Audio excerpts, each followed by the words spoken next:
is in our DNA.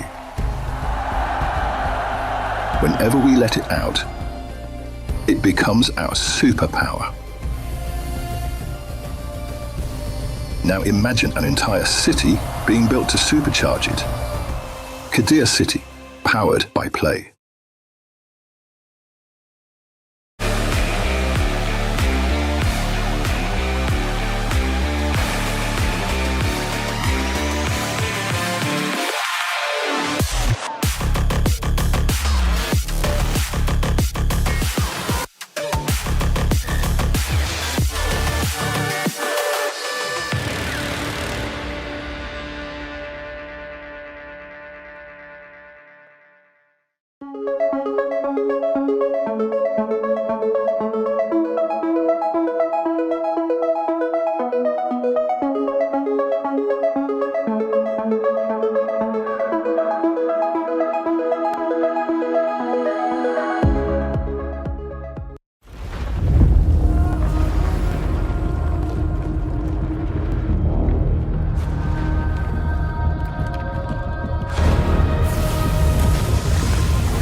Ladies and gentlemen, all those in between, hello and welcome to the Esports World Cup last chance qualifier for Fatal Fury City of the Wolves.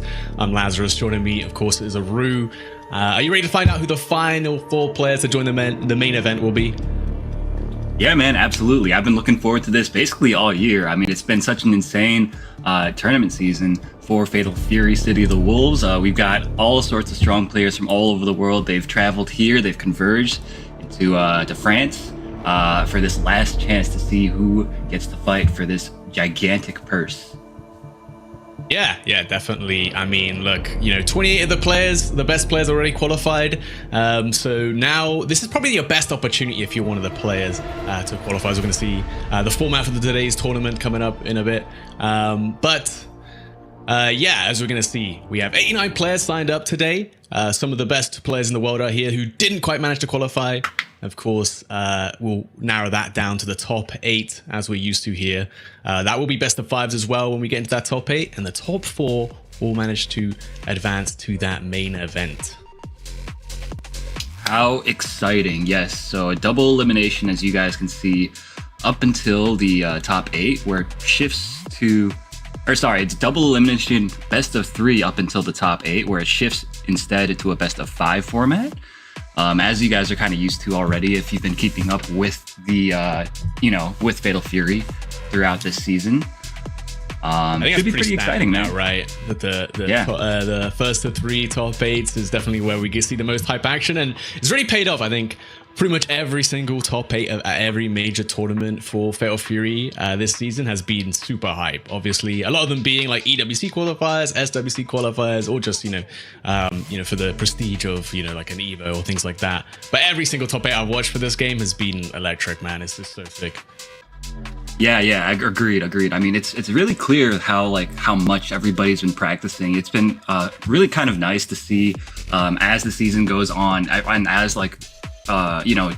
ballads patches, as characters get added, these players, they keep grinding, they keep improving little by little. Every single tournament, you see the level kind of shift a little bit higher. These players are pushing each other more and more, and I think that's really something special about a long tournament season format like this. Yeah, definitely. And, why don't we just take a chance to talk about some of the players now? I mean, obviously with the ESPORTS World Cup moving to France, that's been a great opportunity for a lot of the European players to actually make it out to these LCQ. So I'm definitely looking at a lot of names in this bracket, like Aliun, like Piccolo, Sulian Lamu, Kumiko Dai, Freza, Kojak Kira. All of these names have been in all the European major tournaments. And a lot of them making the top 8 even against some of the best players in the world. Shouts to Kumiko, of course. But yeah, I mean, we've obviously got a lot of other international players. I don't know if you can highlight a couple. Yeah, absolutely. So of course, from North America, we've got obviously North America includes both the United States and Mexico. So there's a ton of really strong players to mention here. We got Scientificov, we got Exolancer. We've got, let's see, Urez is here as well. Kula is here. I'm really excited to see how Kula does. Super Greñas, of course, super nice guy. And Kaiser from South America representing Argentina. Tamago as well. A lot of the usual suspects, the guys that you see kind of that have been traveling all over the world up until this point, and they've come so close so many times, and now this is obviously their final chance to make it in, so all these guys are going to put all out on the line. Scientificov, I mean, lost the tiebreaker to Sonaru at Evo to make that last spot. I know. Pretty unfortunate. Is a final opportunity here for all these players. But top 4, the 4 places. If you get into that winner's side top 8, you only need to win one game when you qualify for EWC. Then the pressure's off. Of course, it'd be nice to win the LCQ. That would still be very nice for a lot of these players. But yeah, we also have a lot of Asian players coming across. A lot of Chinese players like Xiao Chai and Jing Chen. These players that generally don't travel too much. You don't see them participate that much outside of China. They usually stick and play in their home country league, SCS, I believe it's called. Yep. So I'm always excited to see how they do because, again, there's players that you don't really get to see travel internationally very much. Yeah, exactly. I think for me in particular, Yunwoo is a big standout. He's been an incredible player. At all the tournaments that he's gone to up until this point, he's been so and so good.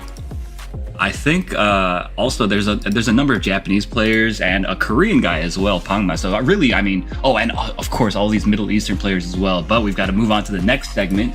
I'm sure you guys will see as we progress throughout the tournament all these different guys that we've got gathered here.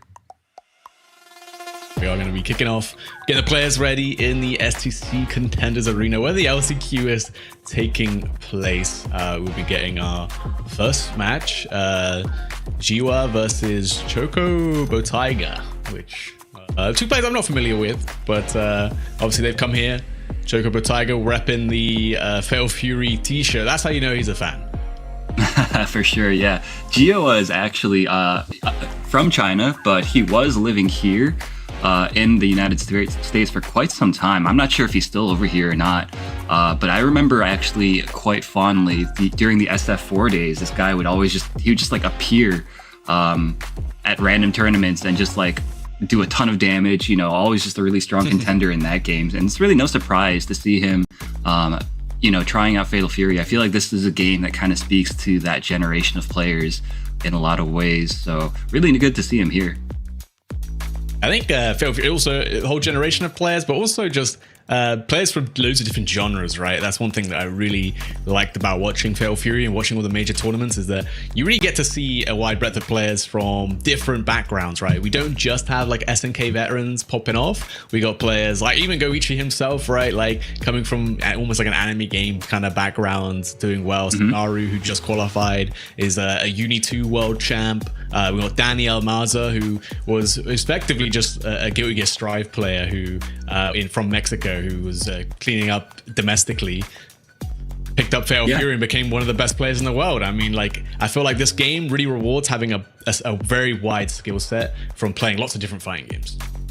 Yeah, dude, I agree 100%. I'm glad you brought that up, actually, because I mean, at first, the KOF players were kind of struggling. Oh, and I guess we're going right into it. We got Gio on Mr. Karate, it seems, Choco Tiger playing the Terry. We're probably going to see a lot of this guy, Mr. Karate, this weekend. I was about to say, we got to get used to that red mask. I think we're going to be seeing him quite a bit in this match. But already nice, Choco Tiger. A little bit of counterplay, mixing in a few more throws. That is a good option, especially on the frame trap situations where you know that Draco Supremo is going to come out and ruin your day. Absolutely, yeah. I mean, for those of you that might not be quite as familiar with this game, Draco Supremo, of course, is in reference to Mr. Karate's counter stance. He kind of puts one of his legs up, and if you attack him during that, he will hit you back. And so, I mean, obviously, it's a very good move because of the fact that he can actually he has different options out of it. He can like cancel it, or he can like attack you without even being attacked. It's very, it's kind of like a centralizing move, and a lot of the gameplay kind of revolves around will he or won't he use this move. Yeah, I think it's, we were talking about it yesterday, funny enough, but I think it's one of those moves that is especially powerful because even if you guess right, you're still in an RPS, right? Even though if you know they're going to do the counter, the various follow-ups can beat your counter play, and that is really tough. And of course, the reward on hit being so high, Draco Supremo gets the clean hit as well. That is like a just frame. If you manage to parry within 2 frames of the attack coming out, you get that special animation. You get to do a lot more damage, especially needlessly. And going to be speaking a lot of damage resets into the throw. That not going to be quite enough. Yeah, not quite. He does have 2 bars to work with, Chocobo Tiger does. Oh, in danger of getting chipped out now. Oh, and there is the fireball. Seals the deal for him, Chocobo Tiger. I'm a little bit disappointed. He could have, maybe just sent a random hidden gear to try to, last-ditch effort his way out of there. But no dice. Yeah, I mean, obviously an overheat can't just FN, you can't rev guard, you can't avoid the chip damage. You're running right into that close steal from a 2-hitting one from Mr. Christ. Pretty good. I think having a 2-hitting close normal is usually quite a powerful thing in this game. You can mess with guard cancels. Guard cancels for sure. More time to confirm. It's so nice for so many different reasons. But if the other guy is, like on top of his stuff, then he does have a little bit more time to potentially like guard cancel if he does notice that it is that move. Oh, nice. Uses the the rev power wave to blow right through. Yeah. Also good. Ooh, nice baits out the super too. Yeah. And in SPG as well, going to be doing a little bit more damage because that 10% damage bump. Oh, we're being overheat now though. Could have been using those the rev reductions from the mid and final SPG. Tried to get the hit confirmed with the Fardy into the Buster Wolf, but didn't quite manage it, and it's going to be opened up. Oh, doesn't get the Fardy there. Unfortunate. And this is a chance for Chocobo Tiger. Still an overheat, but he's going to be recovering very quickly. All right, at least he's no longer in overheat. I don't think he dies here. I don't know. It's going to be close. It's going to be close. Yeah. Nah, this super doesn't do enough. I think. Oh my god! Never mind.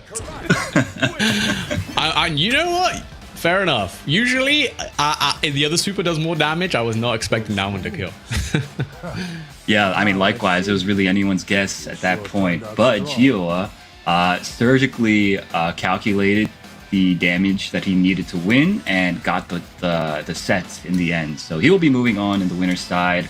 Chocobo Tiger does have another chance in the loser's side of the bracket, but not how you want to start the day. Yeah, I think I was also, we're so used to seeing the final position SPG and the amount of defense, the guts that SPG placement can afford you. I've kind of forgotten that people actually die when they're low on health now.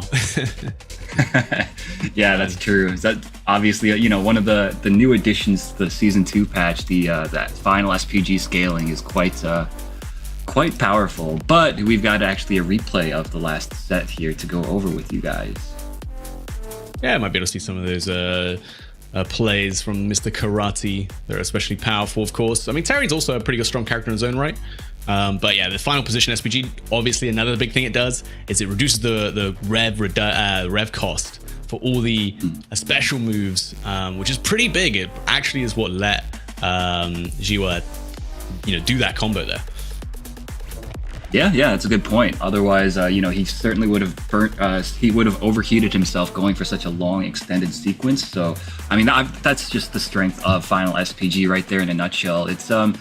It's pretty powerful. I think you're going to see, for the most part, most people are going to be running Final Position SPG. Chocobo Tiger, of course, did put it in the front, and there is a bit of like a case for doing that, but he wasn't really able to capitalize on it there, and that's kind of part of the risk that you take when you put it up in the front like that.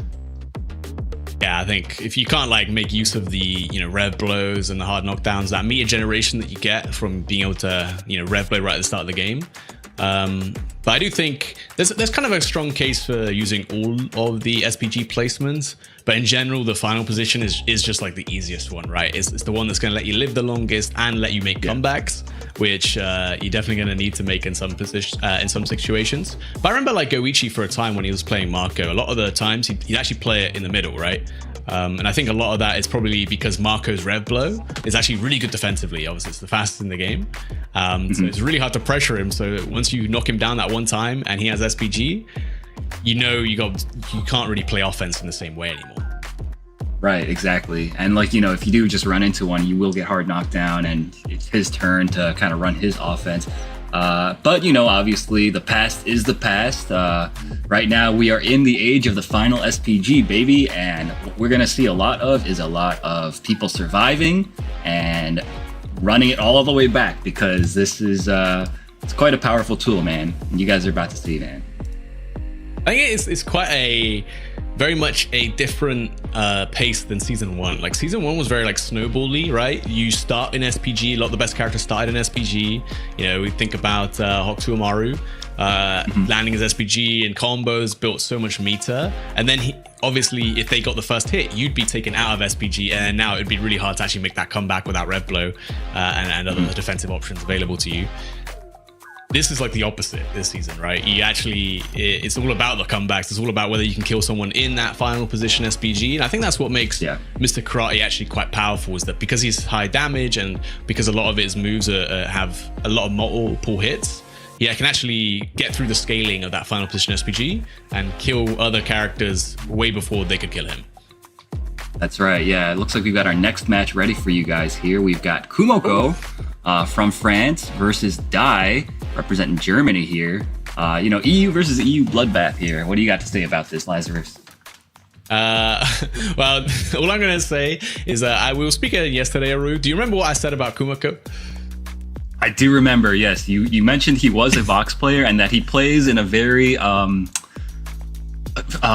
guess, carefree way, wild right? manner. Yes, carefree. Okay. And also the idea is that when Kumoko's on stream, he gets quite nervous. Let's say he's quite new to competition, whereas Dai's a bit more seasoned. So I think this is not a good sign for Kumoko, but we never know. He's up against Dai. He's a player who's played a ton of. These guys obviously played a lot domestically. Dai's generally always got the head up on the matchup, the head-to-head matchup. But today's a different day. Anything can happen.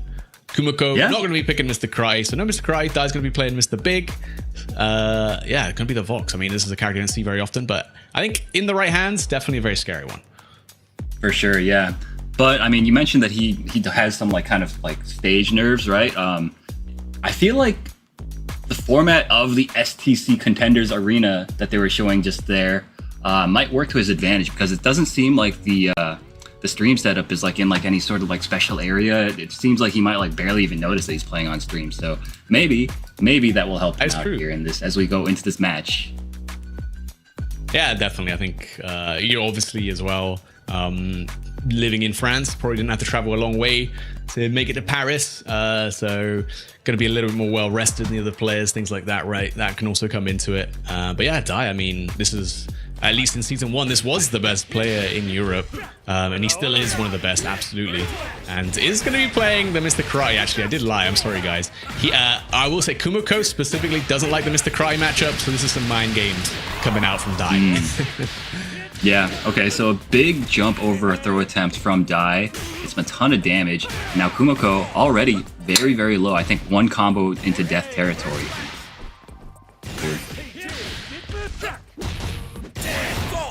Ooh, okay, nice. Blocks the dive kick and gets hit by the light combo. Oh, and doesn't block the cross up, I believe. Wait, does Kumoko kill here? Not quite. Oh, yeah, no, I don't think you can. But the crouching B is that far B will be enough. And all right, nice comeback again. Vox, actually one of the better users of final SPG, is what made him kind of super sick in Season 2 as well, is that he's got insane comeback potential. He has such great ways to crank up your opponent's rev gauge, and his damage definitely goes through the roof when he's in that final position SPG. Yeah, definitely one of those characters you think of when you think of like long extended rev sequences, both like on hit and on block. Oh, but as you see, he's just getting opened up right now on defense. Backdash on the throw and blocks the reversal super. This is going to be a ton of damage. Never mind. Die drops the combo. 2C whiffed. That's rare. I don't know. He did close D. I think close D would have actually worked there, but yeah, I think so too. I think fire his way out. Die might just be a little bit like unfamiliar with this character still, right? Like obviously a newer character might not have had as much time practicing on it, and evens up the round count there. Die does. Yeah, I'm pretty sure that's a Mr. Big combo. You know, you do the close C into 2C, so right, maybe, right. Some of that going on. I mean, definitely plays both characters quite a bit. I mean, everyone's got a pocket Mr. Karate at this point, but yeah, definitely more comfortable on the Mr. Big. Look at the damage though coming out from Kumiko. There's no SPG needed on that one, just one bar spent.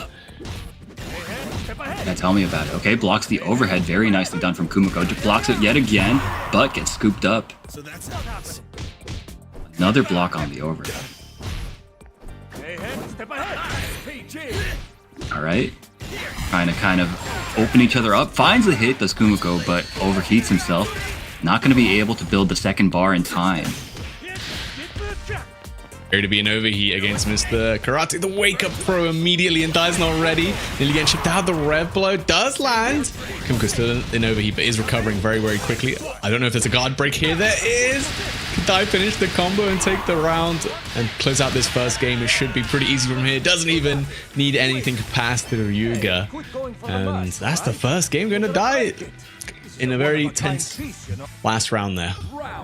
Yeah, that was really, really down to the wire. Die really, good composure from him just to stay composed while he was on death's door. Kumiko, I'm sure, is feeling like, pretty confident after that. That's, the game plan was working. It was just a matter, like anybody could have won that, really. Oh, man, missed the break timing. I think maybe thought he charged the DP. He was waiting for the multiple hits, but yikes. Big opportunity to Kumiko for free. Does get the jump D, but doesn't take the advantage of the hit advantage there. But small nice check on the dash. Very important to do against Vox.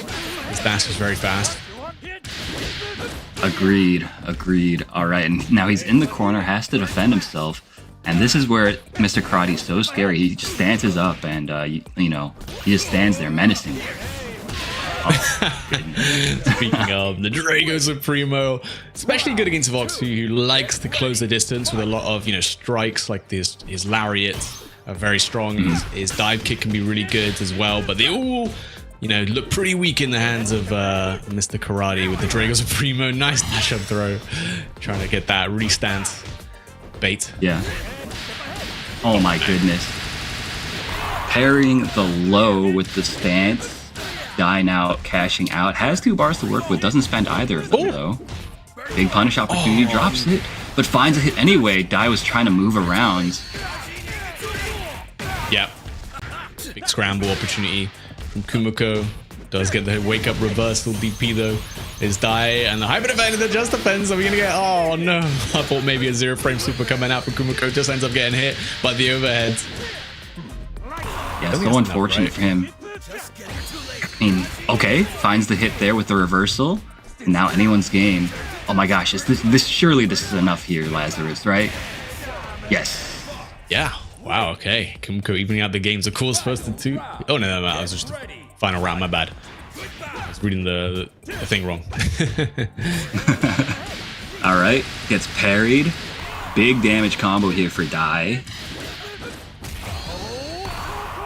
Bends the bar here, gets the hard knockdown. Ooh. Baits out the DP. Yeah. Oh, and just gets hit by the close D. It's going to be some big damage and the hard knockdown as well from the super, of course. Gonna get Surin. Gonna get the side swap here. Yeah. Hey. Oh, nice. Trying to get off the wall. Hobbies while punished. Kumiko. Oh, the cross cut is there. Might be able to kill. It's going to be close. No, this won't be enough. Imagine it gets through in. Not enough to kill. Die, though. Final position SPG and 2 bars, but ooh. Yeah, I gotta think. Like, I feel like Dai should maybe switch. I mean, I don't. Yes, the karate. He can abuse the stance. He can abuse the counter really well. Oh, he just goes right back into it. I was gonna say though, the gameplay was looking a little bit less like polished than what I'm used to seeing from Dai. Yeah, definitely. I mean, he plays Mr. Karate how probably is intended, right? He's trying not to think too hard. Just trying to set up that Drago Supremo, commit to that. And that's the thing, right? Is that we talked about this yesterday as well, but Mr. Karate, he is a very committal character. Obviously, the risk reward is always in his favor, but you do have to commit to these big options, right? And there's a chance that if you're going to be playing this gambling game, that it doesn't go your way. Yeah, absolutely. Always one of the risks when you're rolling the dice constantly. And now, once again, we see both players in SPG territory. Nice blocks. Oh my goodness. Nice delay with the rev blow. Keeps it safe. Ooh. And now look at that. Anyone's game. Oh my god, these guys overheat. Flopping. Kumiko's like just about to overheat as well. There it is. So tense. And the reversal super takes it for Dai. And that's only round 1 of this final game. Kumiko on his last life here in the winner's side. What a gamble. What a gamble. Yeah, of course, the loser here. Oh, the stance after the -3 situation. Nice jab check though from Kumiko straight into the EX Fireball. Imagine he gets to win again for this hard knockdown. Wakes up with the reversal. Dai back to back. Does not care for Yoki. Oh no. That's a big counter hit starter. Doesn't spend any of that rev gauge though. Still tons of damage. Alright, runs right into the Cadillac kick. Good blocks so far. Oh my goodness. That was such a lucky exchange for Dai. Armoring right through the reversal DP. And it's going to do so much damage as a result. Yeah. Going for this super instead. And the, oh my god, try to feint into the low, but the wake up super from Kumiko lands. Oh, and that was such a sick sequence, using the Rev Fireball to start the sequence and then continuous pressure with the Rev Excels. And now it is a tied game, final round. Yep, final game, final round between these two European players out here to try and qualify for EWC. Baits the reversal DP from Kumiko. One too many. That's going to be tons of damage. Dai should get the meter for the super.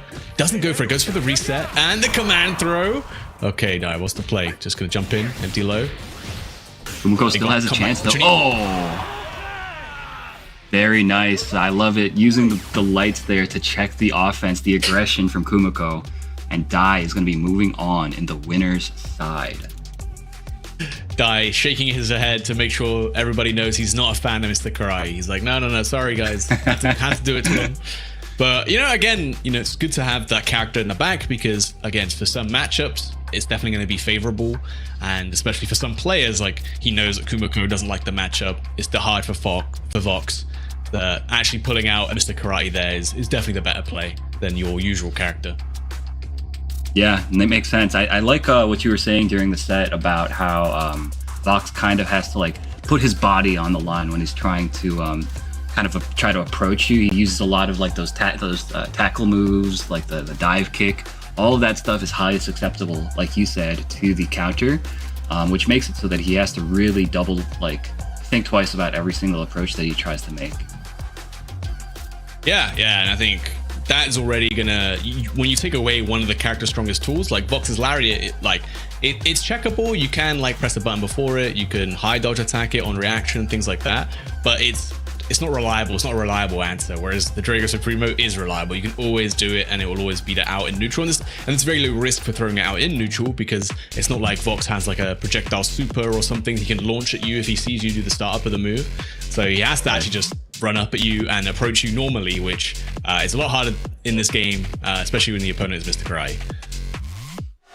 Yeah, well said. I mean, this character, he's a bit of a problem. I think, everybody that's here obviously is aware of it, and they're going to have different game plans that they've thought up to try to deal with all the different stuff that he's able to throw at you. But I don't know, like, we're just going to have to see who comes up with the best anti-Mr. Karate stuff at the end of this weekend. Or maybe they'll just play the character and win EWC with Or him. you do both. You do both. That's the solution. I think that's we can maybe say who we got our favorites to take the LCQ or to qualify. But one of mine is Ali Yoon, who has come here from, obviously he lives in France, of course. Obviously, it's a name that many people will know, legendary fighting game player from Europe. And see the Wolves, he hasn't quite had a good breakthrough performance just yet. His probably best shot was, I think it was at Hessen Crash, I believe. I think he got third or something. But he's a player who's very studious, and he has practiced this Mr. Karate matchup down to a T because he knows it's going to be everywhere. So if anyone's ready for Mr. Karate, it's him. And definitely look forward to see him later on in the bracket.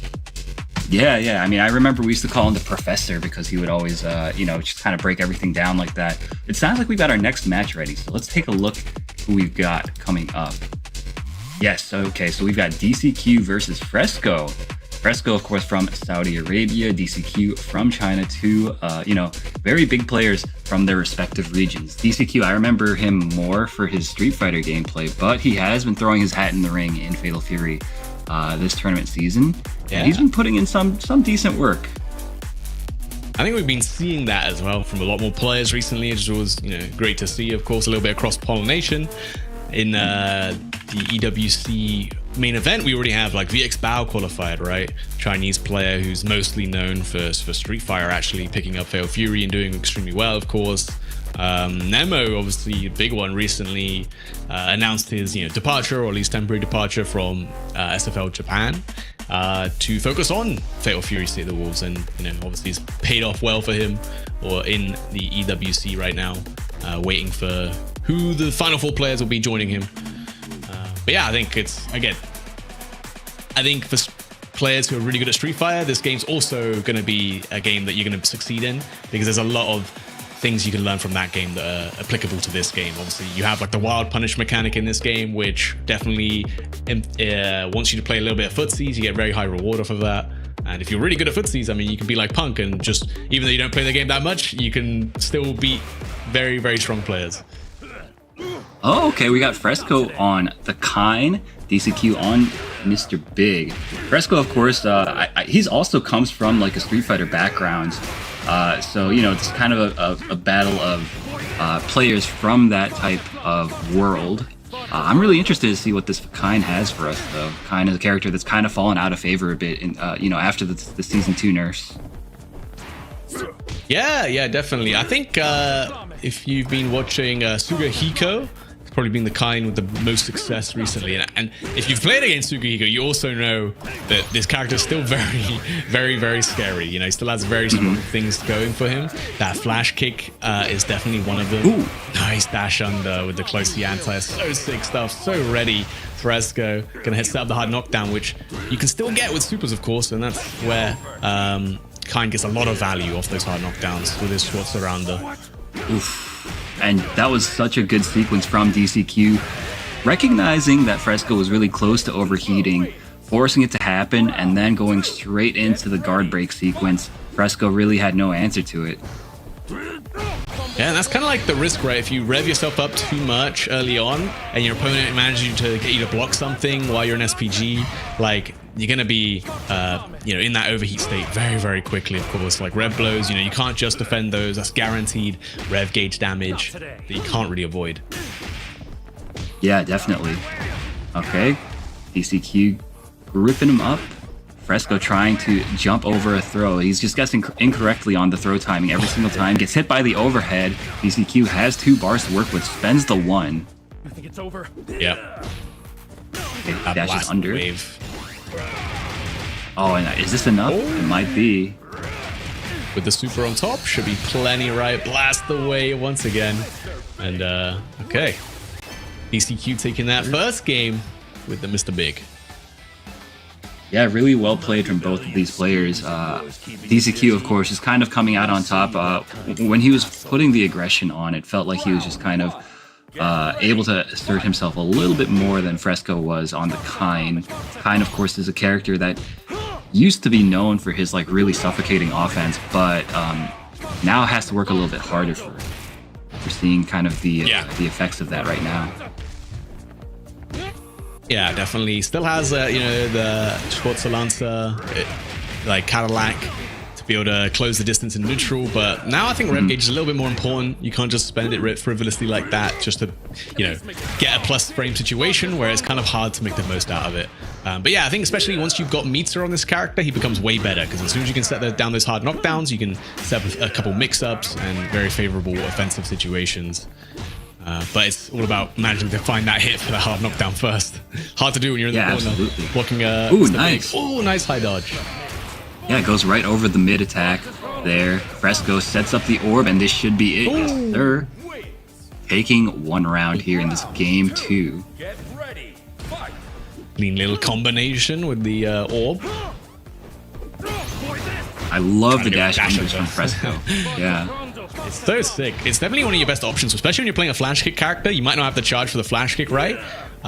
Getting really good at those dash unders is super important. Kine's dash, definitely one of the best at doing that. Very high acceleration, but it's still super hard to do. You know, if you've played the game, you know. Yeah, absolutely. And that's why, I mean, it's so impressive to see Fresco busting it out, you know, so consistently against a character like Mr. Big, who's putting on such like suffocating offense of his own. Okay. Yep. Oh, he tried to dash under there.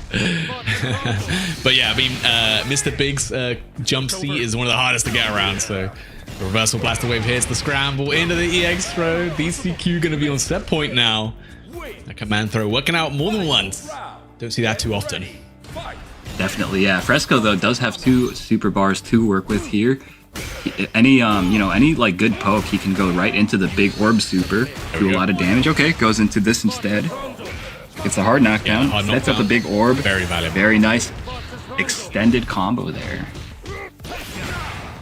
Oh, the bust out Remblo catching the back dash. Little micro dash under, so clean again from Fresco. Locks him down the close C, but the 2A not far enough. Oh, unfortunate. So unfortunate, yeah, for Fresco. Okay, blocks out the pressure, but once again finds himself in the corner. You see, he's scheming. He wants...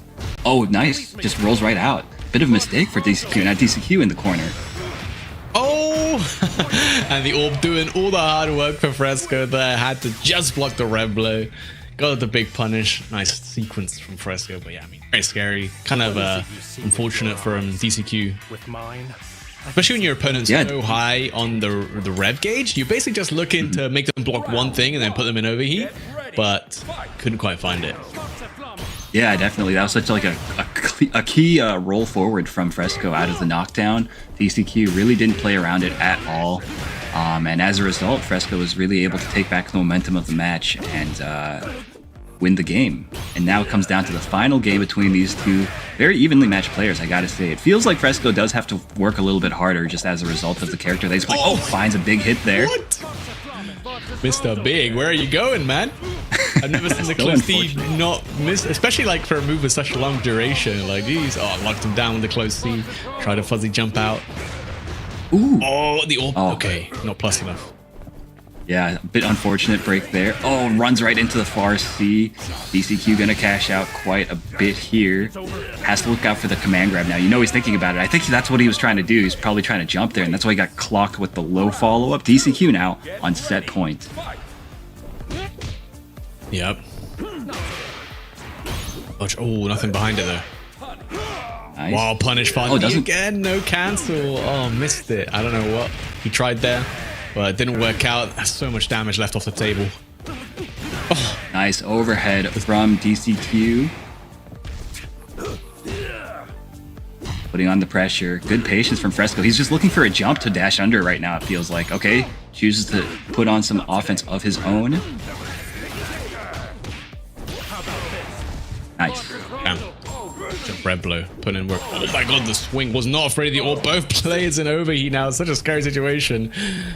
And Fresco definitely be cooling down way faster because he's in final position SPG. So it just has to be moving forward though. Moving backwards going to slow it down quite a lot. Yeah, but I mean, it's so scary to try to advance on this character, Mr. Big, where he owns that poking range compared to the Kind, right? Bossy is dangerous, so hard to get around. Anyone's game, very nicely done, using the Rev Blow to put DCQ now in his own final SPG range. Anyone's game. Oh my gosh, he didn't believe. Okay, empty jump throw. 5 seconds left. Oh, the error. Oh my goodness. Just run away, Fresco. Oh my god. And with the timeout, Fresco bringing us to a final game, final round versus DCQ. Dude, these sets have been so like you see the desperation from these players. Obviously, it's an LCQ situation, so it's the last chance for these guys to get in to EWC. You're seeing that in all like the overheats that in people. Like normally people aren't overheating as much as we're seeing right now, but you know, when you're playing for something, all bets are off, right?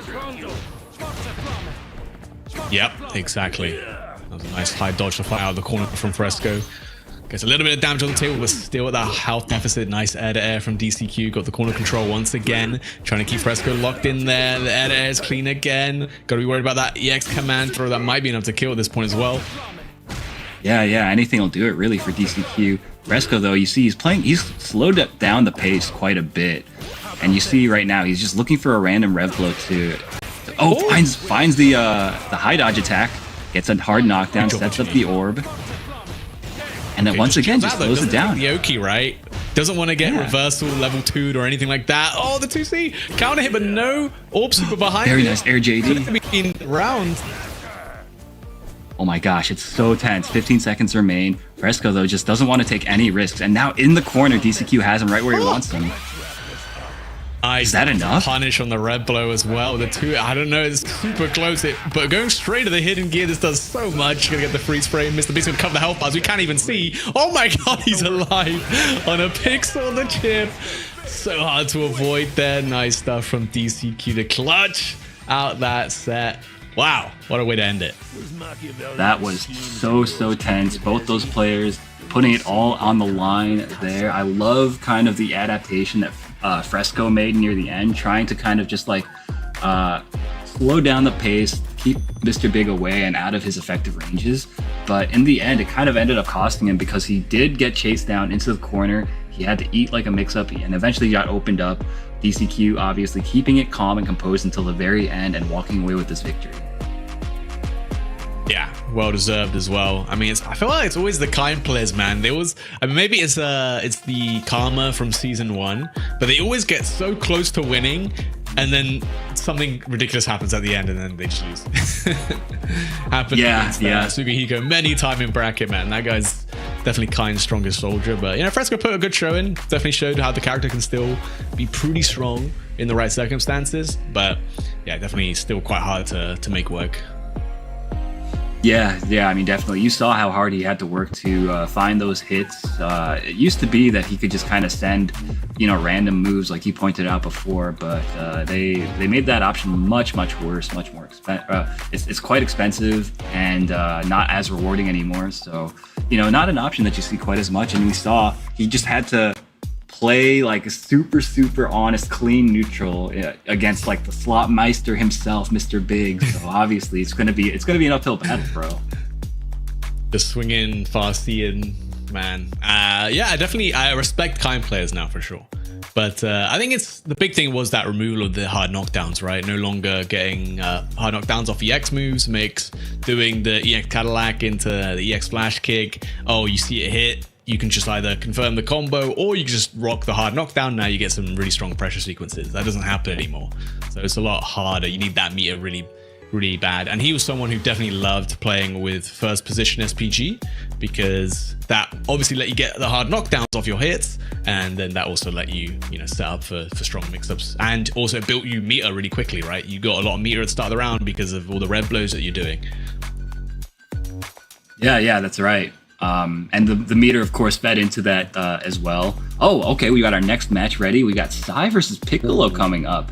Two very strong players for anybody that's in the know, right? Sai, of course, has been traveling all over the place. very, very close to qualifying in a lot of situations, representing Team Falcons, if I'm not mistaken. And Piccolo, a player from France, very old school player as well, very strong competitor in this game. No surprise to anybody that's in the know. Tell me more about Piccolo, man. Yeah, I mean, like you said, a very strong player from France. I mean, I actually played him at Brussels Challenge. This guy was ridiculous. He was doing things on me on Rock that I didn't even know were possible. But I think he's been playing Mr. Big. We saw him at the ENC qualifier, actually, for Europe West. Did very well there. Didn't quite manage to make the qualification. That was Sakon. But yeah, Piccolo, very strong player fundamentally. You know, long-time SNK player, of course. Mm-hmm.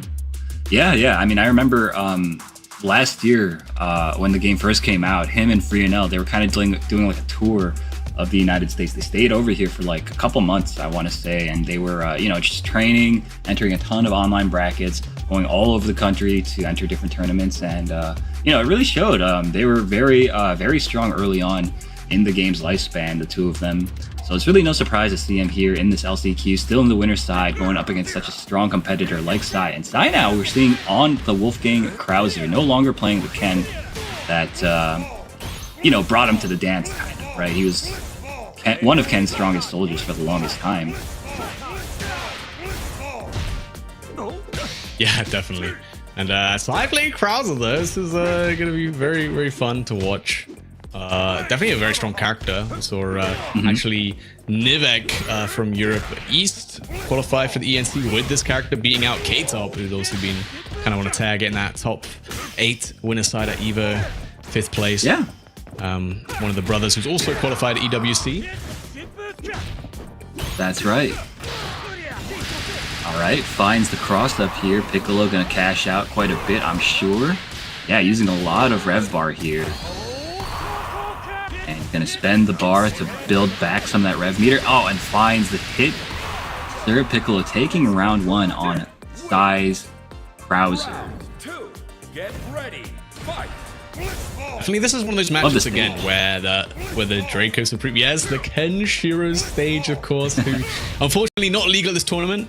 Although yes. I don't know if anyone would play him this early on. Dash up EX Draco Supreme. Okay, Piccolo, you know the matchup, I guess. I don't know. I mean, look, you may. It looked like he had like a bit of a wry smile on his face that when he did it. He knows what he did, right? This guy. Yeah. Oof. Not surprising. Jumps right over the fireball. Nice. There, JV. Oh, and again. Great jump. That jump. 2 bad fireballs back to back, costing Sai quite a bit of damage here. Piccolo does have 2 bars. He's probably going to spend the 1 here. Yes. It's a hard knockdown. Supposed to be overhead. Just danced up. Okay. Innovi though, so can't extend. But beyond that, the jab into the command throw. Cheeky little reset from Piccolo to take that first game. Hey, quit going for the mask, all right? Okay, Sai looks like he's getting some coaching. Is that Fresco, maybe? I can't see really face. But he's certainly getting coached. I know Sai also plays Andy, right? I think I saw him on Andy before. That's a good matchup. Well, can be a good matchup into Mr. Karate. You have ways around the Draco Supremo and neutral, things like that. But yeah, I've heard that. Looks like. The thing is, though, I feel like nobody has like a winning matchup, right? But no, it's at least a not a losing matchup is still like a leg up on most of the cast. Yeah, and obviously, Draco Supremo is great in this matchup because it's going to be able to block with the fireball shenanigans that Krauser wants to do. Also, of course, the leg tomahawk, such an annoying tool to deal with for most other characters. But luckily, Mr. Karate, his stance is going to deal with that one too.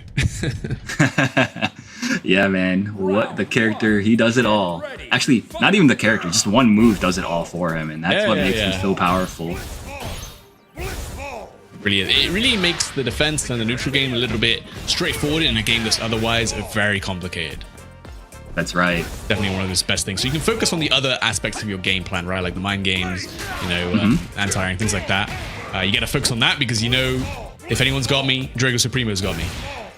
Yeah, dude, that's such a good thing to point out because the meme is people always talk about like mental stack in fighting games, how to prioritize what you're focusing on. Being able to not have to think about the million different ways you can get opened up in this game, because you've got one move that you just press quarter circle forward or quarter circle back and basically beat all of them. So powerful. You know, and on defense as well, especially, right? Defense is quite hard in this game. There's so many options. You got to pick the right ones at the right time.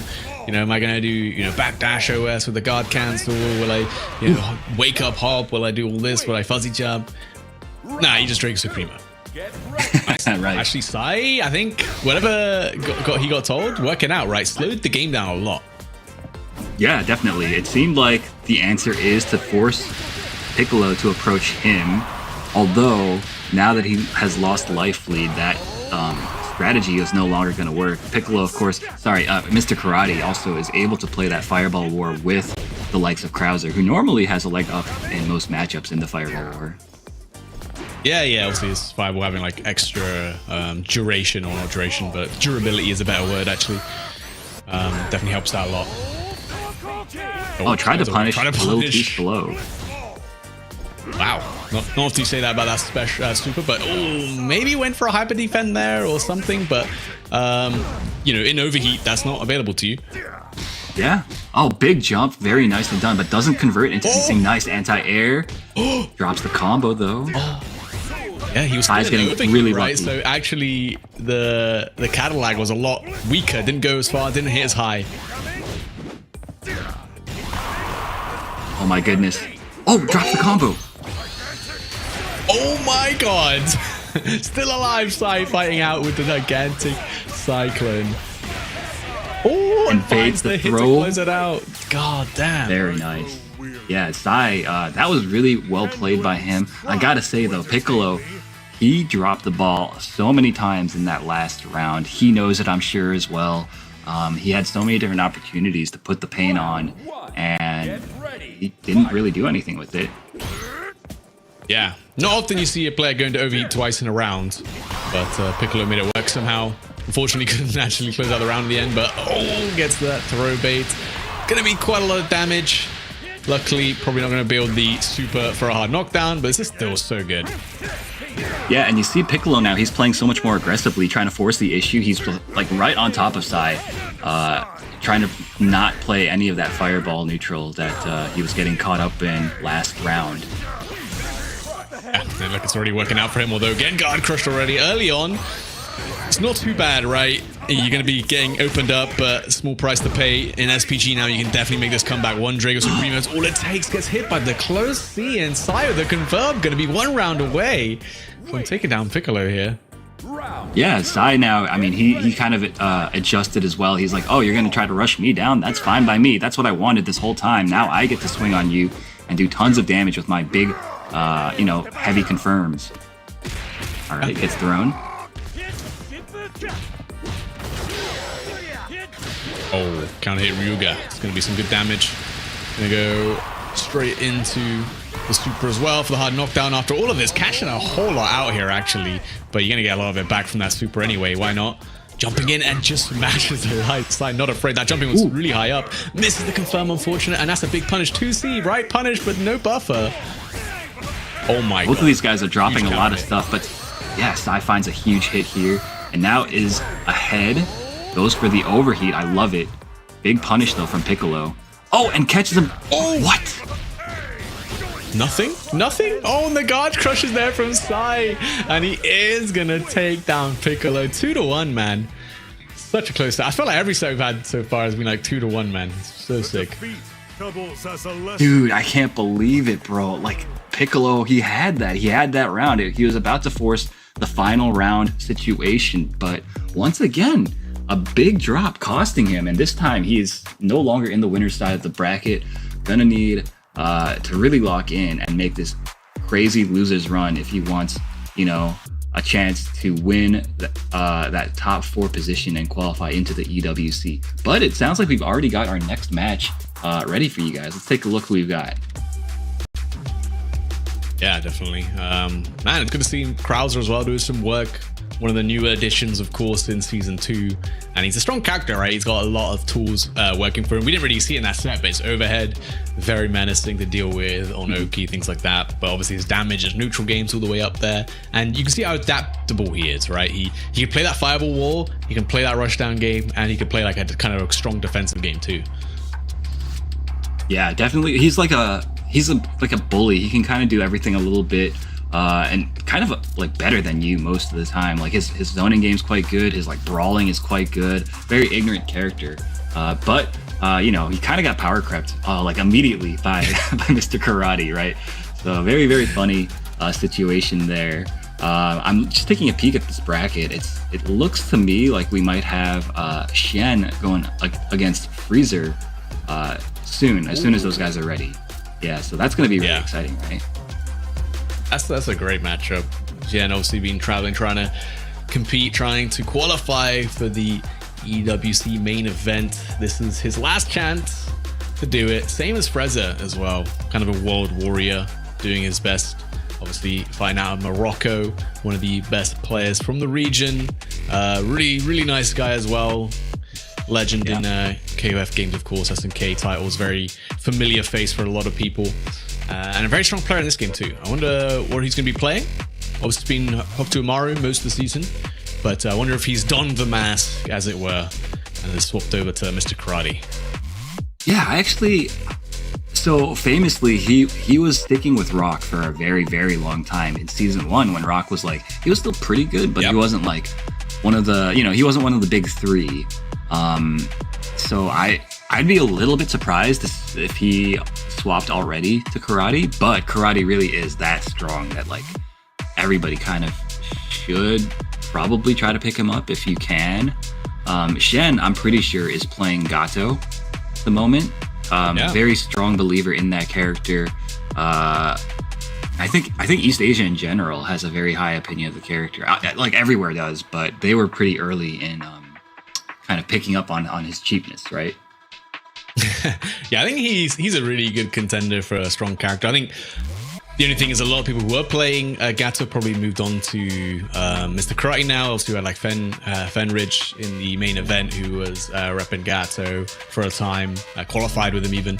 And he's a very strong character, like you said.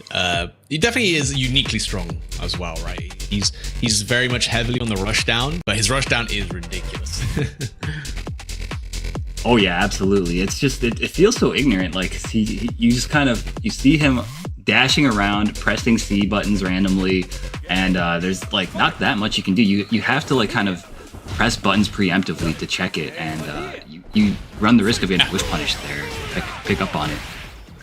But it is funny, like whenever you play, or if you played other characters and then you go to play Gato, he literally just feels like he's like 20% faster. Like everything he does is just that much quicker.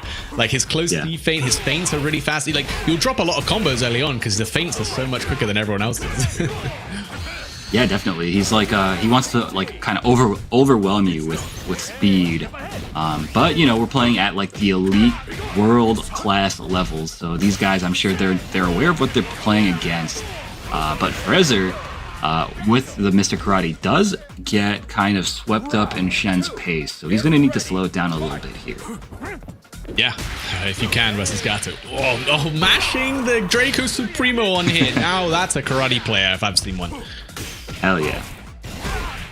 Okay. But this is one thing I think that makes Gato really strong. Okay, never mind. He's not very strong at all. With the Dragon Fang, that's going to be so much damage. It's a tight, these combos are tight for Gato. You have to do the dash super there. If you miss the dash input, like, oof, you're cooked. Absolutely. Oh, okay. Okay, blows right through with the rev blow. Shen has another chance, finds the cross up. It's going to do a pretty good amount of damage. Has one bar. Is he going to spend it? I think he does. No, he just goes for the hard knockdown here. Yeah, okay. Oof, that'll do it. I mean, this is going to be... it's going to be tough to navigate the Draco Supremo, right, in this matchup? Yeah, definitely. Because Gato as well, kind of similarly to Vox, is a character where he's putting himself at risk every time he like rushes you down. He wants to make you block basically, and You don't need to block if you got Draco Supreme. Yep, exactly. Oh well, nice little target kick on the other side. The frame trap as well. I like it, right? The close D, only +1. Generally, you just don't really have to respect it if you're the opponent, but Frezza with a nice... When you've got meter, that 2B, far B hit confirm is super nice. Definitely. Okay. Blocks the low. Very nicely done from Freezer. Oh my gosh. Catch them with the big counter hit launcher. Oh my goodness. So much damage. And you still got a pickup? Oh, nah. Oh, and you built the hidden gear? Holy moly. You're not going to die from this, but you're in dangerous territory. Very, very dangerous.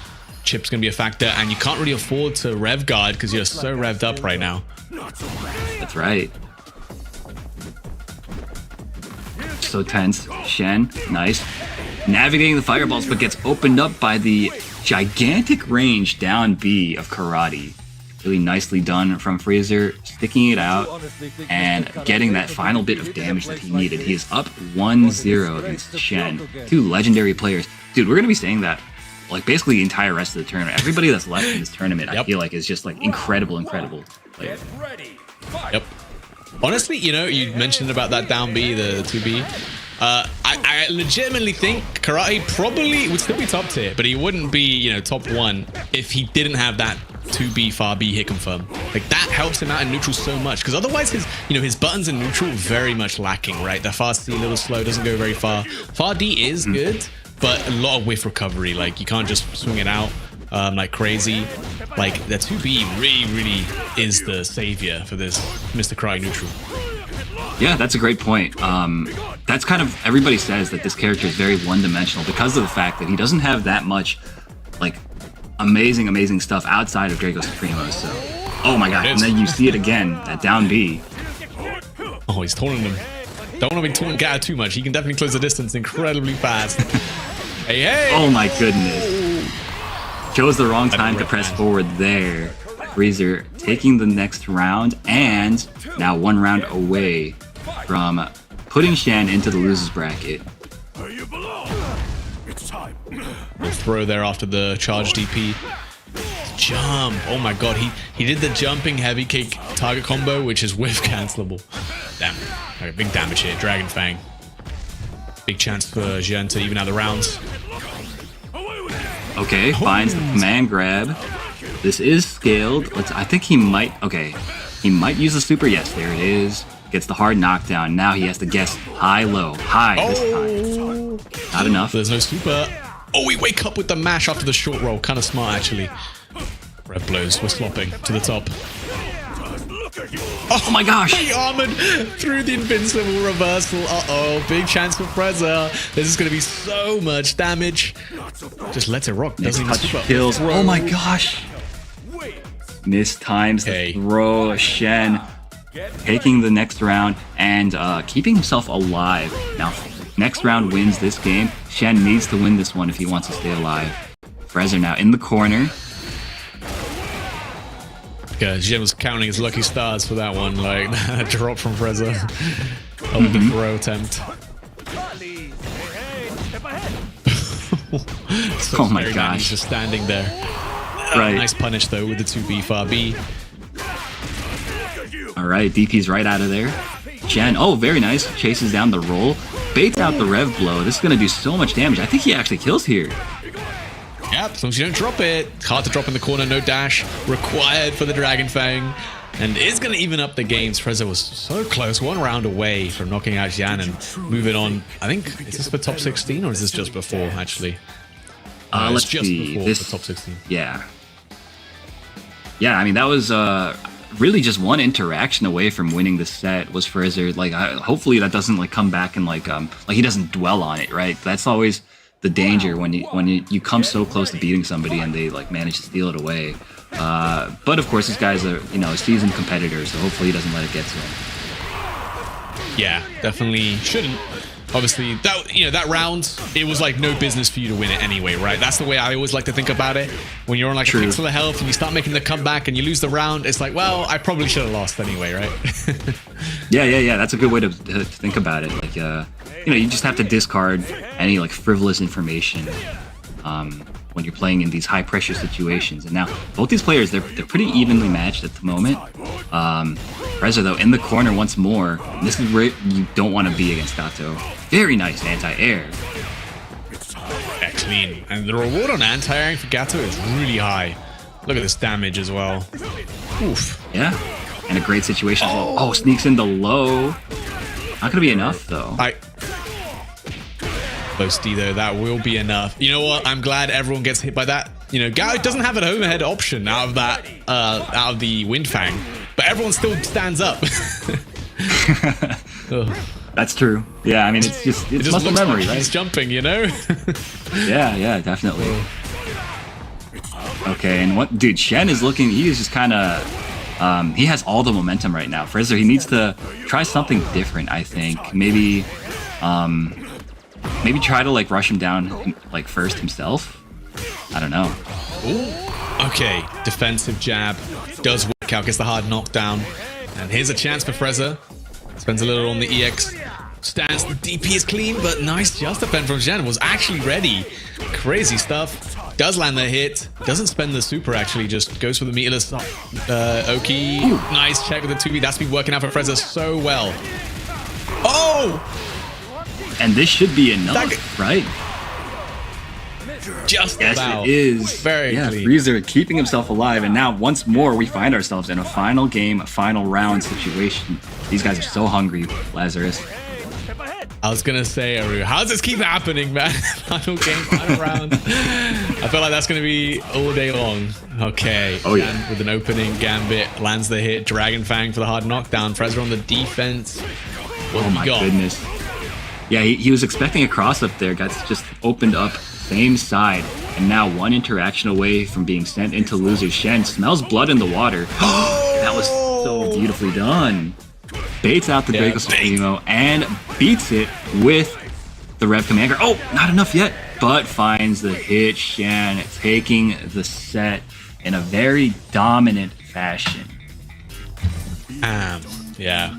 After a close set, the last round wasn't too close.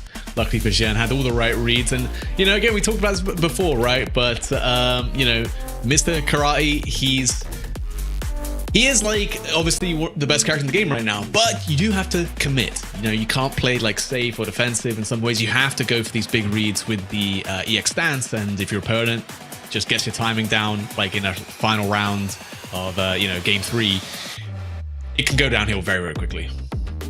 Yeah, absolutely. Plus, I mean, that's kind of like one of those rounds I would describe as being like a Gato round, right? Like he just gets going, you guess wrong a few times, and you just die, right? So it can happen to anybody, even if you're playing Mr. Karate.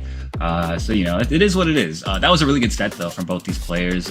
Shen does get the better of Frieza. He's going to be moving on to play against Abao to see who moves into the top 16. Going to be a very exciting set between the two of them, I'm sure. So, I mean, really just as we get into this top 16 qualifier territory, we've really got all the names that you would expect to make it this far. So it's going to be really exciting, I think. Ooh, Kojak Kira. So I'm looking at the bracket now, taking down Tamago 2-1. Kojak Kira is insane. I think he's playing Joe Higashi. He's been playing Joe Higashi for some reason. This guy cannot play a strong character. I'm sure we'll see him on stream. Crazy. But he was playing Chun-Li, he was playing Ken, and now he's playing Joe Higashi. I don't know. I don't know what to tell this guy, but he's gonna be up against DCQ, so gonna be a pretty intense. More power to him, you know. All right, but so it sounds like these games are going to be coming up in just a moment. We're going to take a short 5-minute break, and then we'll be right back.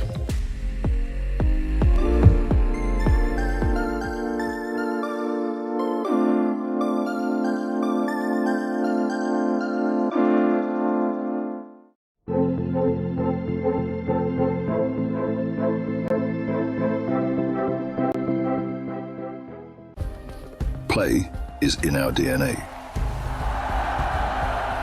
Whenever we let it out, it becomes our superpower. Now imagine an entire city being built to supercharge it. Kadir City, powered by play.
And welcome back, everybody. We are here in the Fatal Fury EWC LCQ. I'm Aru, and I am joined here by none other than Haseo. Haseo, how you doing?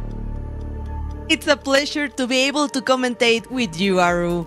This is a great opportunity because we are living now all the action of Fatal Fury City of the Wolves.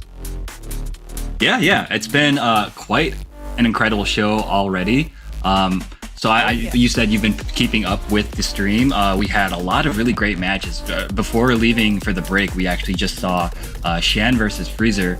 You know, a top 8 quality matchup in basically any tournament that you can think of. And we have it here in the winners quarterfinals of pools in this LCQ. So that just goes to show you how stacked the field is here today.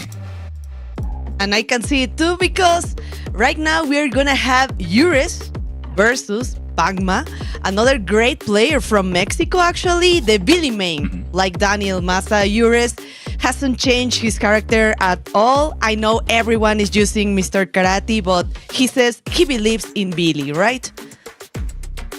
Yeah, Billy's definitely a character. Before Karate came out, he was one of the guys that everybody was talking about being one of the strongest characters in the game.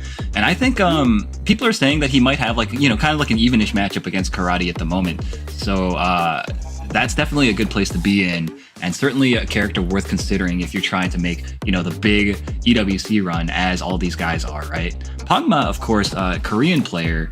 I'm actually not sure who he plays in Fatal Fury, but he is a really strong competitor. Pagma, in fact, at EVO Japan, he got 17th place. At in EVO Vegas, he got 33rd place, right? So very strong player. But I mean, Urez, of course, actually outplaced Pagma at EVO. Got 17th at EVO. So coming off a bit of a stronger run here is Urez, but you know how these tournaments go. Anybody, can win on any given day depending on their condition, right? So it's gonna be a good match between the two of them. Definitely, because I want to see exactly which character does Pagma plays. So I don't know, maybe I think it's very popular Gato right now, like in Asia. Oh, but let's see, maybe Mr. Karate is like the overall option, but I think Gato, Mr. Big, I'm kind of surprised we haven't seen any Preacher at all.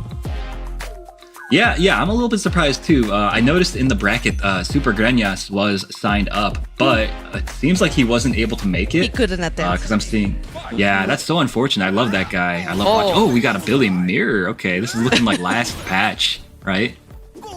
Yep. Urez, it looks like he's in the black, Pagma in the original colors, and these guys are playing very carefully right now. Okay, but Pagma taking initiative first, managed to close the distance, and now he's putting on the pressure, finds the counter hit there. Urez taking some damage now. Nice pogo. Okay, let's go for the grab. The air-to-air, of course. A little more pressure. I think Pagma has the perfect position to keep the pressure going. Oh, the air-to-air again. Oh, be careful with the jumping C. Oh, nice just defense. Oh, the side switch. And 60% of the rev meter ready, Aru. That's right, yeah. Urez, though, he did manage to finally get out of the corner. Oh, but he gets anti-aired, and now Pagma is going to drop the combo, I guess. All right. Kind of. Oh. Okay. Pagma taking the first round. Get ready. Fight. Okay. Well, it's the first match. It's the first round. So Ures have a great opportunity to adapt. So don't worry, we got you. And still 2 bars ready for Ures right now. Come on, he says. Come on, get over here. Oh, the hyper defense. Oh, nice. Oh, let's go for the counter hit and the hard knockdown. Time to guess. Okay, nice jump C. Wild punish. But no more damage, Aru. Yeah, no more. All right, Pagma, though.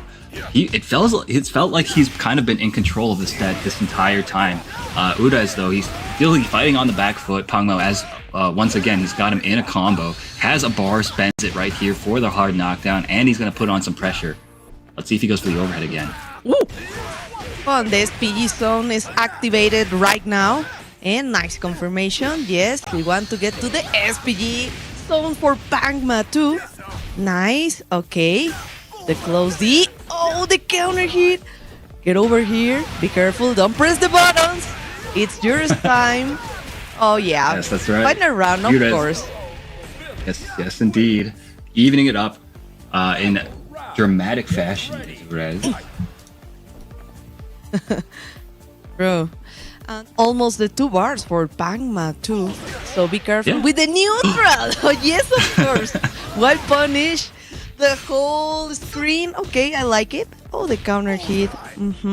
Just a far C. Yeah, be careful with your rev meter. Oh, nice hyper defense, but no more options, Aru.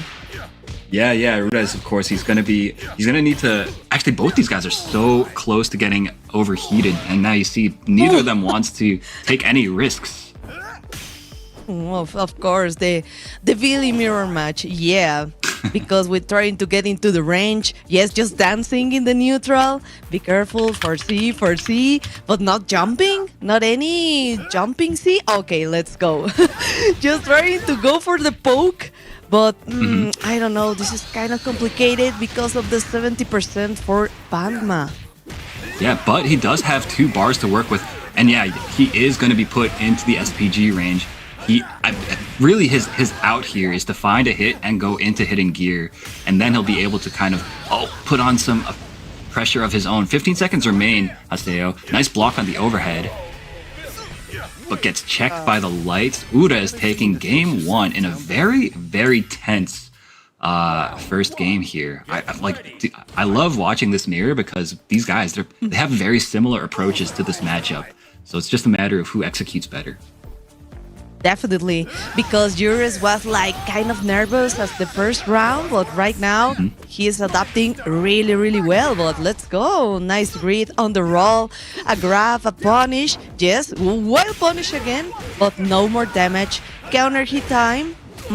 Into the corner. We're still there. More pressure going. Yes. Oh, wait again to do a read on the roll, Aru. Yeah, that was really good. Keeping Udaz really locked down in this corner. Udaz, though, does manage to find a hit and fight his way out. Though Pangma, again, he's closing the distance. He's forcing Udaz into overheat now, and this is going to be such a bad situation for him. Pangma, basically, I mean, this round is his to lose.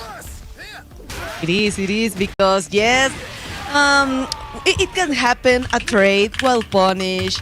We can try to go for the guard crush, so be careful. Let's go. The next round is ready, and almost the 2 bars for both of them. So we're going into neutral again, trying to get in range. Yes, the jump in. Okay, and the wild punish, but we still need to do more damage in this entrance. Ooh. Oh, nice, confirm.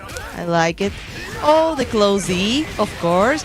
And we got 1 bar. Let's go for the ignition, right? Because we don't want to have that remeter too high. That's right, yeah. Oh. Rev management has really been the story of this set so far. Oof. Oh, the counter hit again. Oh, yes. Get over here right now. Oh, the card knocked down. Nice jump. Oh, just defense. But just let's go straight into the hidden gear.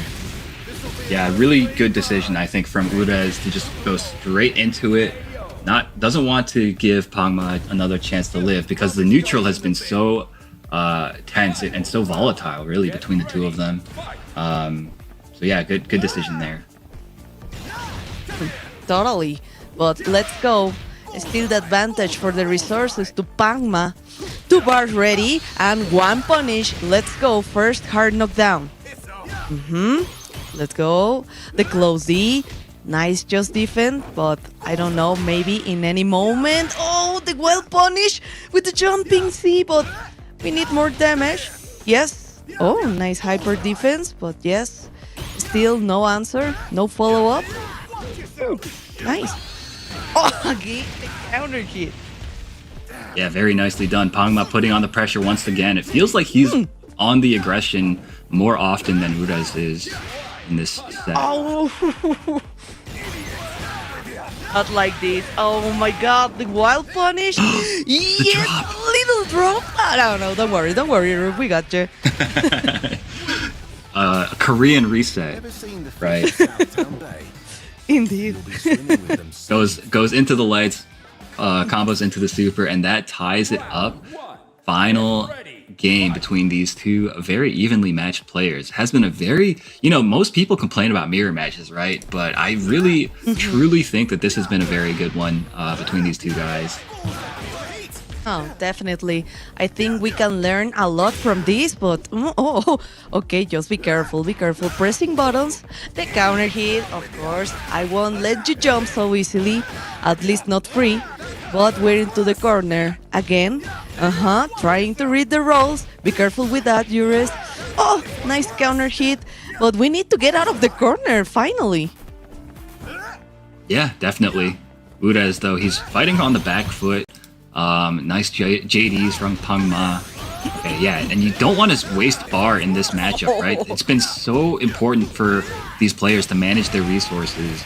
And Urez kind of gave up a lot of it there. And yeah, you see now he's overheated, but Pangma as well is very close to being overheated.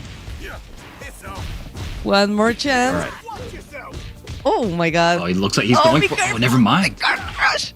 Oh, almost. Yes, he got it. He tried to escape with the jumping C, Juris. But I think Pangma was like, ready, I'm gonna do an enter, I'm gonna wait for you. So it was a really good call. Yeah, definitely. I like as well that he tried to bait out the super, like a reversal super from Urez. He left some gaps in his pressure, but Urez clearly wasn't really thinking about doing it at the time. But yeah, just a little thing that I noticed. And now Pangma 1 round away from putting Urez into the loser's side and moving on. It could be. But let's go. Still, we have 2 bars for Juris, so maybe 2 hard knockdowns. Yes, the jumping D. 1 grab. Oh, nice backdash. Oh, again with the jumping C. Oh, nice JD. Let's go. We need to spend the bar, of course. We want to cool down a little bit that rev meter. Oh, nice jump out of the grab. Oh, this is a critical situation for Pangma right now, Raru. Yeah, very, very nice. Finds the low, putting on the pressure. Usually it's Urez that's on the defensive, right? But right now he's kind of realized that he needs to go in. Okay, Pangma now overheated. Urez's chance, put on some pressure here, but Pangma is not going to make it easy for him. Oh, nice. Nice answer, but yes, we got the reversal. We're still alive. 1 more. Time to guess. Okay, the 4C, jumping C, 8 seconds on the clock. Oh gosh, that was such a huge jump. Oh my god, the jumping. No. All Pangma needs to do is stop him from jumping on him. Yeah, and okay, that was a pretty smart gamble from Urez, hoping that Pangma was going to hold up back there and try to catch it, but Pangma, nice defense, kept it clean and composed at the end, and he's going to be the one to advance and put Urez into the loser's side. Very close, honestly. Even if this was the true Billy mirror match, I think Urez was taking some risk. But yeah, indeed, it was wise to try to do something there with just 2 seconds on the clock, right? Yeah, definitely. That was, like I said, I mean, that was really an interesting mirror match. I think it's so cool when 2 people have very similar game plans and a similar level of skill with a character, especially like Billy, who has such a strange game plan to begin with, and they're playing against each other at a level like this, so much on the line. I thought that was a really great set, and I hope you guys at home agree and enjoyed it as much as we did here. I hope, because I think the moment Billy really shines is when the player has a really good neutral. So that's why this works really, really good for Daniel Massa, for example. Oh yeah, for sure. Yeah, the neutral was like really good between these two players. So they really have to wait when to do the far C, when to try to enter with the jumping C. So it was a really good match indeed, Aru. Yeah. Speaking of good matches, though, I mean, obviously, we've only got good matches remaining. So the way this works, during me and Haseo's this block that we're commentating right now, the rest of the matches that we're about to see are all going to be top 16 qualifier matches. So this is basically everybody, like the best of the best in the pool that are remaining. We're going to be seeing basically all of these guys going at it. Going to be really exciting. So I think up next, it's hard to tell just from looking at the bracket. Okay, so here we've got, yes, indeed, we've got DCQ versus CotW coming up. So DCQ, of course, from China, very strong player. We saw him actually earlier on the stream. That's true. Yeah, and he was playing Mr. Big. So I suspect we're going to see it again in this matchup here against CotW from Belgium. Very strong European player. I'm actually not sure which character he plays. I think I remember Lazarus saying that CotW is a low-tier enthusiast. So if I'm not mistaken, we might see the Joe Higashi actually from CotW here. Joe, of course, because I was gonna ask how much low tier for like Joe, maybe Jay, I don't know, Tizuk, Salvatore. There are quite a few options, right? There are, yeah. Speaking of Salvatore, though, did you compete at Evo? Yes, I did. How'd you do? But oh my god, I play versus Mock, and he plays Mr. Karate, so it kind of goes like not so good, honestly. We don't need to talk about it then, okay. But yeah, I mean, I just, when I hear Salvatore, I think Haseo, right? Okay, so we got actually our game. They're going to be starting very soon here, so it should be probably Joe. Actually, it's actually the Ken. Okay. Yeah. Okay, let's go. Very interesting, really fresh to see again. So, okay, I'm trying to read the roll. Oh, nice JD. Yes, let's go for the cancel into the Jinrai and the follow-up, of course.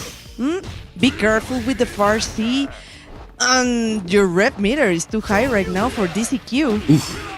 Yeah, big punish there on the whiffed DP. Gets the hard knockdown. What do we got? So we saw actually DCQ, he was not afraid to go for command grabs in the match that he played earlier on stream. So, oh my gosh, bad DP, gets punished. CotW, I think he's going to need to kind of calm down a little tiny bit. Like, once he gets knocked down, it really feels like he starts to panic a bit. Yes, indeed, we can see it right now because Mr. Big is gonna make you panic. Oh, the counter hit, okay, nice. A lot of cancels, but still we need a little more damage on this entrance. Oh, okay, let's go. Not gonna capitalize a lot here. Oh, the just defense, yes. RC, let's go. We're into the corner, Aru. That's right, yeah. So that's one of the things in this matchup. It feels like Ken doesn't have great ways to kind of box in this like neutral, this poking range against a character like Mr. Big. Was some of the best mid-range pokes in the game, leading to huge damage. Oh my gosh, and a huge counter hit launch there. CotW going to take a ton of damage. Not going to be enough to kill though, I don't think. Wait. Yes. Okay, yeah, he built to the second bar just in time. Unbelievable. Great calculation from DCQ, taking game one just like that. And you see CotW, he's going back to the character select screen. He does have a number of characters that he plays. Lazarus was telling me he also played the Chun-Li for a bit, and also obviously the Joe as well. So let's see which one he goes with here. I'm thinking maybe Joe, right? Yes, Joe. Yes. This is gonna be really interesting. I don't see a lot of Joes. Like, yeah, neither do just I. online for Chef Poetry, and that's the only one I remember right now. Haregoro too, Japanese player, right? That's right. So yeah, one of the legendary Joe players from the old days. Exactly. So those are the only two players I know. They play like they specialize in Joe, right? Right. So yeah, I think the reason he picked Joe, maybe his plan is to use the fireball and not have to fight in the mid range quite so frequently against Mr. Big, and then he can also try to poke with the slash kicks whenever he feels like Mr. Big might try to close the distance, right? And I like the offense that he's putting on right now. Very nice. I love it. We need a DP break. So, okay, but exactly. Be careful with the wild punish. Oh, trying to bait something. Just the one bar that still keeps DCQ. Oh, okay. Nice rep low. Just be patient. Oh, the counter hit and the reversal. Let's go for the grab. Okay, he tried to make a read. Oh, and the jump. No. Delayed jump. Like that was incredible. DCQ though. Oh, and goes for the EX command grab when everything was on the line. Koja Kira now 1 round away from being put into the loser side by DCQ. Oh, I can't believe it. He started so well, but let's go. We still have an opportunity. Oh, be careful with all the parries. Yes. Oh, nice backdash into the wild punish, of course. Let's go. We spend 1 bar. Hard knockdown. Again with the delayed jump. No.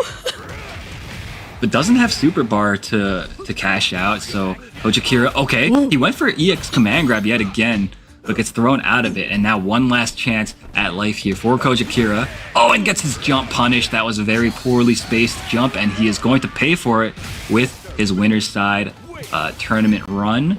Doesn't matter though, he's still got another life, so hopefully he makes a big run on the loser's side here, but it's going to be really tough. There's only killers left in this tournament, both on the winners and on the loser's side, so you know, a bit of a heartbreaking loss here for Koja Kira. Yeah, because we wanted to see more Joe. Honestly, I wanted to see more Joe, but first we saw Ken and it wasn't so bad. But I think Joe had like more options, so I wanted to see like the first option for Koji, but it's like that sometimes, Haru. Yeah, definitely.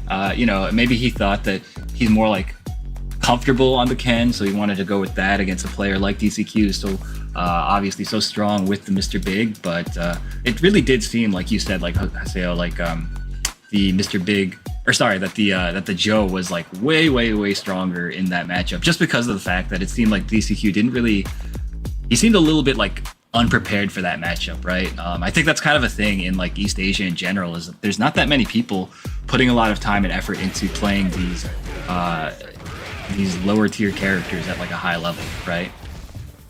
Oh, totally. But let's see, the command grabs, I think they were key. Like to please respect me, I'm gonna do a command grab, and that happened like 2-3 times, and that stopped perfectly going in many occasions. So in here you can see like he finished even with another command grab, right? Yeah, like I said, he does go for the command grab quite frequently. I think he's good at conditioning people to stand still. I think it's just it's kind of like the Street Fighter background, right? Like the strike throw background. People just, they're addicted to that thing, right? So they put the conditioning in and then they throw you for it. So really good, you know, textbook play from DCQ, as you would expect from a player of his caliber, right? Definitely. And we saw a lot of backdashes actually for Mr. Big, because he didn't want to get conditioned, he didn't want to get grabbed, and the jumps I remember too. So let's go. Oh my god, the Mexican power is right here, Aru. That's right. Yeah, we got Tifikov, originally from Mexico, now living in the US. So if he wins here, he is the United States. I'm claiming him. I'm sorry, Haseo. That's just how it works. That's right. But if he loses, he can be Mexican. How's that? I like it. And of course, he's going against the legendary Alioune Sensei from France. You know, very studious player. Lazarus was saying earlier that he's just, you know, he breaks down everything in the game to a science. Very like prolific labber, this guy, lab monster. And it's really cool to see him being able to travel around and compete more. I remember even back in the SF4 days, everybody thought so highly of Alioune, but he wasn't able to travel quite as much. And now, because of, you know, sponsorships and also the fact that such a huge high-profile event is happening in his home country of France, he is able to come out and test his mettle against some of these other incredible players worldwide. I just saw Scientificov and Aliun at Evo, actually. So I don't remember which character does Aliun plays. Does it was Mr. Karate? But of course, for Scientificov, he plays Gato. That's right, yeah. Scientifikov's Gato, I think, he had really, really strong performances very recently. I think he got 9th at Evo. Yes, he got 9th at Evo. He got 9th at Combo Breaker. And he also got 1st in the Esports Nation Cup qualifier as well. But there was a bit of a... yes, he plays karate. Okay. So you know what we're gonna see. A lot of Dragos, DPs, and sheep hooking. So be careful. Oh, nice there to air the side switch. Okay, again the DP was ready. Nice grab. Oh. Aliun is playing very aggressively right now against the character like Gato, who normally is the one that wants to rush you down. So I think this is his game plan right now, is to make it so... Oh my goodness, the movement gets underneath the rev blow. Oh, straight into the command grab. Nice. So we try to make more pressure, and 1 bar still. So we have rev blow. Oh, nice. Waiting for the Drago, of course, and the overhead. Let's go for the punish. And that would be it, actually. So, yes. Oh, my God. Really good for Scientificov. Yeah, that's kind of how Gato functions, right? He, like, once he gets the momentum, you really need to make some space against him. Otherwise, he's just going to run you over like that. And this is, again, a very dangerous situation here for Aliun. Oh, this was really sneaky from Scientificov, doing the cancel, the feint, and let's go for the close D.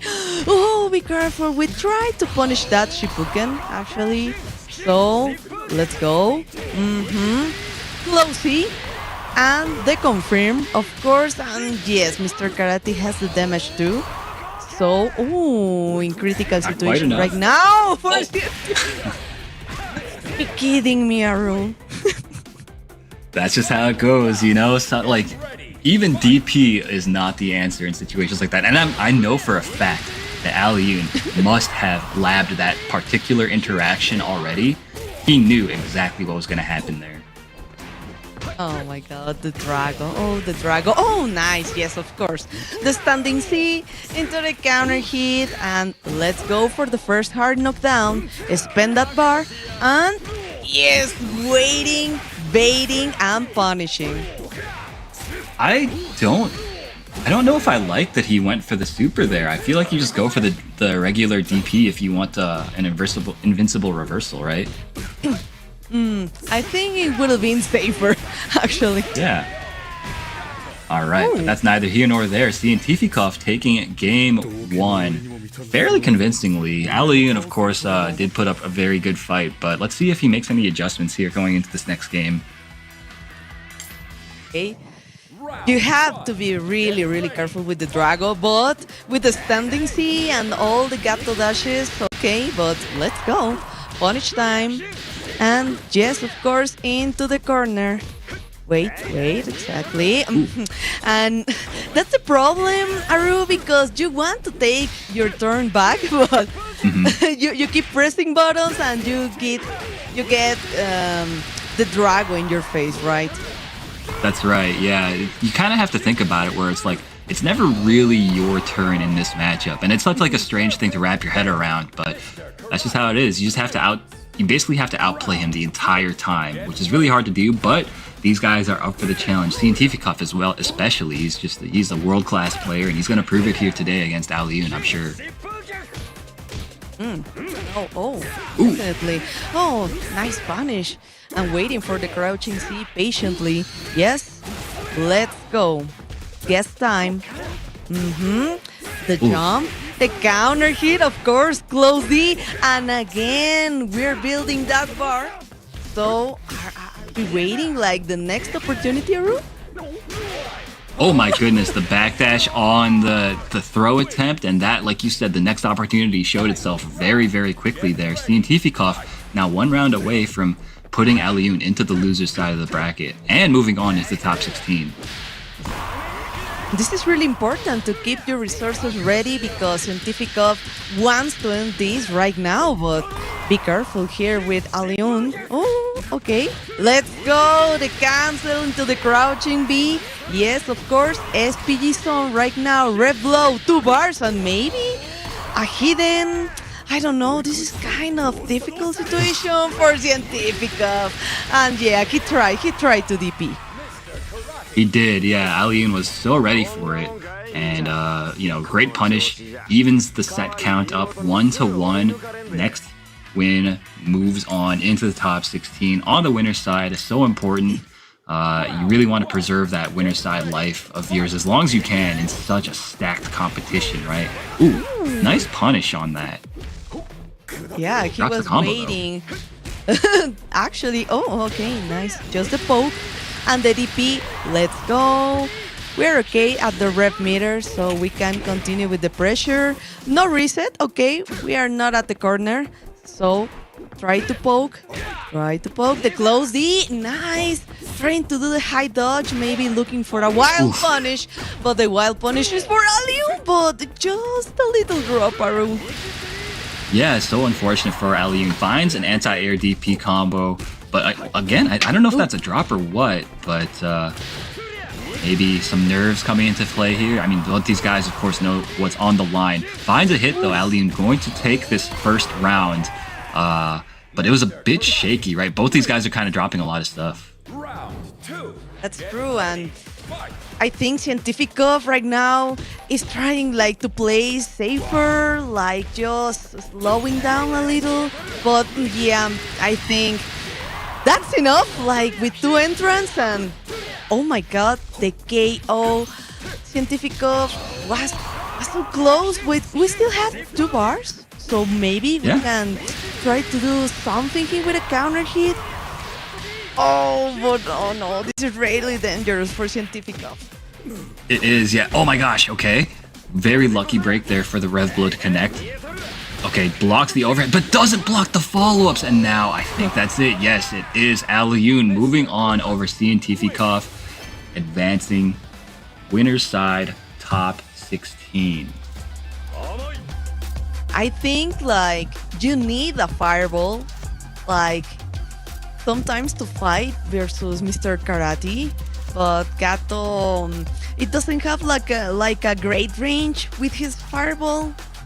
So he couldn't use that at all.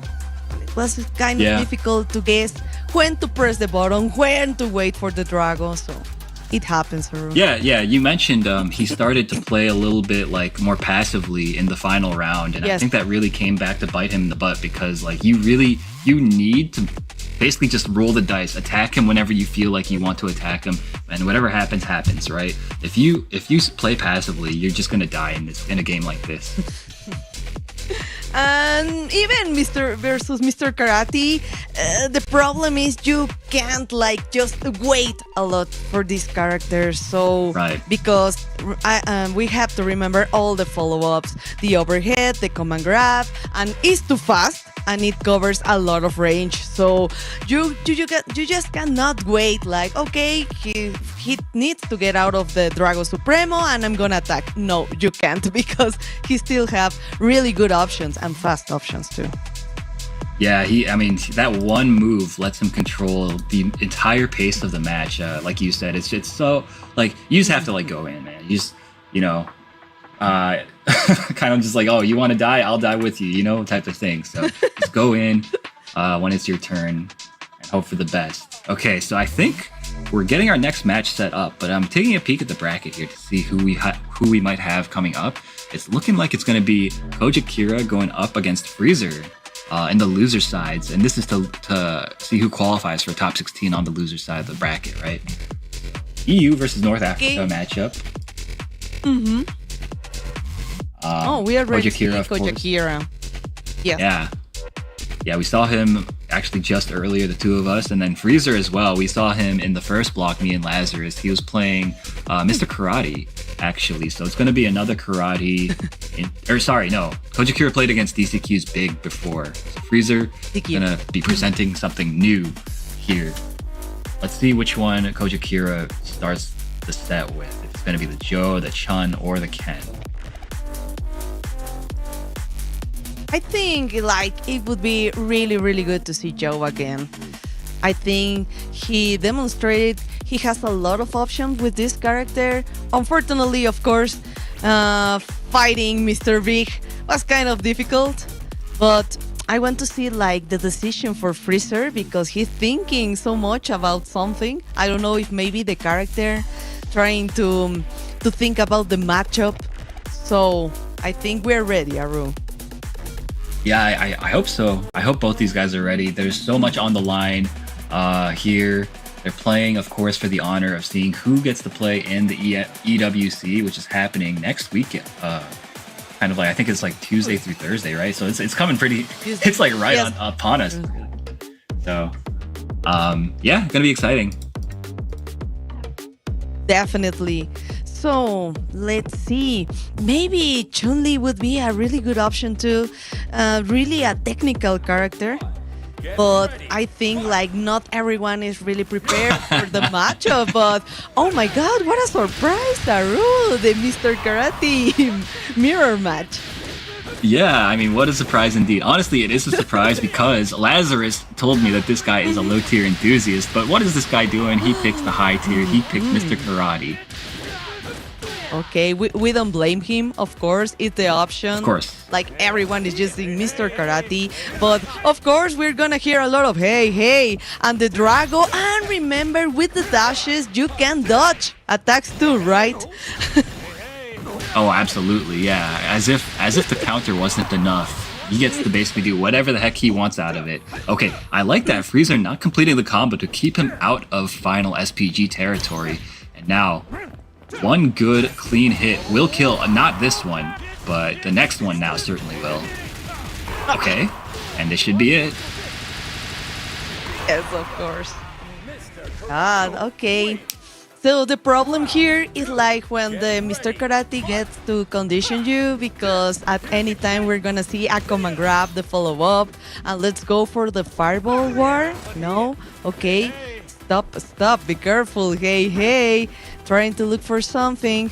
Maybe just the counter. Okay, one more fireball. Oh, the jumping C. Yes, let's just do the backdash. Oh my god. And that was thanks to the dasharu. That's right, yeah. Okay, finds the throw here. KojiKira now has a chance to get something started. Okay, throwing himself. Who's going to be the first to cash out on the throw conditioning and get... Oh my goodness, you see that? Same brain cell. That's what I was thinking. Oh my god, but okay. SPG zone. Trying to kill some frames, but okay, finds a good reversal. The crouching B. Oh, nice, Ertuer. Okay, hey. Oh my gosh. A lot of Dragos here and there. No problem. Oh, what a way to interrupt the Shippuden. Oh my gosh. Wait a minute. Finds the command grab here. Is he gonna... I don't know if he has enough. Okay, goes for the reset. Oh no! That's so unfortunate. KojiKira found the hit that he needed, but he was too far for the DP to connect. I think he needed to go straight into super in that situation, right? Definitely, but okay, don't worry, we still got it, and we have the opportunity. But yes, we tried the DP break, we tried the DP, and really good patience from Freezer. Let's go into the corner, try the reset, nothing at all, but let's go. We're into and the SPG zone. That's right. Okay, DP's right out of there. Tries to go for a throw, but nobody home. Oh my gosh. Okay, this could be a lot of damage here, Haseo. Let's see how much he spends. Oh, almost. Oh, okay, Nice. well punished into Drago. Okay, hey, and almost. Just one interaction, one more. Oh, nice rep blow. the aerial rep. Oh! It's just... Okay, but But he's very close to no bar. overheating. Yeah, he doesn't spend any bar. Oh my gosh. Beautifully done. Oh, wait. Yo, Koja Kira, that was such an incredible round from him. Freezer, he was so thirsty to find some offense with like the random Rev Cadillac kicks, right? But Koja Kira played around it beautifully every single time. He was playing with Freezer's mind, so be careful. Oh, well, still 2 bars ready for Kojakira. A lot of cancels waiting into the jump. Yes, of course. Who's gonna make the first Drago Supremo? And we need to spend the bar, of course. We need to cool down a little the rev meter. Double hey. Wild punish with the cross up. Nice. That's right. Oh, okay. Too far for the DP to connect there. Koja Kira, though, in final SPG territory. He's so dangerous here. Freezer, and you see he's respecting it. Hey. Oh my gosh. Counter hit with the fireball. Okay, no damage, but let's go. Drago into Drago, and of course, overhead. And ready, okay. Final round is ready, Aru. Potential final round. Yeah, if Freezer wins this one, he moves on into the loser side of top 16. Loser of this does go home. So there's a lot on the line here, SAO. Oh, totally. So let's see. We still have like good resources. One hard knockdown. Okay, trying to bait the ignition, maybe a DP, but let's go. Don't tell me. Oh, maybe he tried to go for the reset. Hey. A lot of cancel, backdashes, and 1 rev low. Ooh, nice neutral jump over the Cadillac. Koja Kira taking game 2, evening the set count, forcing that final game. So important for him to stay alive there. 1-1. We're ready. So I think the moment they do at the same time the Drago, like who's the first one to get a little angsty, is the one who loses. So be careful. Oh, nice, well punished. Crouching B. Yes. Hey. But just baiting, Garu. That's right, yeah. All right. Ooh, I like that. Using the taunt to build up Freezer's rev meter there.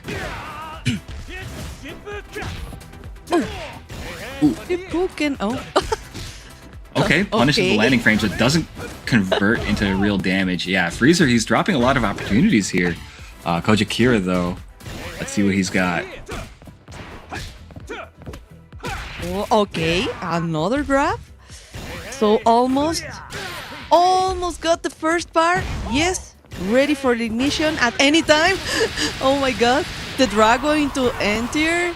Yeah, so we have the resources, of course, and let's go for the next round. Yeah, very nice from Koja Kira. I really like his anti-air DPs. I feel like he's been better with the anti-airs than Freezer has in this set. So if I'm Freezer, I kind of want to stay on the ground a little tiny bit more. Very nice, finds the hit, goes into full damage. Oh, gets thrown into the corner. Not good. Yeah, nice ways to use the Drago. Don't jump. Okay, SPG, but I don't know. This is like a critical situation for Koja Kira. Yes, the cross up. You need to jump to wait for the Drago, right? That's right. Yeah, cross up is of course one of the answers to that to the counter, but you know, the good karate players, they're not going to let you get it for free all the time. So that was a really good time for Freezer to bust it out there on a read. Oh, totally agree, because like here the distance is like key for Mr. Karate. So let's go. Hey, and 1 fireball. Be careful. Nice answer from Koja Kira. Oh, but wait! Too fast to get out of the Drago. Punish just with a crouching. Oh, nice throw tech. Yeah, very nice. Bit of a lucky break for Freezer. Okay, Freezer has him in the corner. Okay, goes into the super, builds back some of that rev meter. Anyone's game still. Koja Kira gets the air to air. Oh, but gets the throw jumped over. No super. Still alive, Koja Kira. Oh! That's so These funny. are the mental games, Aru. Yeah, definitely. So I mean, he saw Freezer was holding the parry stance, right? And he decided, like, I think that you're gonna let go right now. And he pressed the Cadillac kick. Ended up just going right into the counter and dying for it, looking very silly while doing so. But it was not a stupid decision at all. It was very calculated. It just didn't end up being the right decision, that's all. I'm really surprised with the Drago in general because you can use it at any time, in any moment, that if you're just in neutral, just waiting, doing nothing at all, just stays in the Drago and then you're gonna fall into the counter, right? So I'm really surprised about this because I hope other characters have something like this, but no, just Mr. Karate. Yeah, you want other characters to have moves as strong as Drago Supreme? Are you crazy, Haseo? You might be a little crazy. I need it for Salvatore. I need it for Salvatore, please. I don't have fireballs. I don't have VP. But please. Understandable. Okay, I'll give you that. Okay, so I think that I heard that we might be going on a break soon, right? So, yeah, all right. So don't go anywhere, guys. We'll be right back with some more matches very, very soon. But first, we gotta take this break. Right back.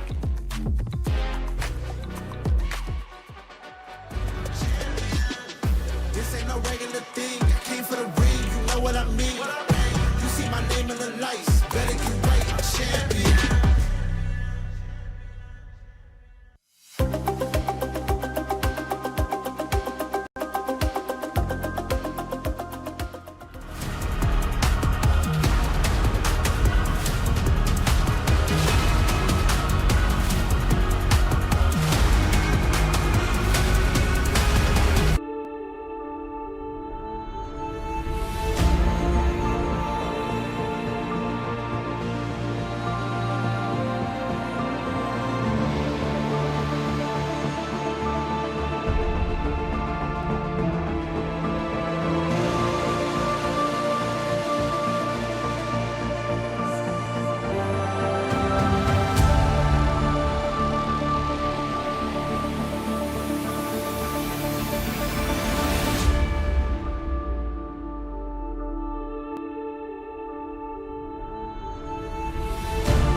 And welcome back, guys, of course, for the LCQ of Fatal Fury City of the Wolves. Thanks for bearing with us. We're just trying to get the players situated in the STC Contenders Arena as we're ready to kick off Wave B of the pools. I'm Lazarus, joined by Haseo once again. It's a pleasure to be working with you. How was that ending to Pool A? The pleasure is mine, Lazarus. But I think this is like really unfortunate for us, for the Mexicans, because we already lost good players like Tamago, Cientifikov. So I don't know what is going to happen, honestly, Lazarus. Yeah, that was tough. I think Tamago went down to Kumiko, and then Kumiko actually looking up to Jan, who made it through on the loser's side. Still hope for EU, though. Alioun on the winner's side of top 16. Just needs to win one game, and he's in the winners semi-finals of top 8. So pretty big opportunity for him, and other players like Sai, Abao, and DCQ all still on the winner's side. Of course, we've got Wave B coming through, which has a lot of very strong players as well. A couple from EU, but yeah, especially from Mexico. Exactly, because we have Lokov from Mexico and Kupa TJ. So yeah, they're really, really popular and really good players from Mexico. So we're gonna have a lot of surprises, because here is Shizi 2 in this bracket, in this pool. Oh, and some of those players I'm looking right now at the Star GG, I don't know them, honestly. For me, they're very new players. But, oh, of course, we have PIDA and Falcons ET, of course. Yeah, a lot of strong players in this one. I think when we saw the players getting ready, I think I saw Hurricane with the Wolves jersey, the team that he's sponsored by. Obviously, for people who don't know, Hurricane was one of the strongest Street Fighter players, Street Fighter 5 for a long time, Street Fighter 6 as well. Recently moved out of the UK. And yeah, it's here for the LCQ for See the Wolves. Super sick to see. I think he will be the first game on stream. There you go. Just waiting for his opponent somewhere around here.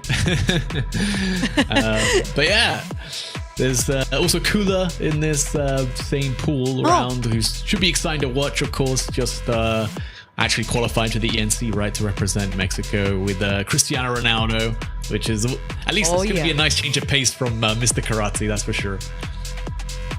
Of course. I think Kula and Neku are our best Ronaldo in Mexico, actually. So yeah, we're gonna have a really great show if we can see Kula in any of these matches that are coming up, right? So let's see. Oh, Kubo, yeah, we have Kubo too. I think like one of the hardest players here in this pool is going to be Shizi. Yeah, XYZZY is... I'm assuming he's still playing Billy. He was making that character since day one. But I feel like we haven't seen him travel around so much this year, at least compared to Season 1. But I'm sure he's still an absolute danger on the Billy. Was definitely one of the best players on that character last season. So in Season 2, when Billy's even better than he was, it's going to be a big threat for sure. But I'm looking forward to see PIDA, who definitely one of the best players in Europe, going to be sticking with the Andy Bogard. Should have a pretty nice run. Yeah, and he was dominant in EU for quite a while. Obviously, more recently with Mr. Cry coming out and things like that, a lot of other players have managed to make their way to the top. The twins, Nivek now. But still going to be exciting to watch him. It'd be super sick to see him qualify for EWC as well. He's got a lot to give. Totally agree. I think Andy is like a really good character to fight versus Mr. Karate, actually. So we have the flip.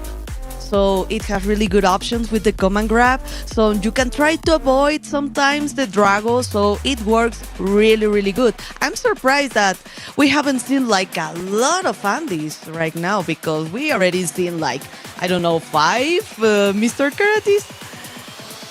Yeah, he's definitely like a bit more of a specialist character, but he's definitely quite good in the teleport as well, to get behind the Drago stand. Things like that is all really useful.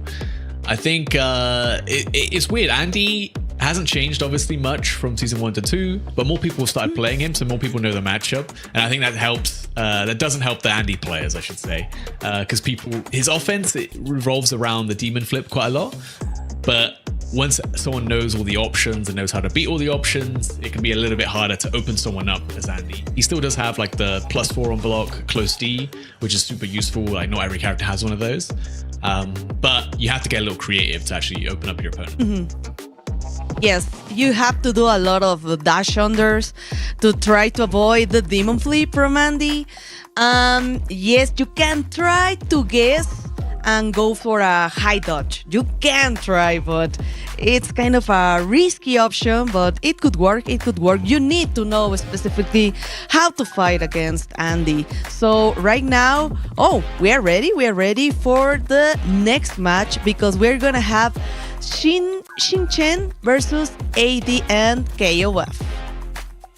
Yeah, Xingchen, one of those players that I was mentioning at the start of the stream from China, who doesn't really travel outside China very much, just more takes part in their domestic league and does extremely well there. But of course, you know, when you got someone to look up to like Xiao Hai, it's going to be pretty easy to motivate yourself to be a good player in Fatal Fury.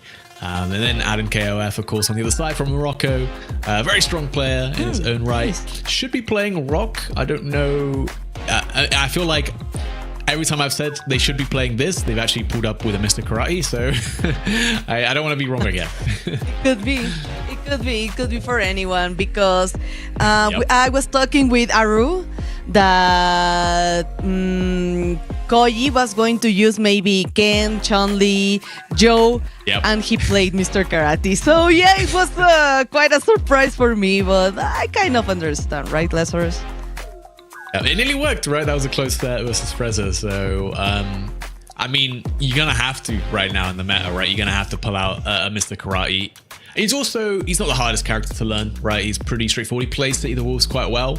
I think, you know, he's got really good buttons to like kind of pressure your opponent with and things like that. So it's not too much. All you have to do is do a lot of Drago Supreme and you're going to do all right. You're going to do all right. But yeah, I mean, it's a shame though, because I do love watching Kojai Kiro play because he plays these unorthodox characters, especially like the Street Fighter characters. I think we did get to see him on Ken for like one game. Yes, for one game. But yeah, it can be hard to get those characters to get going, you know.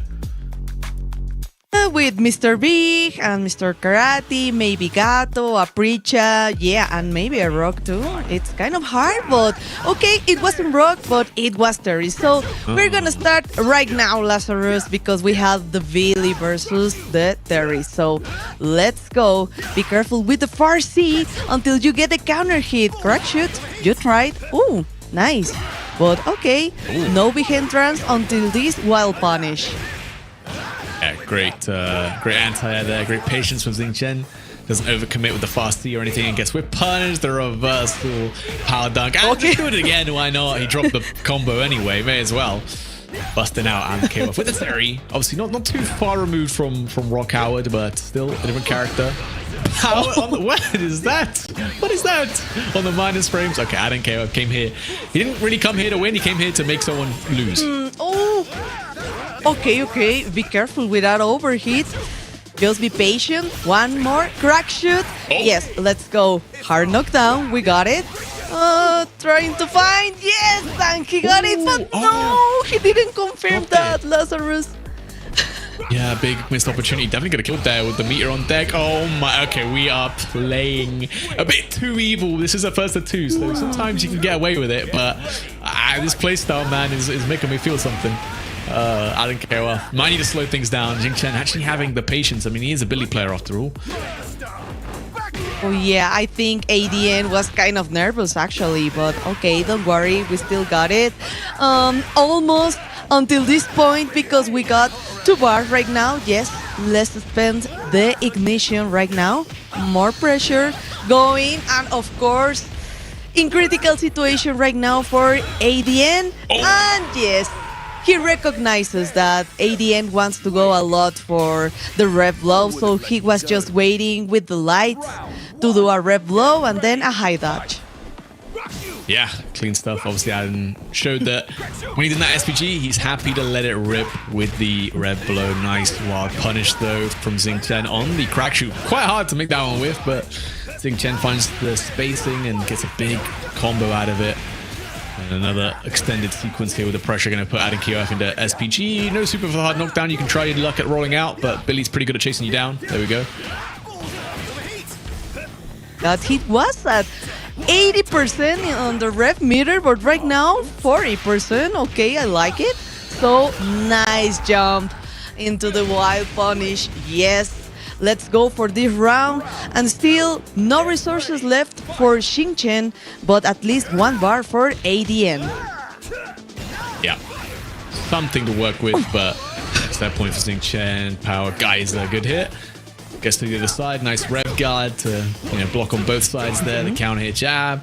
And we got the corner control. No roll. Nice, the double guard cancel on the JD. Clean stuff from Xingqian.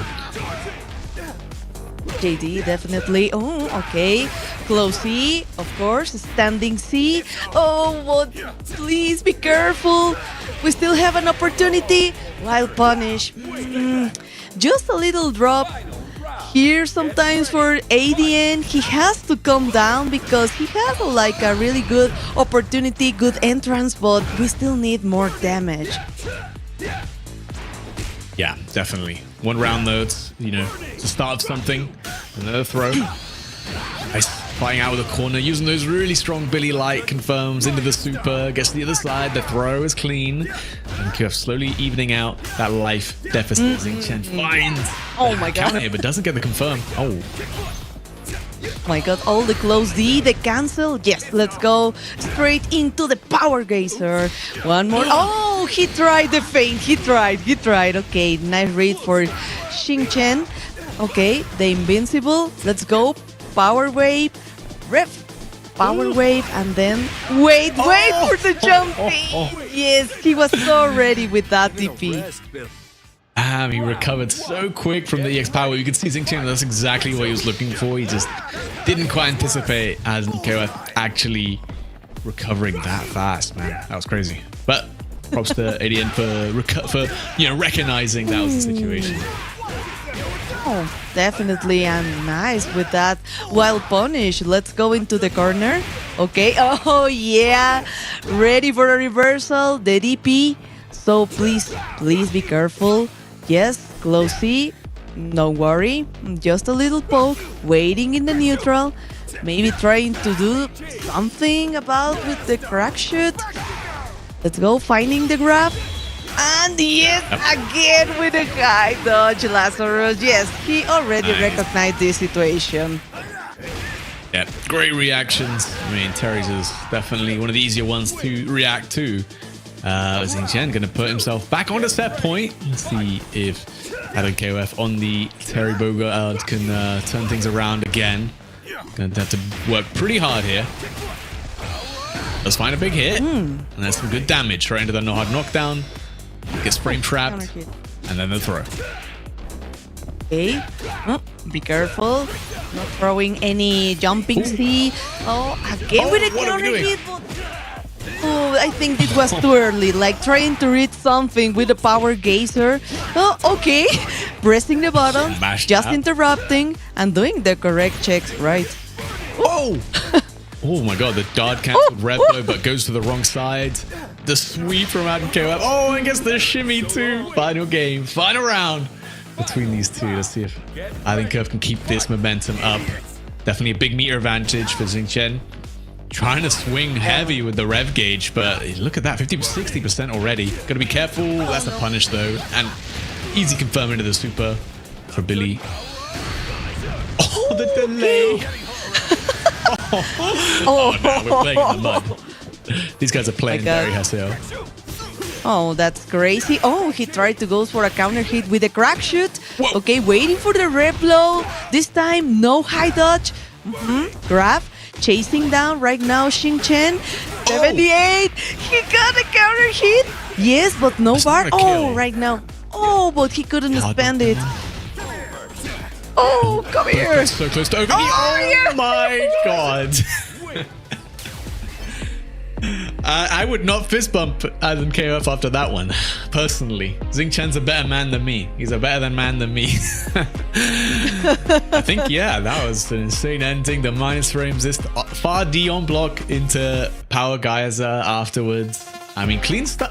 No, not clean stuff, but effective gameplay. It worked out, and yeah, exactly. That's the important thing. It worked. Xing Chen, though, going to be still alive, just in the loser side, of course. Yeah, nice play. And first to two, especially, good stuff. I wasn't so convinced at first with this Power Geyser, like trying to do like really good reads. Like he's gonna press a button after this, and then he got like too wild punish. So I think he won like maybe tried to stop doing the Power Geysers, but okay, he said no, I'm going to stick to my game plan, and it's gonna work. There's no way you guess right like the fourth time, right? You've guessed right 3 times. You're not expecting it the fourth. It's gonna work. I'm gonna do my minus frames into the Power Geyser, and it worked out, right? I mean, it does do a ton of damage. That super really is painful. And in that situation as well, like you are in overheat, you kind of need to do something. If you just sit and block, eventually you're gonna get guard broken, right? So you kind of were forced. But and this crouching C, ouch. Yep. Ooh. Look at this. Pulls him in. They come here. RD whiff. Oh my god. It wasn't even on block. It whiffed. But you know what? It kind of if it whiffs, you may as well, because they're either going to whiff punish you or they're pressing and they've missed the timing for it. So hey, you know what? Effective. So it was a good challenge, actually. So it worked. And yeah, I think like maybe Shin wasn't expecting another Power Geyser, because it was like really, really risky to do that in that moment, because that would have been it for, I think for that round, it was final round, right? In that moment. Yep. So I think it would have been really risky for ADN. Yeah, you gotta be built different to make decisions like that in final game, final rounds of like the ESPORTS World Cup last chance qualifier, right? Yeah, that's a dangerous individual there. Going to be moving on the winner's side. Don't know who he's going to be up against. Have to check out his pool as we're going to get ready with the next game. We got Hurricane now up against Sid, who Sid is he's a great guy. He comes to a lot of European events. He creates his own fight sticks. Really awesome designs as well. He pretty much, if you go to any European event, this guy will be there, and he has some of the sickest merch ever. Let's see how he does in Fatal Fury. I don't know. I have not seen him play personally, and up against Hurricane will be a tough challenge. But do you know their characters by any chance? Hurricane, I mean, he was playing Preacher like a long time ago. Oh, okay. I imagine he's on like Mr. Karate now, if I had to guess, you know. But we'll find out. Sid, I'm not sure personally. Yeah, could be anyone. It would be interesting to see a Preacher right now, because she's really a pretty solid character. But okay, T-Suck is like one of the upsets for me right now, Lazarus. Yep. I can't believe how wrong I was. Hurricane playing Vox, that's crazy, man. Sid playing T-Zog. Look, he's here to have fun, man. He's here to have fun. Oh, we're getting drops. Oh, this is a button check. Actually, no, I don't, no, this is the game. For a second. Oh my god. Checking buttons, I can't lie. Oh, I was really surprised, because when do you see a T-Zog like at this moment in this kind of tournament, right? Yeah, it's tough. I mean, there's a reason why we don't see him, Hastel, and that's he's a bit of a bad character, and he's hard to play too. You know, it's the combination of two things that is not fun for most people. No, not at all. But yeah, okay, don't worry. But I think, oh my god, yes, of course, the counter hit. I think Box has really, really good frame traps, so you have to be careful with the dive kicks too. Yeah, especially his DP break is probably second best in the game behind Preachers. It's really good, low recovery, fast, big counter hit starter, right? And Hurricane making quick work of that first round. Sid couldn't really find a way out of that corner, but that's kind of like the downside of the Griffin mask right there. T-Zog, of course. is that if you do get in the corner, it's super hard to get out. You have to work really hard to try to get in with the EX command grab. Couldn't quite find it. Big far deep wild confirm, but no. Drops the combo. Oh, nice confirm. Trying to get the target combo again with the slide. Oh, nice counter hit. Trying to check to try to stop all the pressure Hurricane is doing right now, but I think it's not enough because, you know, when you have in the first position the SPG and you lose it, it's really hard to survive. Yeah, it makes some sense, right, though, for first position SPG, for T-Zog. You can get those hard knockdowns rolling, you can get some of that command throw pressure, but yeah, I mean, it's going to be tough against Vox. Like, he's going to be able to rush you down so quick, and you got kind of slow buttons to check or try. Oh, Hurricanes! Bro, why does he know the matchup? He keeps jumping on reaction to the demon flip. Like, I don't know, man. Okay. Oh my god. There we go. Sid, yeah. Not putting up the best fight ever with the T-Zog. Shame we didn't get to see more of the character, but yeah, Hurricane, he's come here for one reason. That's to qualify for the Esports World Cup. Sid's come here because he likes to have fun, you know? He likes to come to all these events and see his friends and people from Europe and around the world as well. I think he's very close with the Chinese. He's also Chinese, so probably travels a lot with them. Yeah, it's really difficult to get in the game with a character like T-Zog because you need to use your JDs perfectly enough to answer with a command grab. So in this moment, I think there wasn't like any opportunity to even defend himself when he was into the corner. So it happened, Lazarus. Yeah, exactly. Like you mentioned, like the just defending is like you kind of have to get good at it if you're gonna play T-Zog, because that's where he gets scary, right? If you got a good defense as T-Zog, you can kind of make him work, right?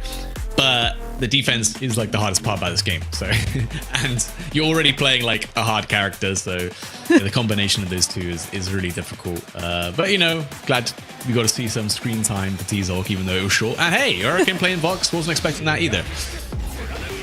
Yeah, I really appreciate to see a T-Zog in this kind of tournaments. But yeah, Sid was like, I tried so hard, but okay, like Vox with the frame traps and the dive kicks, the mobility. So I kind of understand. I think like you don't see a lot of T-Zogs, neither a lot of Vox. So you need to learn specifically this matchup, and it's hard. And like I said, Hurricane for some reason knew the matchup. Like, wow. Like T-Zog has like the demon flip grab, right? He jumps in the air and he grabs you. It will always hit everyone like the first time, but not Hurricane. Hurricane's like, nope, I'm jumping. I react to these. Every like, time he was jumping out. Yeah. It's crazy. Also, I don't know why he knew so well this matchup, but okay. Still, we got some fresh characters.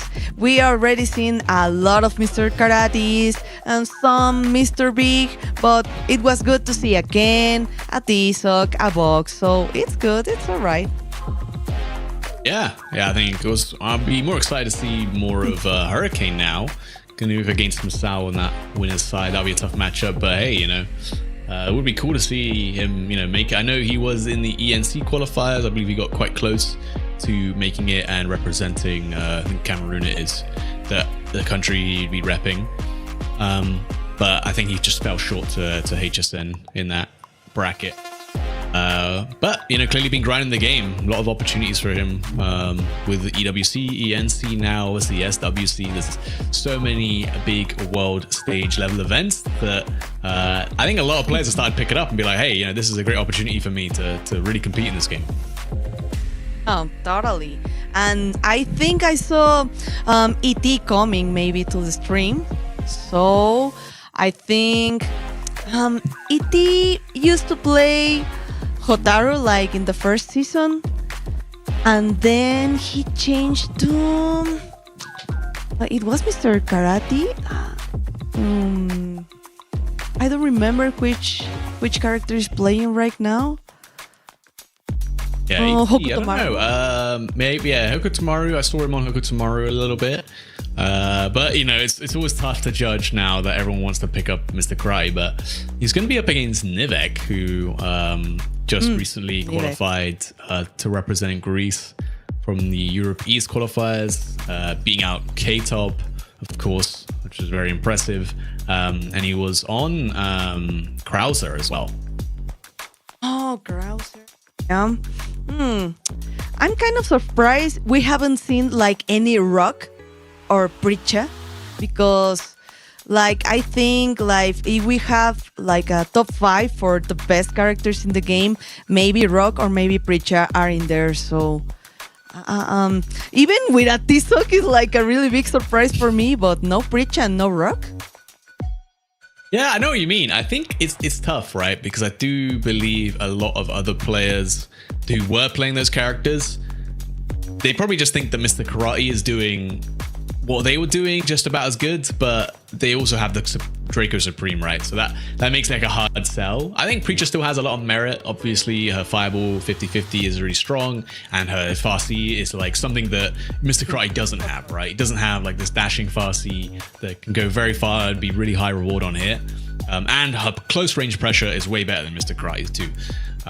So there is still merit to pick these characters, but I think for long-term investment, people were just thinking, oh, I'll just play Mr. Karate, right? Yeah, and it makes sense. If you want to throw some standing C randomly into the screen, we can use Gato. Gato has like a really good dash. It has really good options too with the standing C. So Preacher, Gato is like any character. If you like one of those two, I think it works perfectly. So yeah, but Mr. Karate with the Drago Supremo still is like one of the best options. So I remember we already seen like 2 or 3 Billys too. Yeah, Billy, of course, probably the second best character I've said. And speaking of, I think we're gonna get like the Billy XYZZY up against Shinky. Should be interesting. Oh yeah, I wonder if XYZZY stuck with the Billy. Probably. I feel like if you were playing Billy before, you're probably pretty happy playing him now. I think he's a good character into Mr. Karate as well. So it's like there's no reason to go for like that mirror matchup, right? But I think it's the first time I'm going to see Shinky play. Actually, I didn't know about this player before, but yeah, now that you mention it. XY plays used to play Billy. I don't know if he has any change at all right now. So I think this would be interesting to figure out which character did he decided to stay with. Maybe like many players change to Mr. Karate right now. So let's see. Okay, I feel like Shinky is a name I recognize. I think when I was going through some of the ENC brackets, so definitely is playing the game. We'll see how well they can perform against XYZZY. But yeah, I mean, we will be getting to the game very shortly. Of course, we're just getting the players ready at the STC Contenders Arena, where the LCQ is taking place. And of course, just a quick reminder for you guys, the top 4 who are placed in the LCQ will make it to the main event. I think starts on Wednesday next week. So yeah, brilliant opportunity for the players. And here we go. Yeah, we go. Mr. Karate, but XYZZY on that patented Billy. Big wild punish with the Farsi to kick things off. Shinky actually also playing with the mid position SPG. Interesting. But be careful, the wild punish, here it goes. But we're into the SPG zone. We have the SPG in the middle, so this is really interesting. The first time I saw... Oh my god! Oh, you hate to see it. Like, really, Lazarus? Yeah. And look, you know, if you play against this character, that's happened to you many times now. That's happened many times, you know, it happens to everyone. It's really interesting because it was the first time I'm seeing Mr. Karate with the SPG in the middle, actually. Round 2. Yeah, there's definitely some merit to having it in the middle. You know, if your opponent wants to spend like a super on the first touch of the game, it's generally going to put you into SPG, so you're going to be able to use it defensively a lot more than the final position SPG, the Tatsu's coming out. effectively from Shinky in the corner now, has to defend, gets caught trying to backdash there maybe. Oh, again, like with a counter hit. Big Be punish. careful, you have to punish that. Shipuken. So let's go. 1 bar. We need to spend it, right? So, no. Yes, let's go for the hard Much knockdown. damage. You have to guess right now. Okay, I don't know if Shinky actually was trying to do the red line, but it worked. Hey, you know what? Tons of damage puts XYZY just outside of SPG. The plus frames into the challenge. And yeah, taking that first game with Billy Kane. Okay, we still have an opportunity, so don't worry. XY is ready, but be careful with the fireball.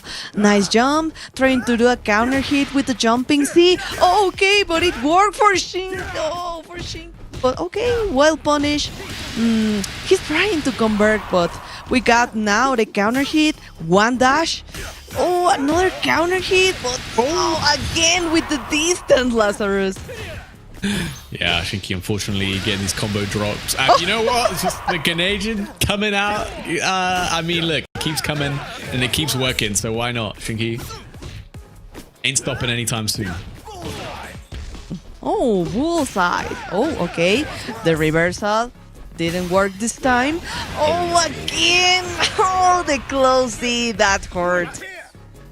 Yeah, probably tried to wake up with the Drago Supremo, right? But it's not frame 1 counter, it's like frame 2.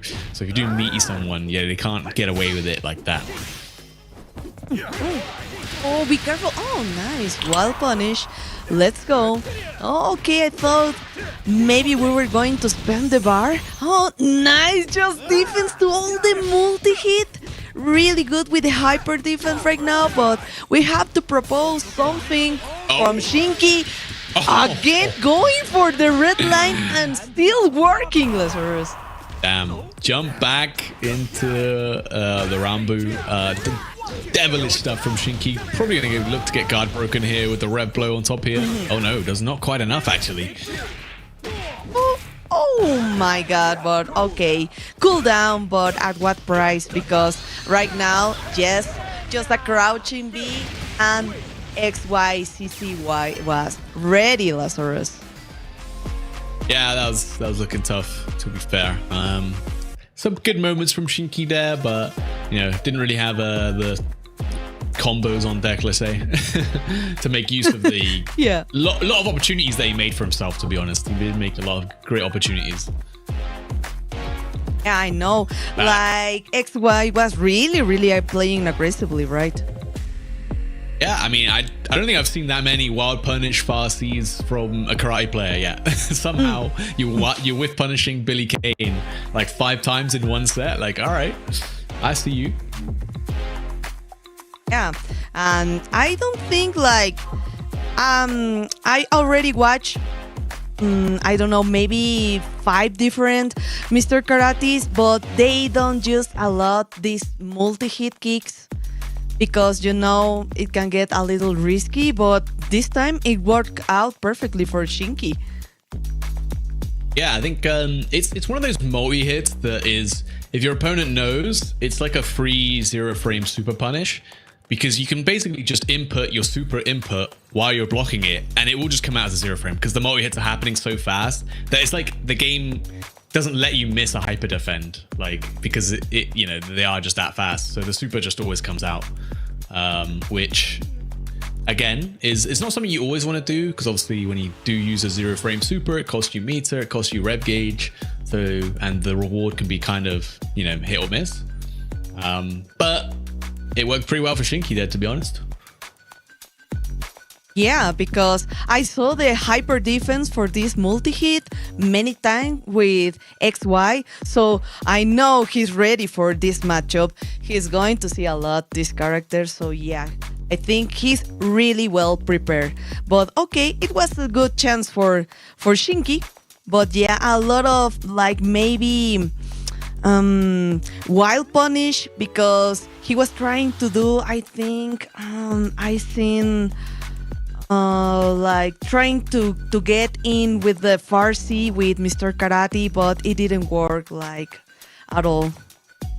Also just reliant on the Tatsu as well to close the distance very quickly, which is great in a lot of matchups. The heavy one, a lot of people like. The light one's really great too, but that one you have to actually space to try and be safe, right? So it's, you have to be a little bit more creative with how you use those ones. But obviously Shinky's not out, still in the loser side anyway. As I think we're getting our next matchup, probably will be that ET Nivik one, looking at the schedule. But yeah, it should be good. I mean, obviously, in the top 16, we've got already Alioun versus Sai, Abao versus DCQ. In the loser side, we've got Xian, Yeonwoo, and Freza, and a Japanese player whose name I don't know how to pronounce. Don't worry. And I see... Okay, we can... Oh no, Lokov is already playing. Another popular, really good player from Mexico. And yes, of course, we're gonna have next ET versus Nivek. Yes, but I'm not sure which character is playing right now Nivek. Should be Krauser, but he also does have a Billy Kane. Like, Billy Kane is also very good, but he will want to probably play the Krauser. Depends on the matchup, I suppose. For ET, depends on what character he wants to pick. But yeah, Nivek's been doing really, really well. He's definitely probably one of the most improved players in Europe this year.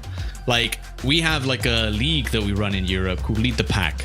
And Nivek, at the start of the season, he was playing T-Zok. And he did okay, you know. He maybe squeezed into like the loser side of top 8 a couple times, but in general, his T-Zok was not looking great. And then he picked up Billy Kane and he started winning a lot more. Like, it got a little scary how much he was winning. And then he started playing Krauser, and I was like, oh, he was just getting carried by Billy. Like, he's not going to do as well on Krauser. But no, he's also pretty dominant on this character too. So I think as a player, Nivek's has gotten so much better.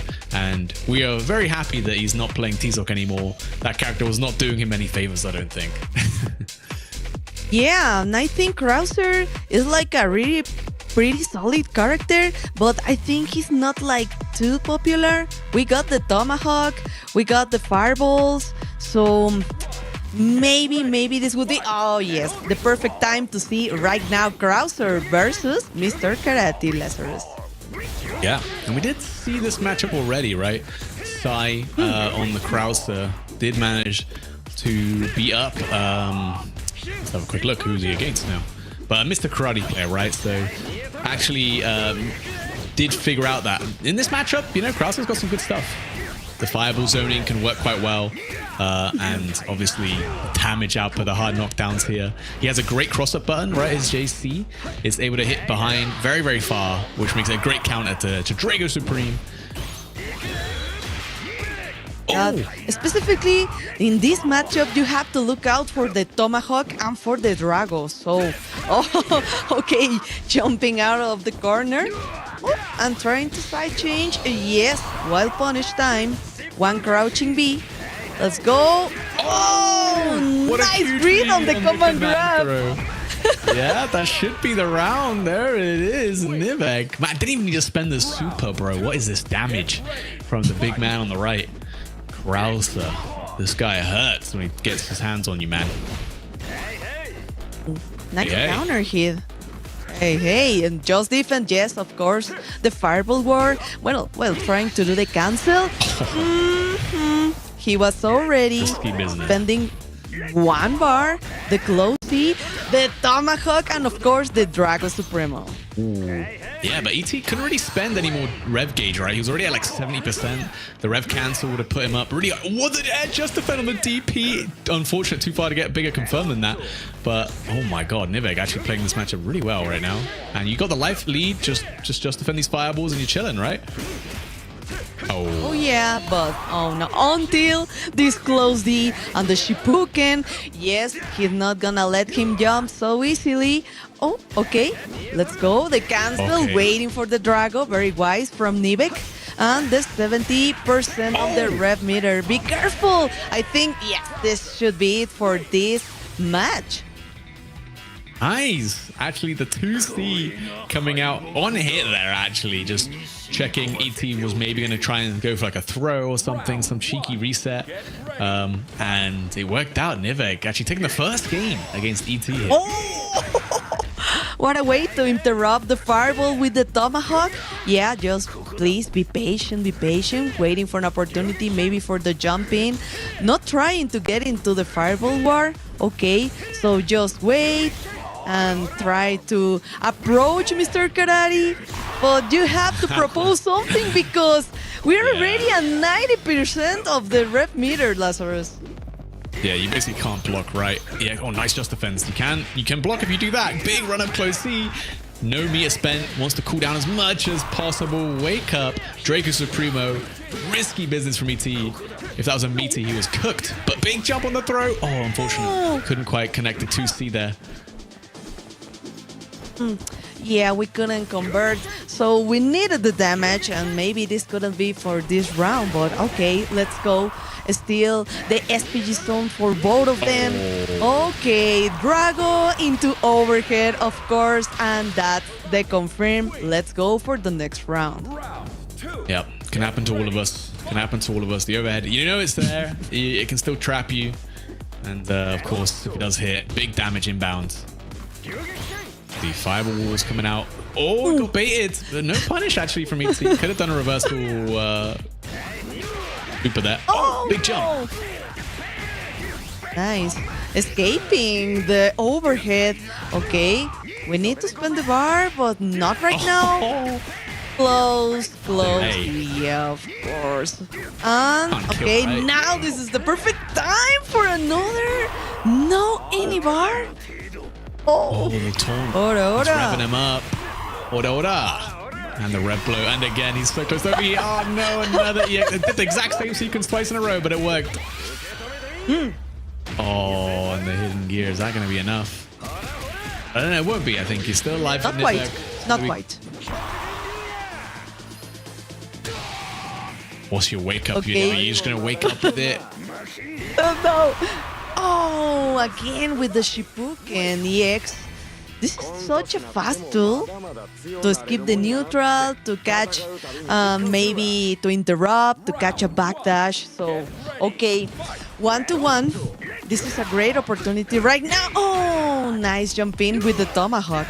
Oh, big fast C, too far away to connect though. There you go, another fast leg tomahawk. Doesn't finish it clean. Like little mind games from Nivek there. Big rewards. Gets hit by the wake up reversal though from ET, the Ryuga. Oh, nice grab. Shippuden. I'm waiting for the Drago. Please don't press any button. Oh Be careful, it's not your turn. Yeah, just still not your turn with the DP. And please be careful too with the red blow. Yeah. The red blow, man. That's exactly how ET made the comeback in the last round. Looking to do the same in this round. Trying to bait out that Kaiser wave, right? With the feint. That is overheat. Nice. Worked out. And you know what?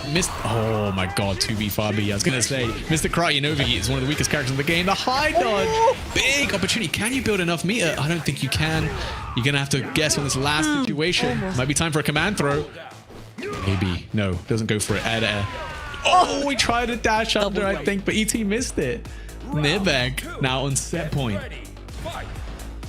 And bar, right now we got the resources and one Shippuden. Let's chase him down and maybe into more pressure. Yes. Oh no, again. Okay, well punished, but not too much damage, so it's fine. We're still there. Let's go. Fireball time. Yes, you just have to duck, so don't worry. Nice jump. Maybe trying to get again with a tomahawk. Oh, nice counter hit. This is gonna be a lot of damage. Yeah, Kaiser wave, hard knockdown here. Over me head. I don't know if that was me or not, but it doesn't connect.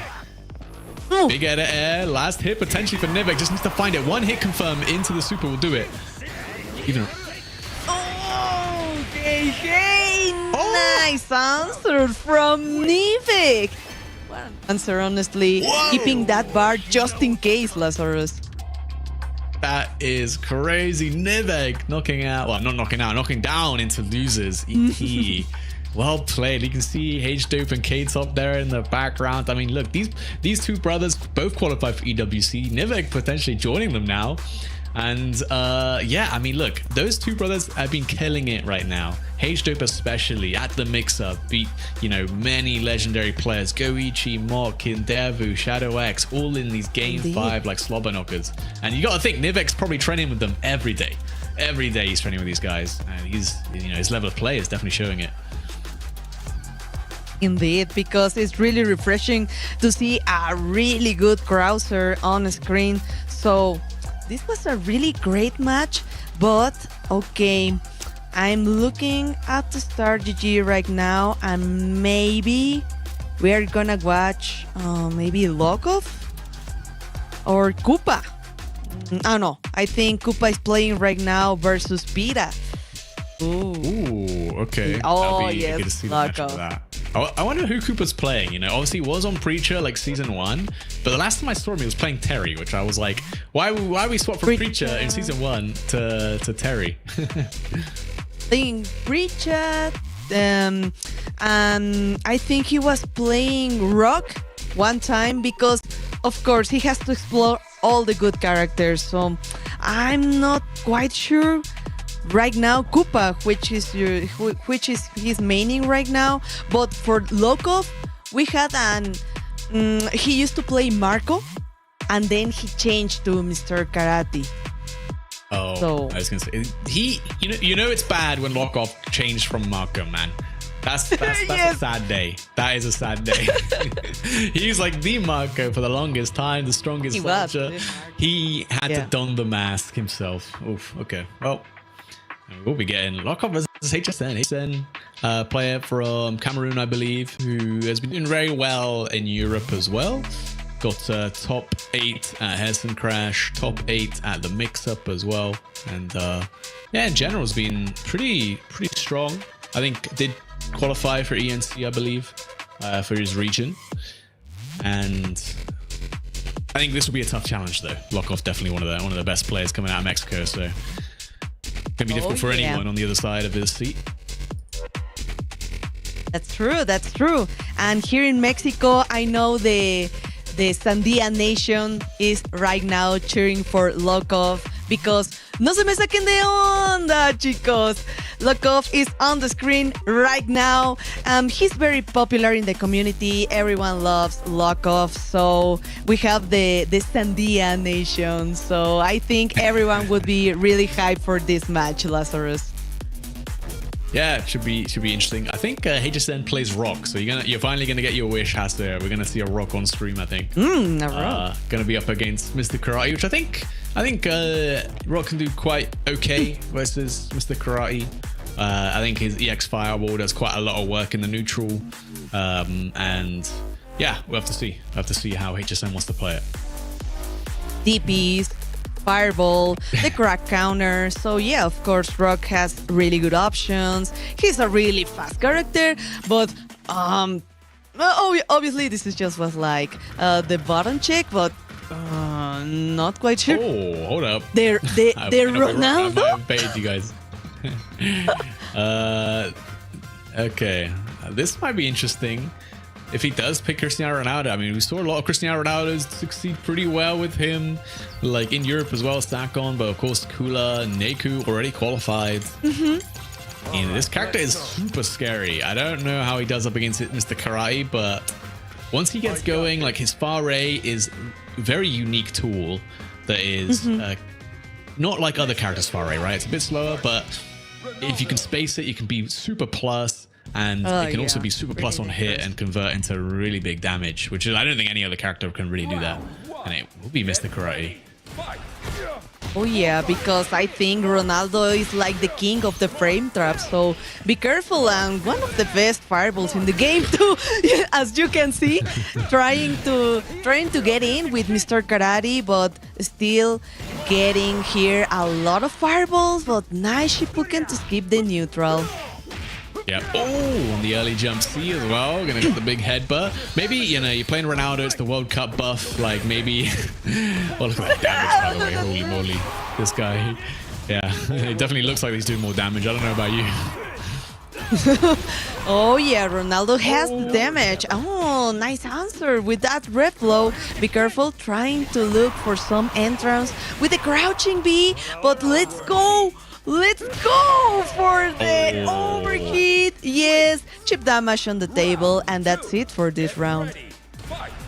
Yeah, didn't have too many options there. Just had to jump out. He just then. I mean, it worked last time, right? Got that big counter hit JC to start things off, but Lockoff ready with the anti this time. Speaking of DP break from HSN, doesn't spend the super though. Gets a hard knockdown. The throw loops from Ronaldo are so sick. Look at that meaty setup right there. Oh my god.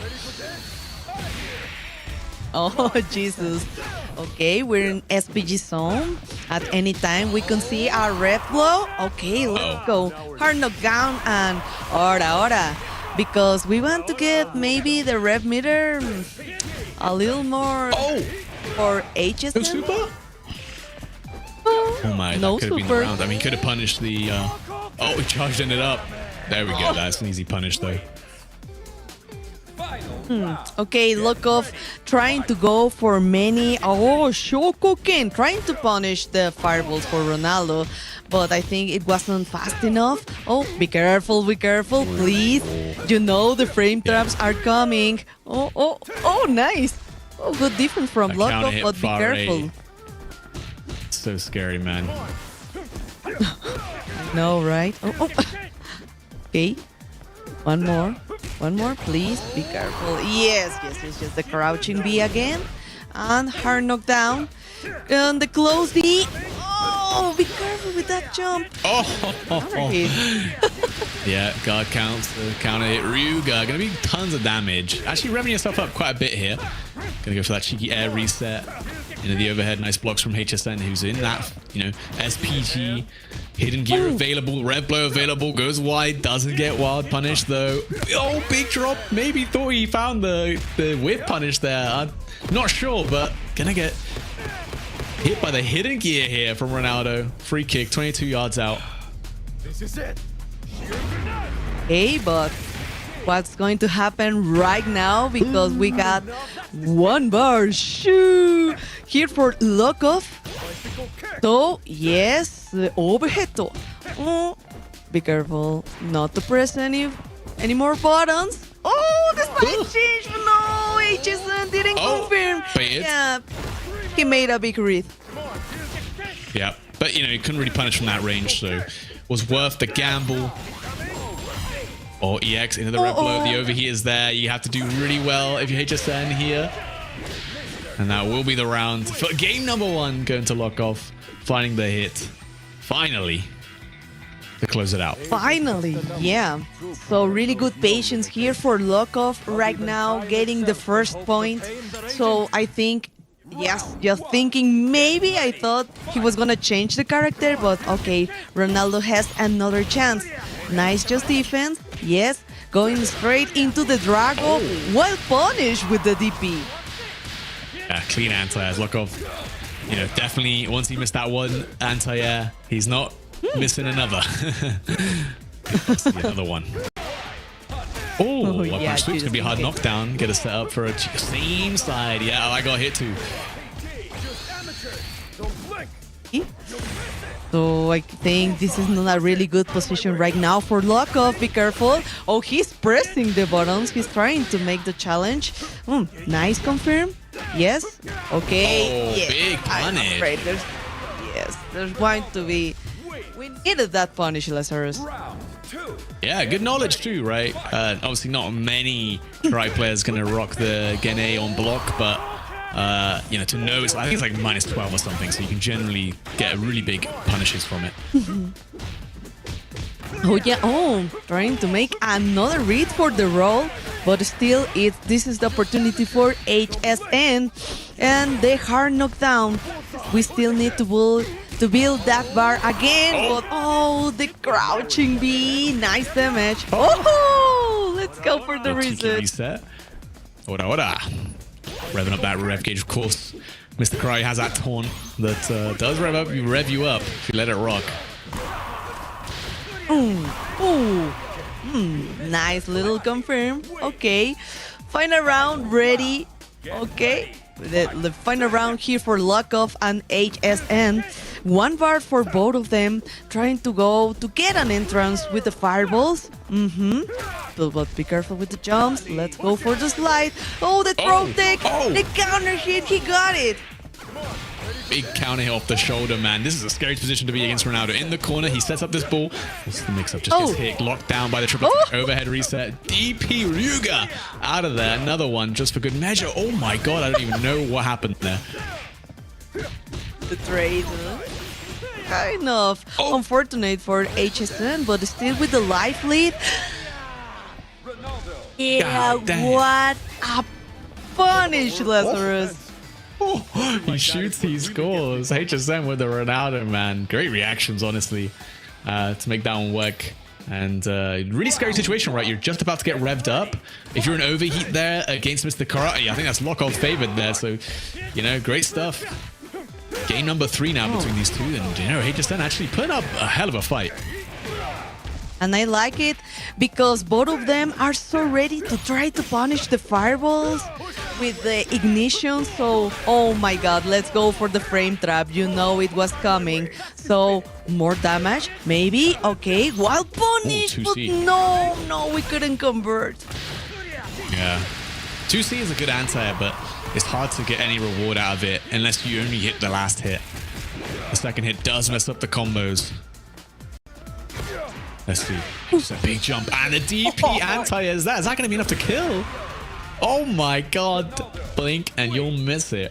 There we go. HSN on set point over Lockoff. 1 round away from closing this out. Oh my god, okay. Still, we got 1 resource, 1 bar for Lockoff, and the cancel into wild punish into the corner. Oh, okay. Nice. The cancel of the dragon. Nice.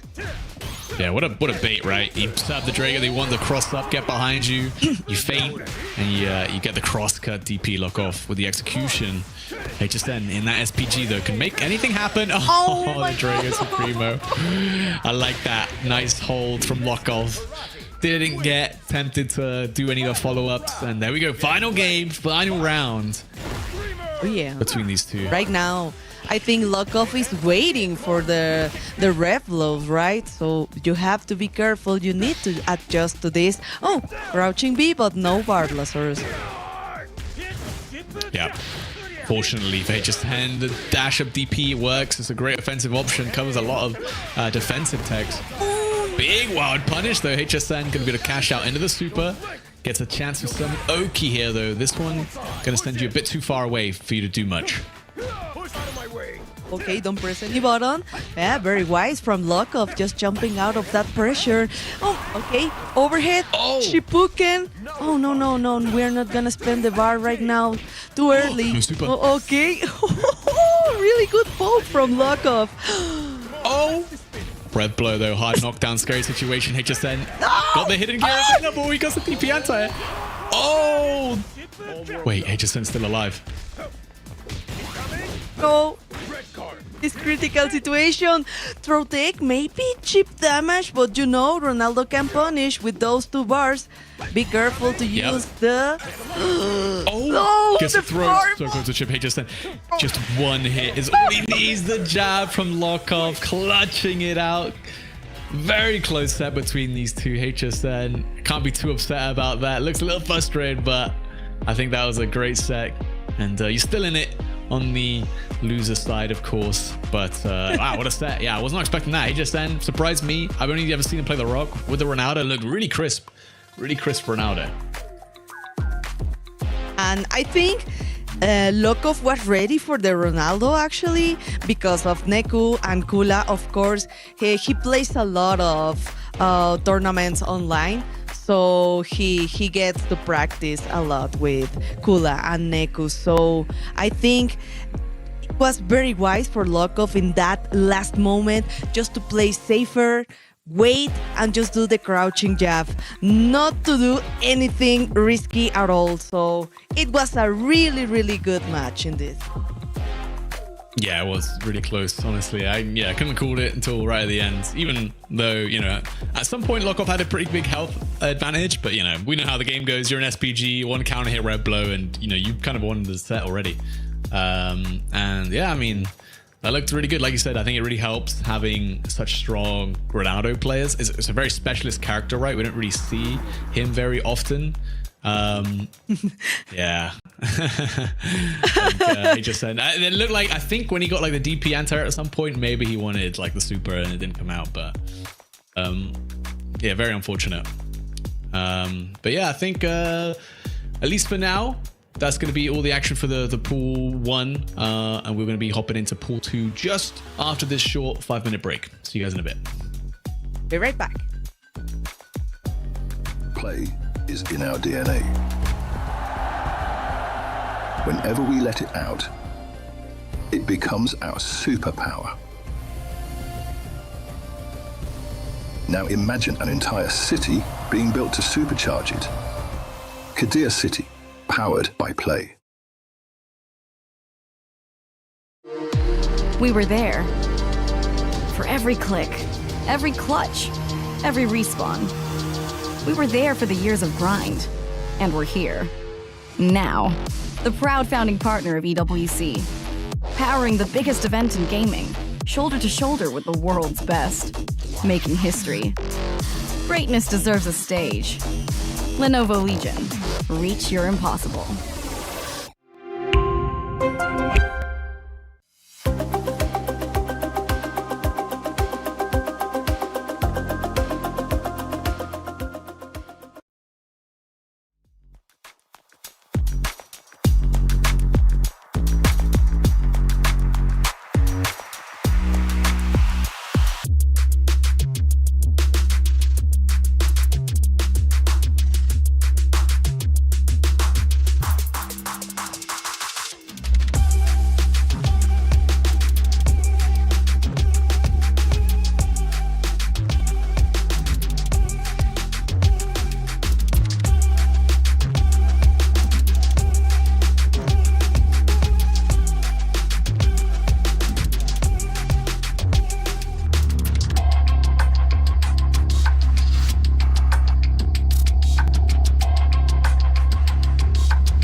back, everybody. It is me. I am back as Haru, here with Lazarus to guide you through the tail end of the second wave of pools.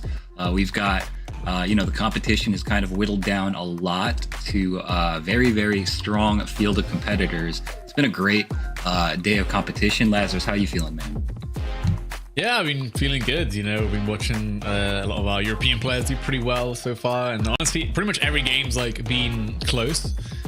Game 3, last rounds, I think we've had that way more than any game 2-0s or anything like that, which has been very, very exciting. And we've had some good character variety as well. Obviously in the advent of Mr. Karate, a lot of people are playing him, but we still see people being the character specialists and still playing the Krausers, the Kinds and things like that, right, that we've seen throughout today. Ronaldo. Yeah, it's been a very surprising amount of variety. We're about to get some more, in fact, as well. We've got sitting down to play, we've got Alex Smith representing Ultra Arcade, and he's going to be playing against Good 8 Squad's Sugahiko. So two underrepresented characters in the current meta. It's going to be B Jenny from Alex Smith going up against the Kine from Sugahiko. Can you tell me about Sugahiko's Kine a bit? Yeah, sure. I mean, he was at Brussels Challenge and I did play him and I sat down and I was like, oh, it's a Kind player, season 2 Kind, whatever, man. I'll smoke this guy. And it was in fact me that got the smoking. This guy was super clean. He's if you told a robot to play Kind, it would be exactly how Sugahiko plays. This guy, he does not give you room to breathe. Every setup he has is, frame tight, covers a lot of options, a lot of OSs. He is just extremely dialed in, and it shows. I think he's had extremely close results against some of the best players in the world consistently as he's been traveling around, but he's always fell short of the final hurdle. He's always lost in that final round. So hopefully today at the LCQ for ESPORTS World Cup is a different day. Yeah, I mean, obviously the last chance qualifier, last chance for all these players to make it in to that dream tournament, the EWC, for a chance at winning some life-changing money. And both these guys, I'm sure, want it real badly. Alex Smith, I know for a fact, has been kind of Fatal Fury's strongest soldier over here in the United States, always looking for games, traveling all over the place, making his mark in every tournament that he enters. And really, I mean, it's been very impressive that he's putting up these types of results with B Jenny. I remember trying to convince him that he's such a good player that his talents are wasted on this character. But he said, you know what, this is my character. I'm going to, push her as far as I can.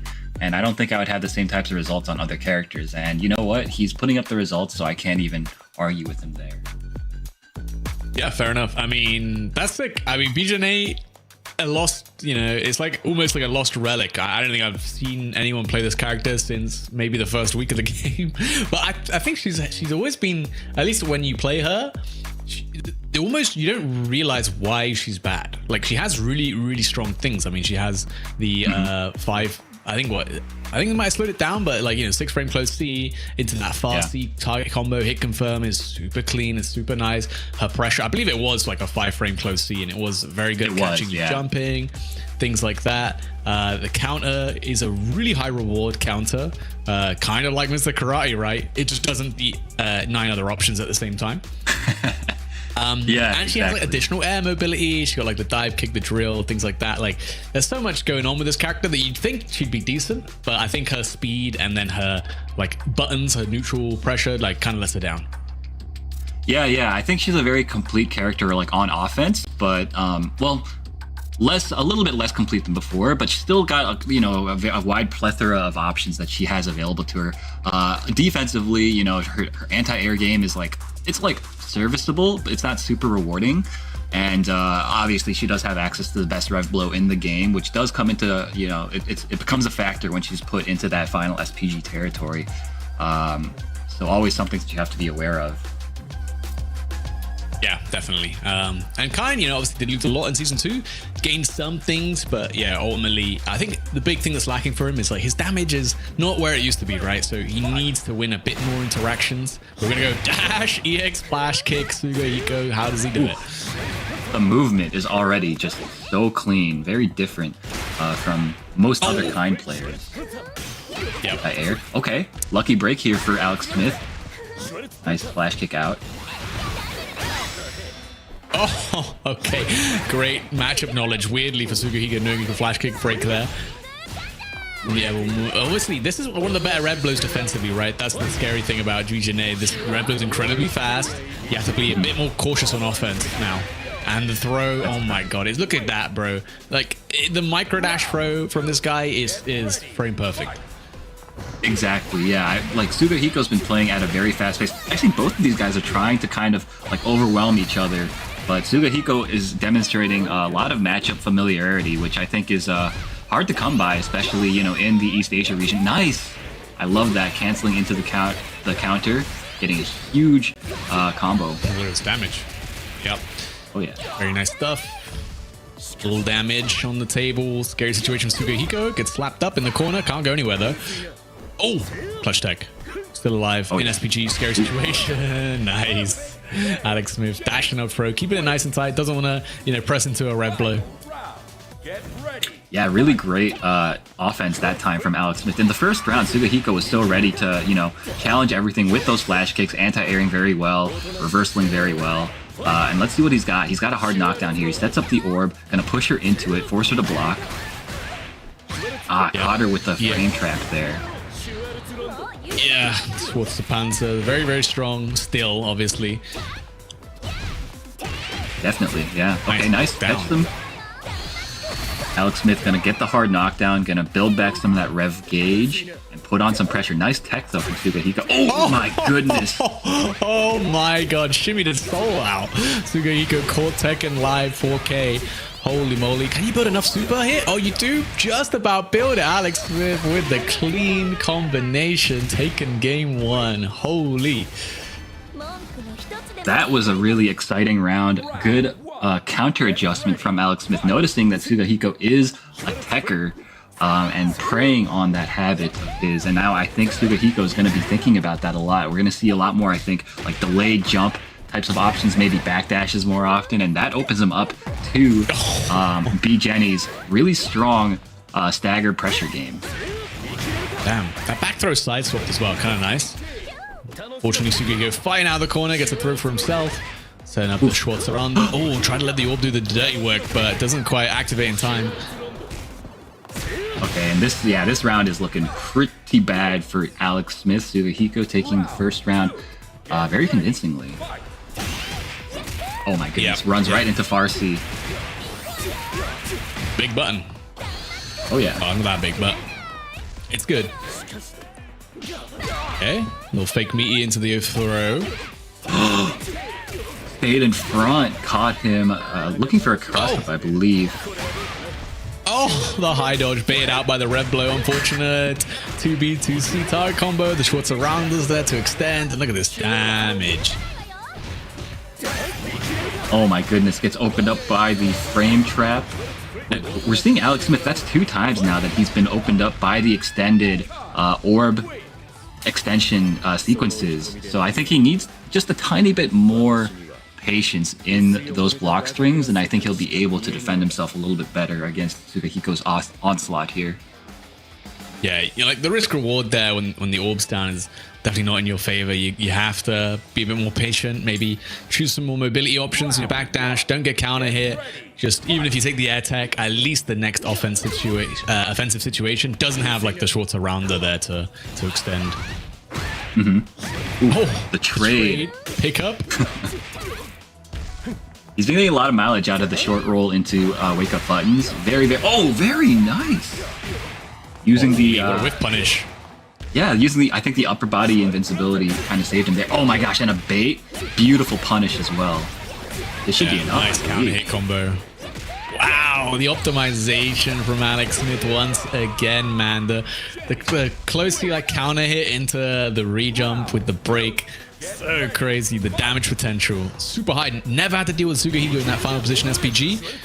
And looking real good on set point now. Went for the shimmy there. Yeah, Alex Smith is looking real strong. You know, I'm a big Alex Smith fan personally, so I'm gonna be a little bit biased. Unfortunately, oh my goodness, Sugohiko making a huge mistake there. Yeah, doesn't take the biggest punishment, but still and does get a reversal throw to swap the sides. Oh my god, the EX splash kick whiffing. Oh, no, that was beautiful. Yeah, it like auto crit. Very, very well done. Yeah. He delayed it just enough. I thought it was gonna whiff, but yeah, nice stuff. All right.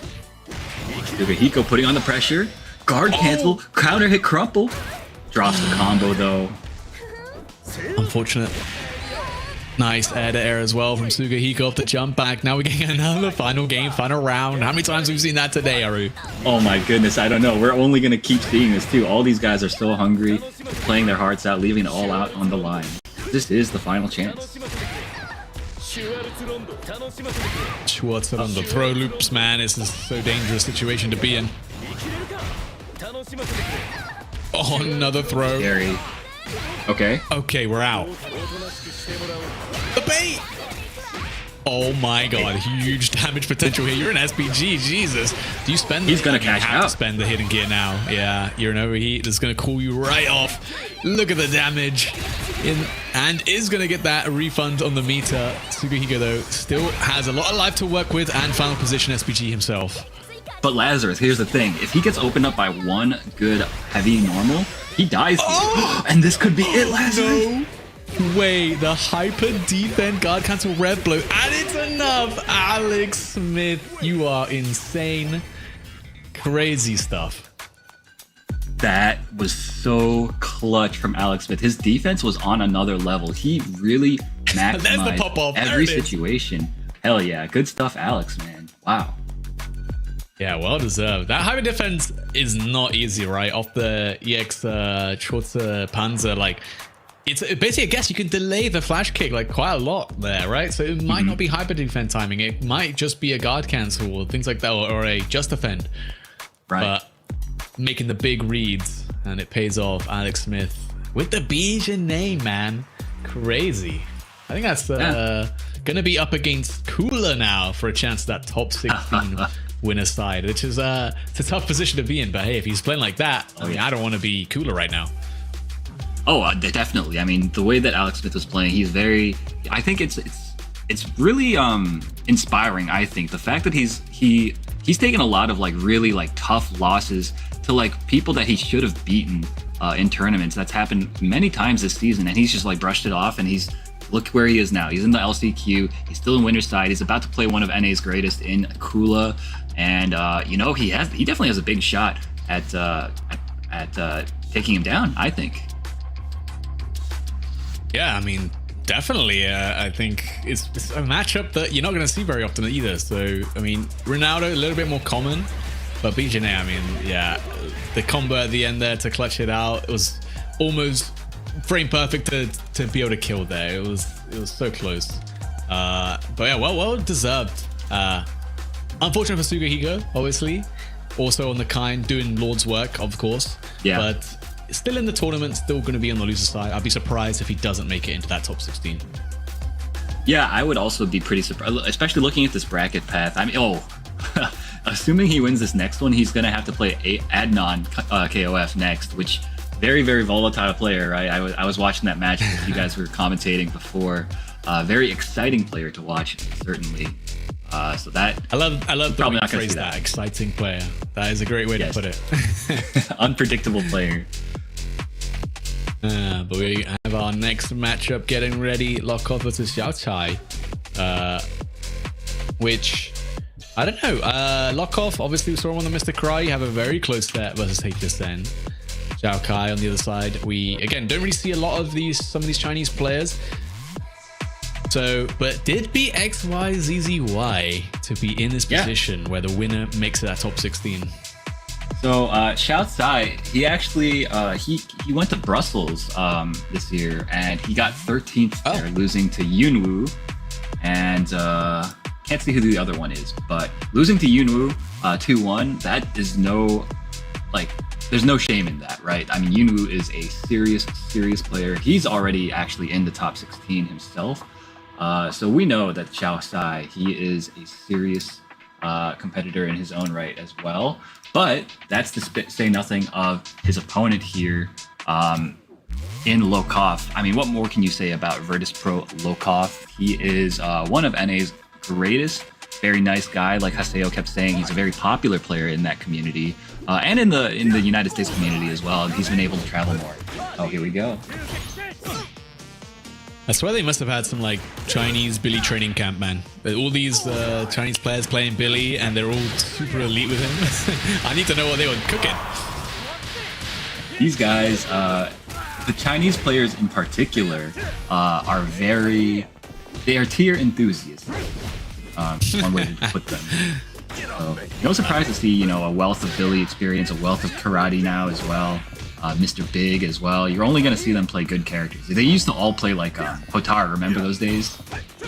Yeah, that is true. That is true. It looks like they all just decide, like, we're all going to play this character, and we're all going to be like the best of this character, and we're going to piece up everyone who doesn't know the matchup. Oh, well, doesn't know the matchup as well as us. Oh, exactly. What a bait. Oh, man. I wonder... Interesting. I mean, maybe it was looking for the hyper defense timing, and then the buffer still came out. That'd be my guess. Yeah, that was my guess as well. That was a great call out. Shouts side, though, taking round 1 against Lokov. Lokov looking a little bit like he needed to find a way in. He was getting a little bit desperate to do so. Yeah. I think it's an interesting matchup, right? Like, you'd think the Drago Supremo, this counter stance from Mr. Cry, put in a lot of work versus Billy, but it's hard to use because the follow-ups will actually whiff.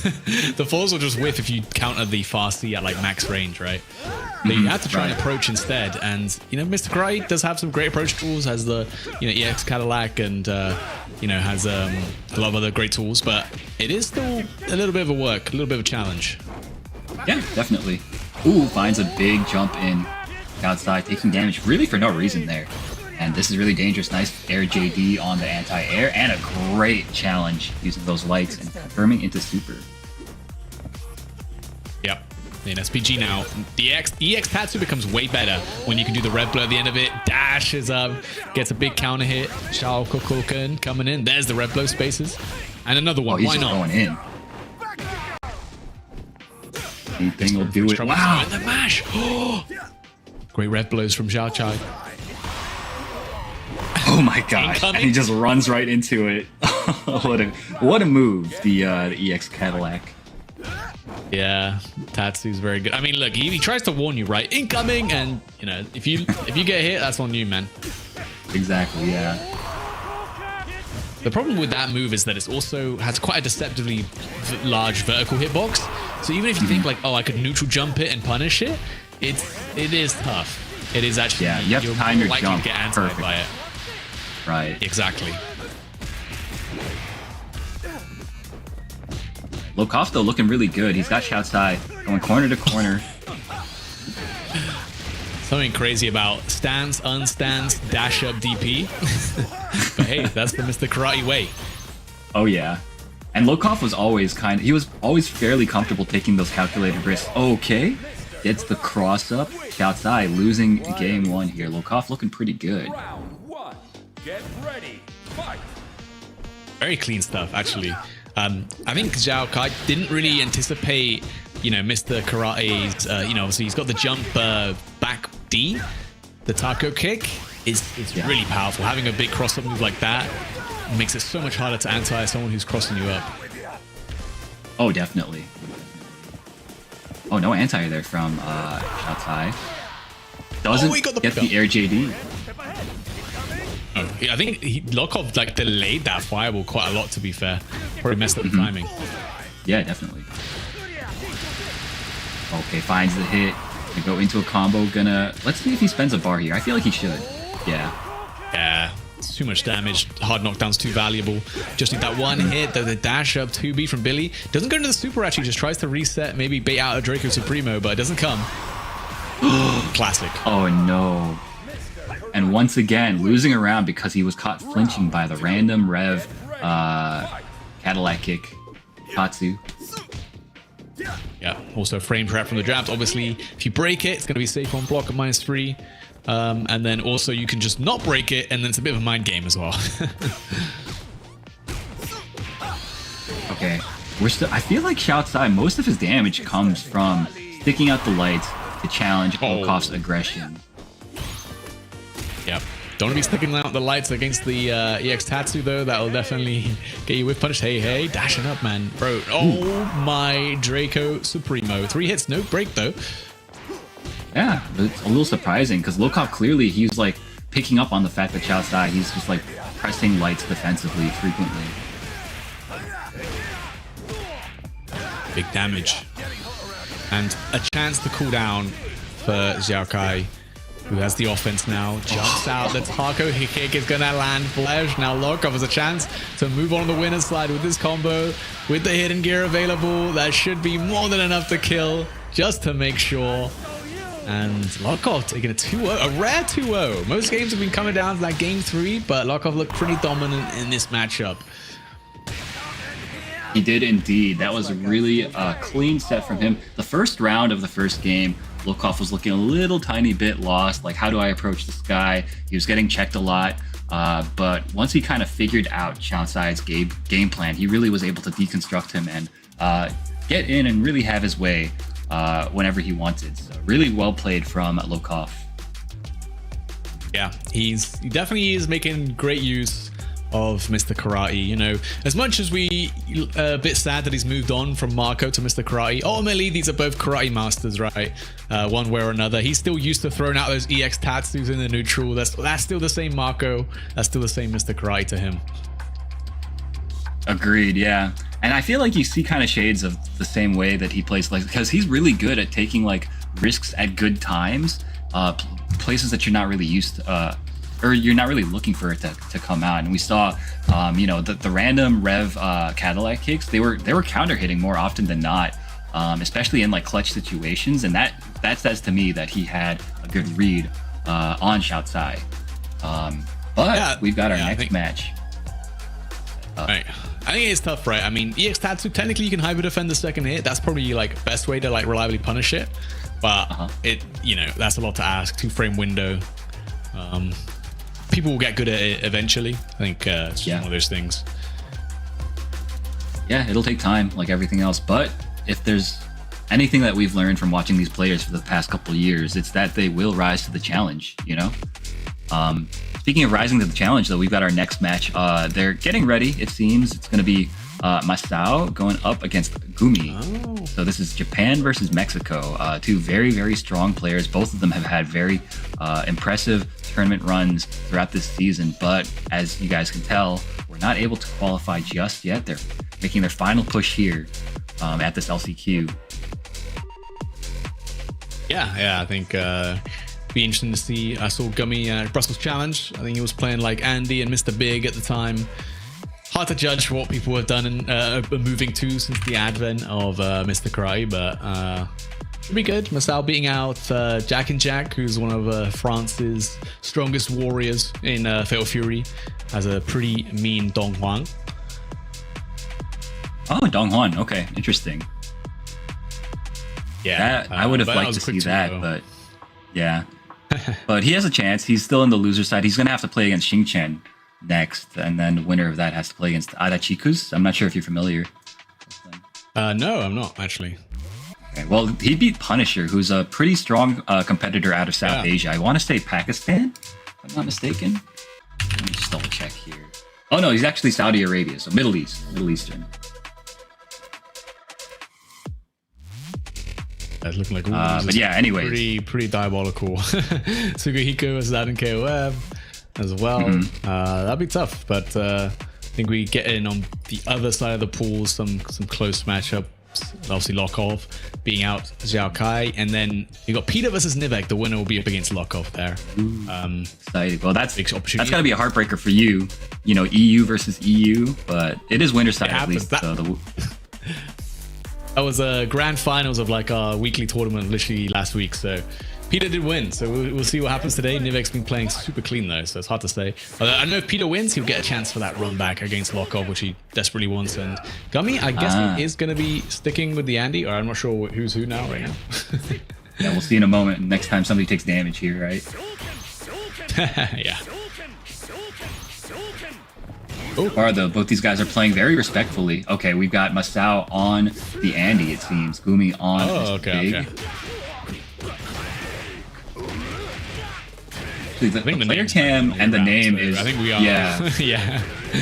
I'm pretty sure Yeah, it would be the other way around. So Yeah, I Mr. would Big think so too. Is Masao then. Okay, nearly an SPG here. Andy doing his usual tricks. Yeah, this character. Oh, very nice what a cross good under. character. Yeah. Now looking really good. Damn. Now it's enough to kill as well with the blaster wave on top. Round 2. Now taking that first round. Really well played from him, demonstrating obviously a high degree of matchup experience. No surprise, I mean, Japan is pretty high on this character, Andy Bogard.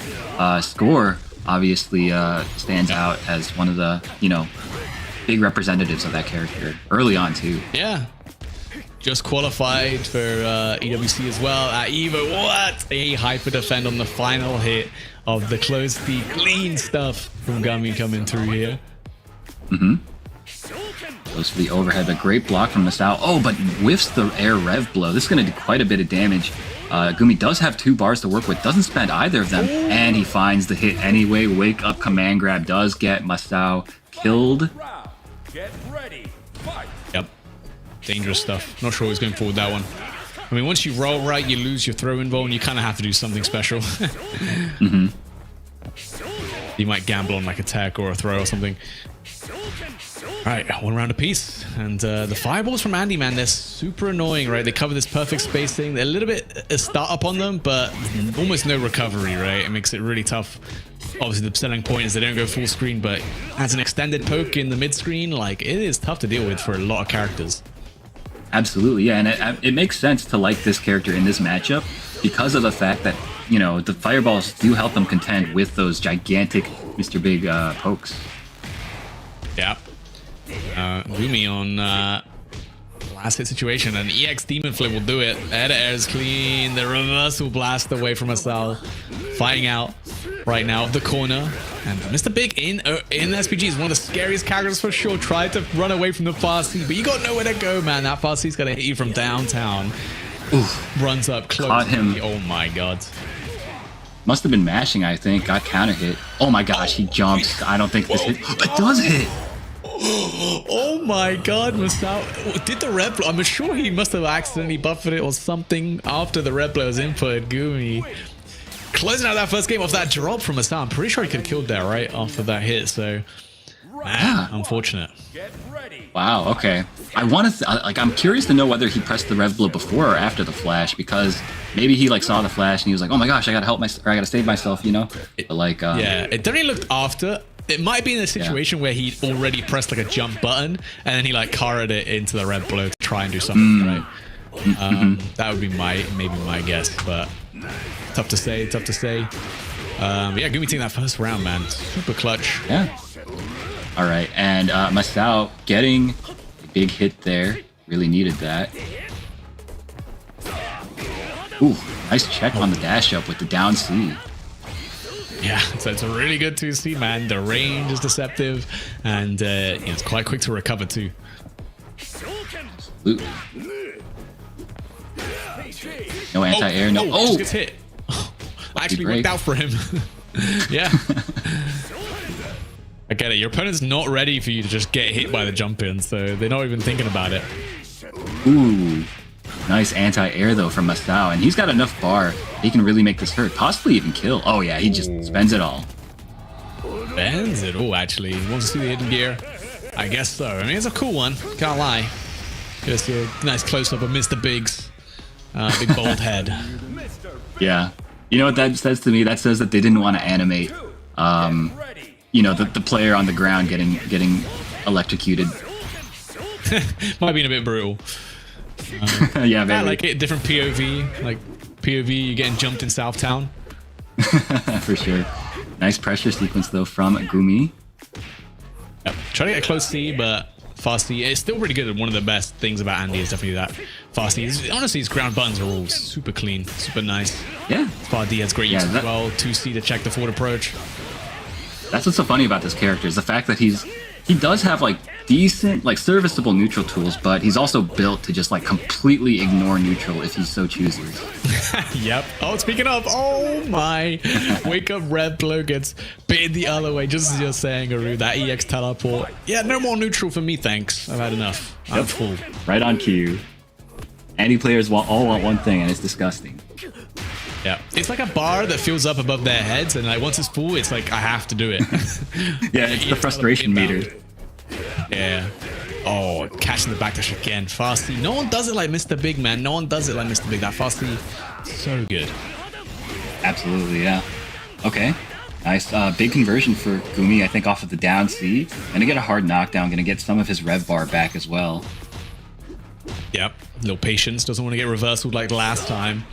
Masao with the hidden gear and approaching SPG. Gonna be very, very dangerous if he can get the conditions to activate it. Gumi going to be the first one though, now has Red Blow. Definitely makes his block pressure very scary, and he can easily overheat you if he gets the chance. Dude, do you think it might be the right idea for Masao to just get hit by a fireball and get put into final SPG? Actually, yes. I'm a big advocate for something like that. Oh, the Gumi though, gonna find the hit. Should be building enough bar here to be able to finish off with the super. Actually, maybe not. It's gonna be close. Oh, and just 2-0. Makes it, yeah, 2-0 for Gumi.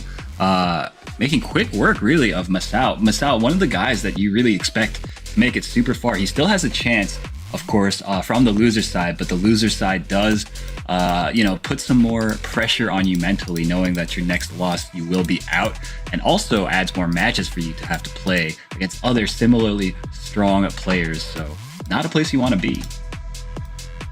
Yeah, not really, right? I mean, it will be tough, but and it also just makes your road a lot longer. Obviously, even if you make it to the loser's side in top 8, you still have to win like 2 more games for you to qualify. Whereas if you're on the winner's side, it's like so many less games, and less games potentially against Mr. Karate, which is going to be very important, I think. Yeah, definitely, because like it's so funny because that character. Obviously, he's got one move that makes him really powerful, but the fact is that different players can use that move very differently. So it's like every time you play a new one, you have to like figure out the timings that they like to go for it, and then play around it. What options they like to use out of it. It's like there's so much going on there just out of that one move. So like the branching sequences is just it's mind blowing. I like Igumi. He like pressed his C button there. Like as the last hit of the super hit, as if like it does more damage if he like just frames it. You know what? He evolved. Maybe it did. I don't know how the character works. Like I haven't labbed it. Maybe it's possible. It's possible. I love to see what the players do. Like when they're either getting hit or like they're doing like a combo or things like that. Like when I get hit, I just mash buttons like crazy. Oh yeah, which me too. Is a terrible idea in games where there's like air teching and stuff. Luckily, like not really a thing in Fatal Fury, but in games where air teching and they like drop the combo and I'm like caught mashing, I'm like, oh damn, that sucks. Yeah, no, definitely. That's happened to me way too many times to count. Okay, so taking a peek at this bracket, I think there's a high chance our next match is going to be Nivek versus ET. This is going to be a loser's side match going into the top 16. Oh, a rematch, isn't this? Didn't they play this in the winner's side? And Nivek actually won, right? You're right. It was 2-1 too. Yeah, it was super close, but Nivek played super clean. So you gotta be thinking as Nivek, you're probably fairly confident. But you just lost to Peter, which you can't feel too bad about. It's gonna be another Andy in that top 16 winner's side up against Loco. That's a rematch. We'll get to see that after we finish the pool games, which we're getting very close to. But Nivek versus ET. I wonder what ET does, right? Do you go back? Do you stick with the Mr. Karate, even though Nivek already showed you his Krauser can definitely beat it? Yeah, that's a good question, because ET, his Hokutomaru is quite adept, right? And I feel like Hokutomaru, he does like okay against Krauser. I don't know. I still feel like if he's been practicing more karate recently, he should just stick with the game plan. I mean, 2-1, it really could have gone either way. And a player, a world-class player like ET, Evo champions, multi-time Evo champion even. Like this guy, he is able to adapt. So yeah. Yeah, it will be interesting. I feel like I would like Hoko Tomorrow in that matchup, but it is tough, right? Hoko Tomorrow started season 2. Everyone was like, man, they didn't nerf this guy. He's going to be the best character in the game.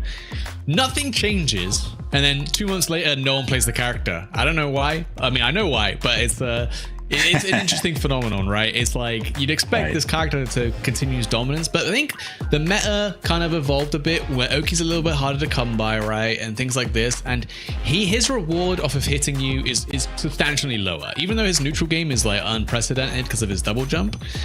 It's like you're playing a game of like risk rewards, and a lot of the time your risk is not worth the rewards when you're playing Hoko Tomorrow.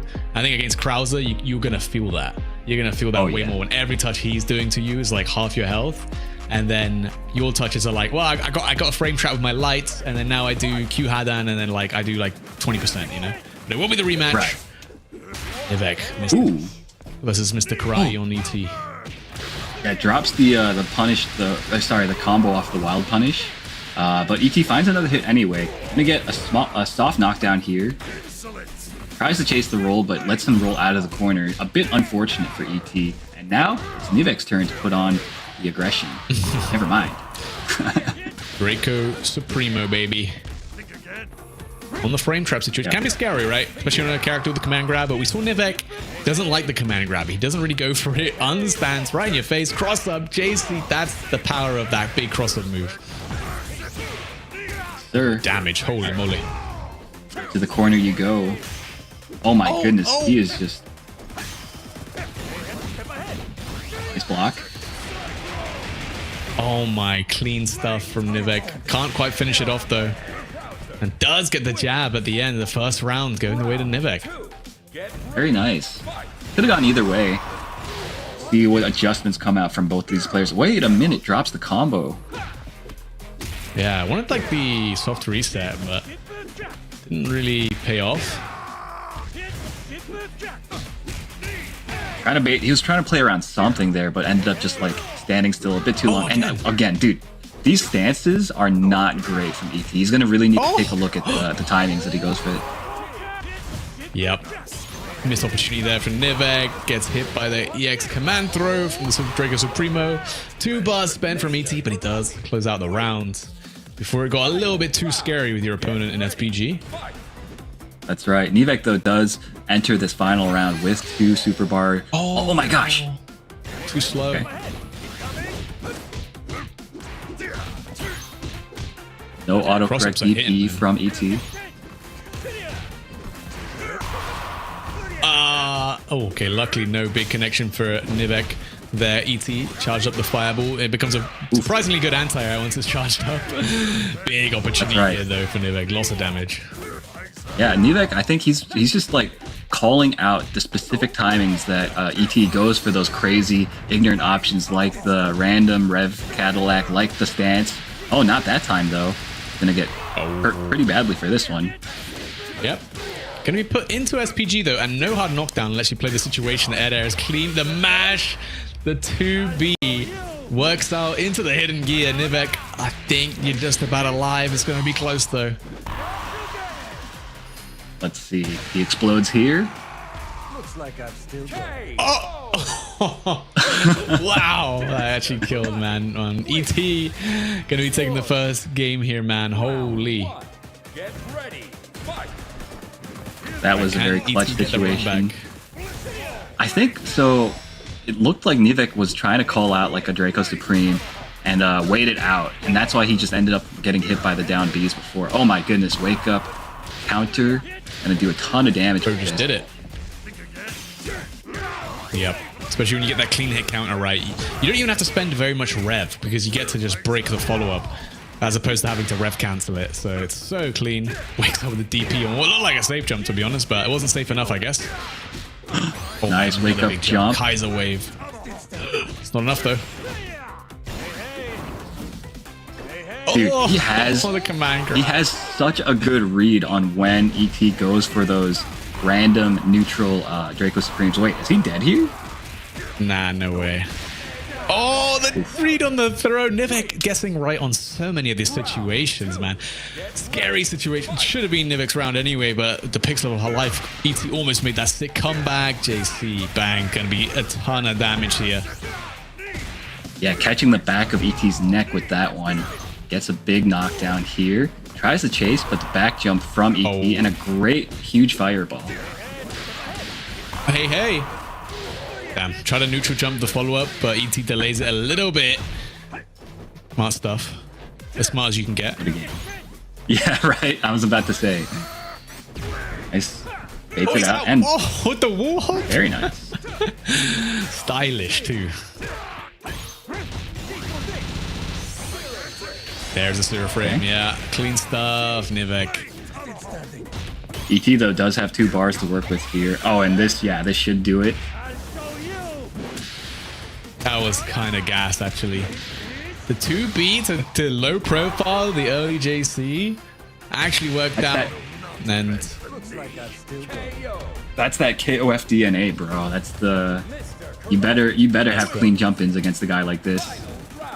Get ready. Fight. found the answer to the JC, which is basically what I was looking for. Nice hyper defend guard cancel. That's what we want to see. Wake up DP. We don't want to see that. Catching him try to jump out. Oh, there it is. Hey, hey. ET's been really good at calling out when Nivek wants to try to cross him up and meeting him in the air with like the jump Ds. Uh-oh. Yes, a ton of damage. Get counted by leg tomahawk. That'll happen to you. Command throw, first one we've seen. Gonna be tons of damage, but it's not gonna be enough to kill. And now ET and SPG has a chance. Wake up DP, not a single one has been blocked. Counter hit, but no, it doesn't build the meter. Oh, the hyper defend. Oh my god. Oh my god, the red blow. The jump again. Nivek somehow keeps, I don't know, keeps his composure. Dude, ET is like, he's a scramble king, right? This guy, he like, in situations where a lot of other players would like try to disengage, maybe reset to neutral, he just like, he's content to force you to guess and live and die by his decisions, right? Sometimes it works out for you, sometimes it doesn't. And these dash up leg tomahawks are working out so well for Nivek. He's always catching ET trying to do the dash up 2Bs, which usually so hard to get around such long range, such low recovery, but leg tomahawk doing a great job. Definitely. That was a beautiful air to air there into a full conversion. Bang. Well done by Nivek. And now he is one round away from eliminating ET, beating him once again and moving on into this top 16.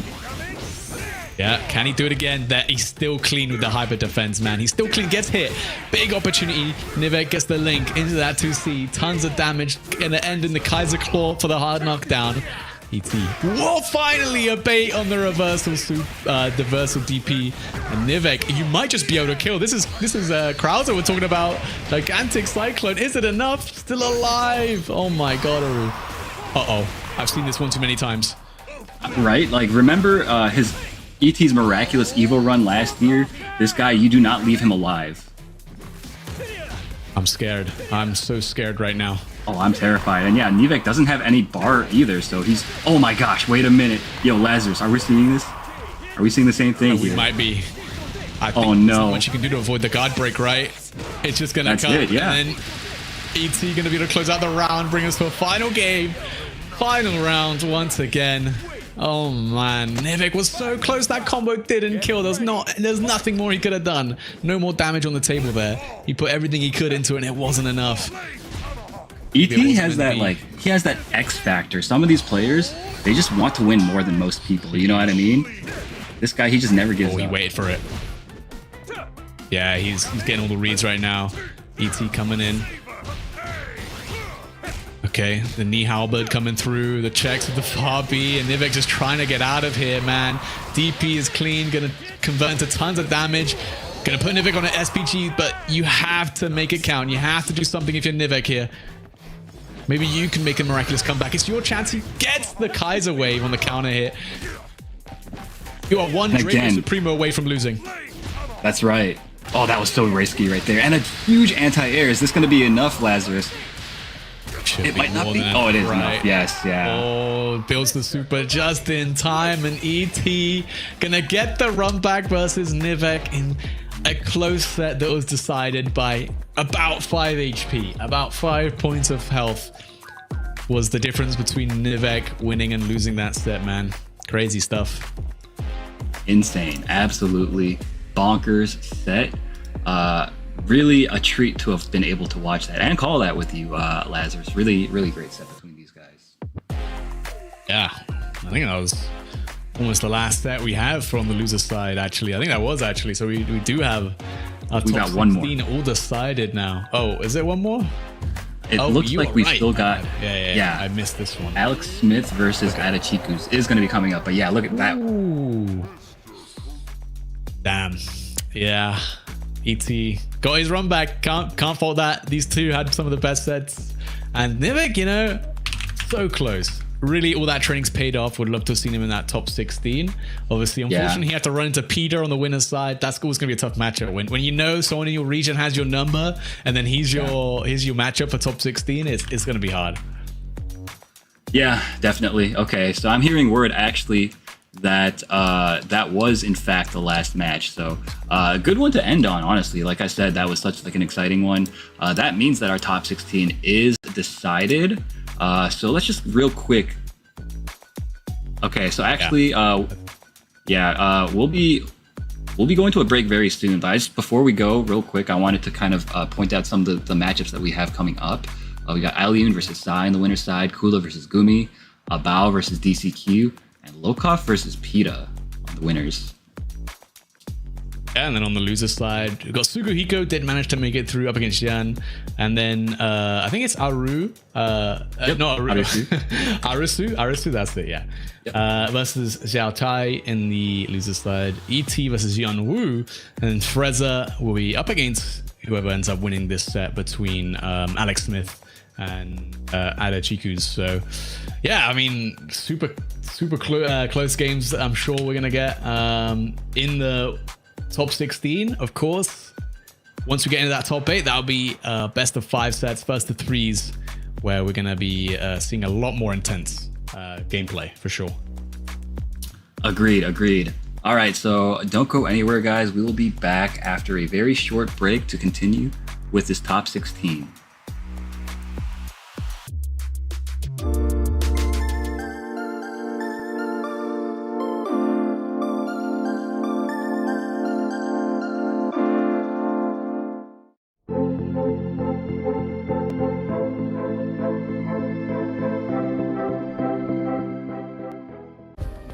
Play is in our DNA. Whenever we let it out, it becomes our superpower. Now imagine an entire city being built to supercharge it. Kadir City, powered by play.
Hello. We're back with more Fatal Fury City of the Wolves action. I'm glad to be back with you, Aru, because we are going to have a very good top 16 right now. That's right, yeah. So we were talking a little bit before the break about the people that made this top 16. It's obviously stacked with a bunch of really, really strong players. Yeah. On the winner's side, we've actually got Alioun going up against Sai. And then we also have Kula versus Gumi, Abao versus DCQ, and Lokov versus Pita. So already very, very strong. Can you go walk through the loser side for us real quick? Oh yeah, totally agree, because a little unfortunate because we are gonna have two Mexicans playing against each other. Okay, yeah. It happens sometimes, but nice to see there that Kula is ready with the Ronaldo, and Gumi, of course, with a lot of options like Mr. Big, Andy, Rock. So I'm kind of curious which character does Gumi want to play, and of course Lokov versus Pita too, because Andy and of course Mr. Karate. So this is gonna be really interesting, Aru. Agreed, yeah. So I think okay, so also on the loser side, we can't forget we have Sugahiko going up against Shen, Arusu going up against Xiao Tsai, ET versus Yunwoo, and Freezer versus Arachikus. Arachikus is the last one to have qualified. So this is like loser side is almost all East Asians except for Freezer. Arachikus, of course, from Japan. One of the players that has kind of flown under the radar a tiny bit, but obviously a very strong competitor to have made it this far. Of course, because Shan already in losers, so Xiao Kai, of course, and ED. Yeah, but okay. Abao versus DCQ too. So I don't remember which character was playing Abao. Do you remember, Aru? Yeah, so he used to play Hokutomaru, but I don't know if he's still playing Hokutomaru. You know, a lot has changed since those days.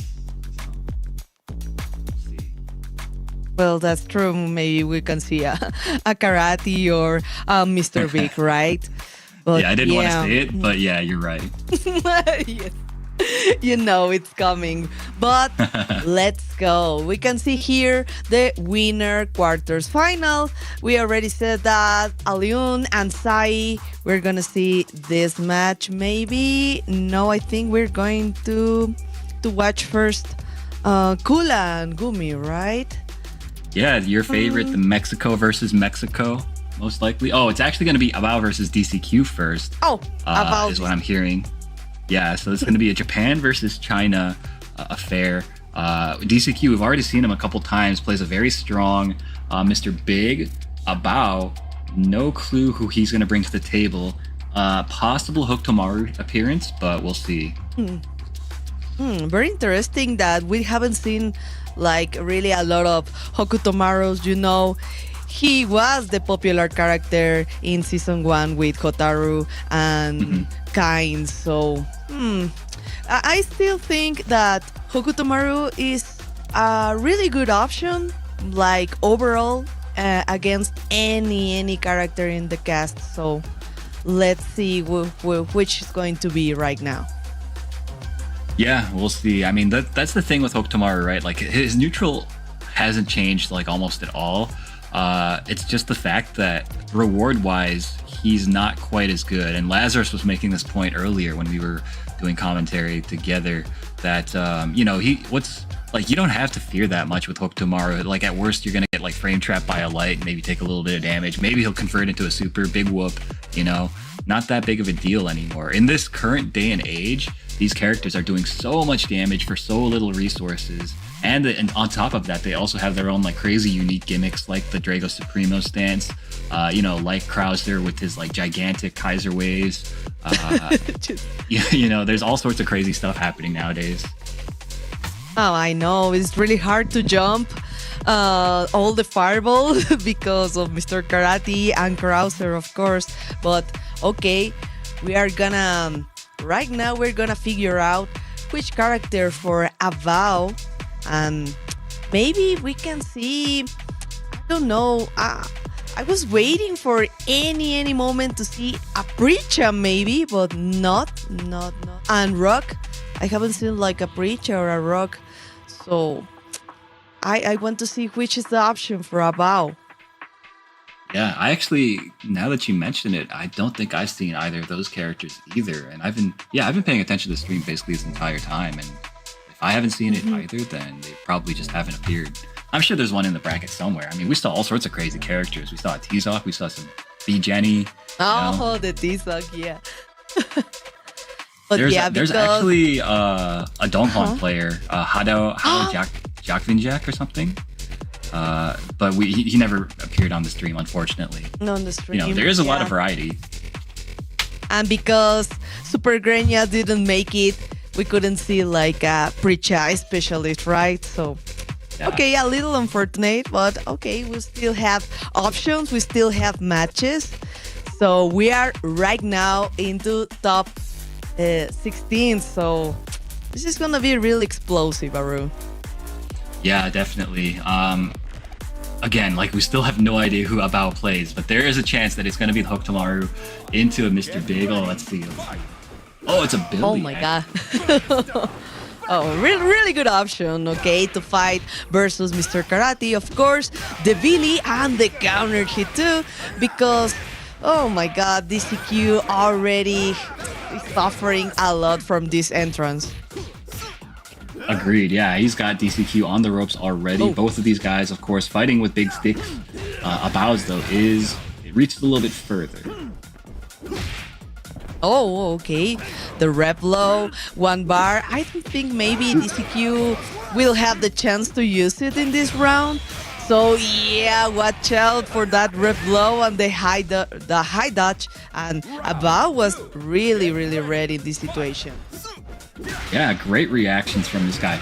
Older guy, by the way, but you wouldn't guess it from how well he's reacting, how well he's playing. Obviously here to compete with the best in the world. Totally. Oh, a nice counter hit with the far C. Let's go into the hard knockdown. Okay, nice guess. The well punished, but not be able to convert. That's really unfortunate. But of course, don't worry. We got the bar, the first ignition, and again trying to go for the close D. Oh, nice pogo. Yeah, Bao, though, does have final SPG, so he can put on a lot of pressure with those Rev Excels. Maybe even... Well, he's going to do a lot of damage. I don't know if he kills you. Almost. He could have. Almost. But, oh. That's it right there. Oh. That's so nice. crazy. The fact that he's able to get 3 lights from that range and then convert into a super, has all the time in the world to hit confirm. Really blessed stuff for this character. I thought that maybe something was going to happen with the hyper defense, but okay. We're gonna change the SPG. Ah, yes, of course. The Fino Radio, don't worry. Just take a break. Deep breath, because Bill is still a hard matchup, even if you know how to fight against him. He's gonna do something and then win the match, right?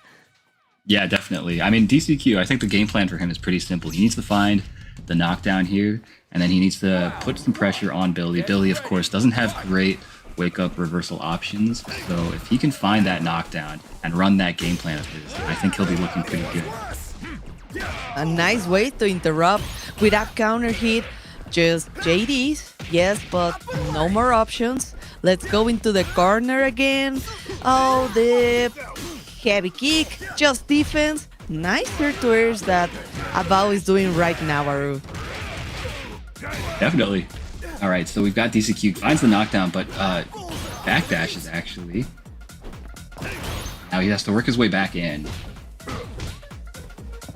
I'm seeing a lot of neutral jumps from Abao, but oh, okay, the counter poke, I like it.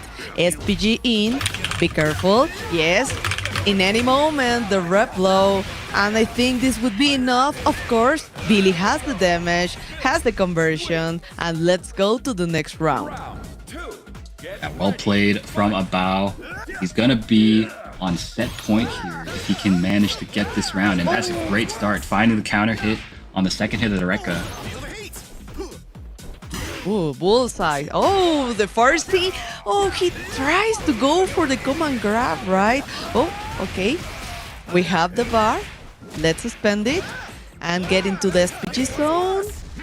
Not right now. Okay, trying maybe to keep it to finish this round. Almost seems get so. the entrance.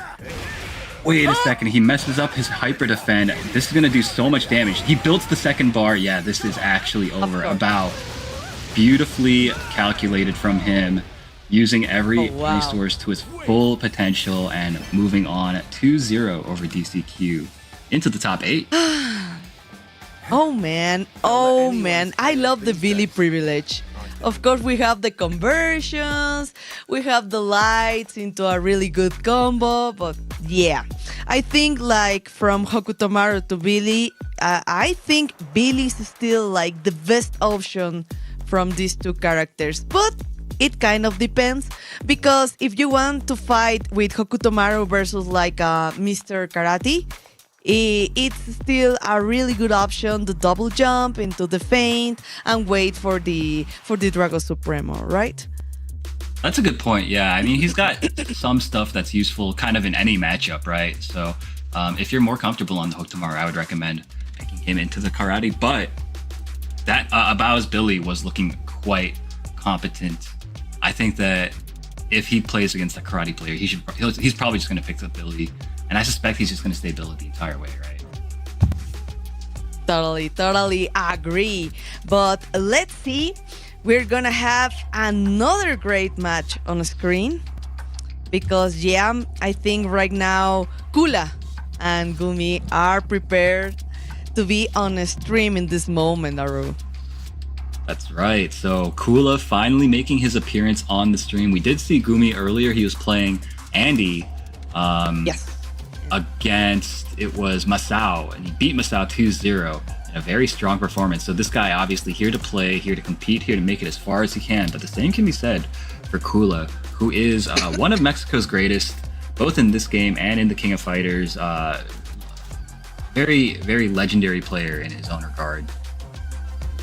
Of course, because of KOF.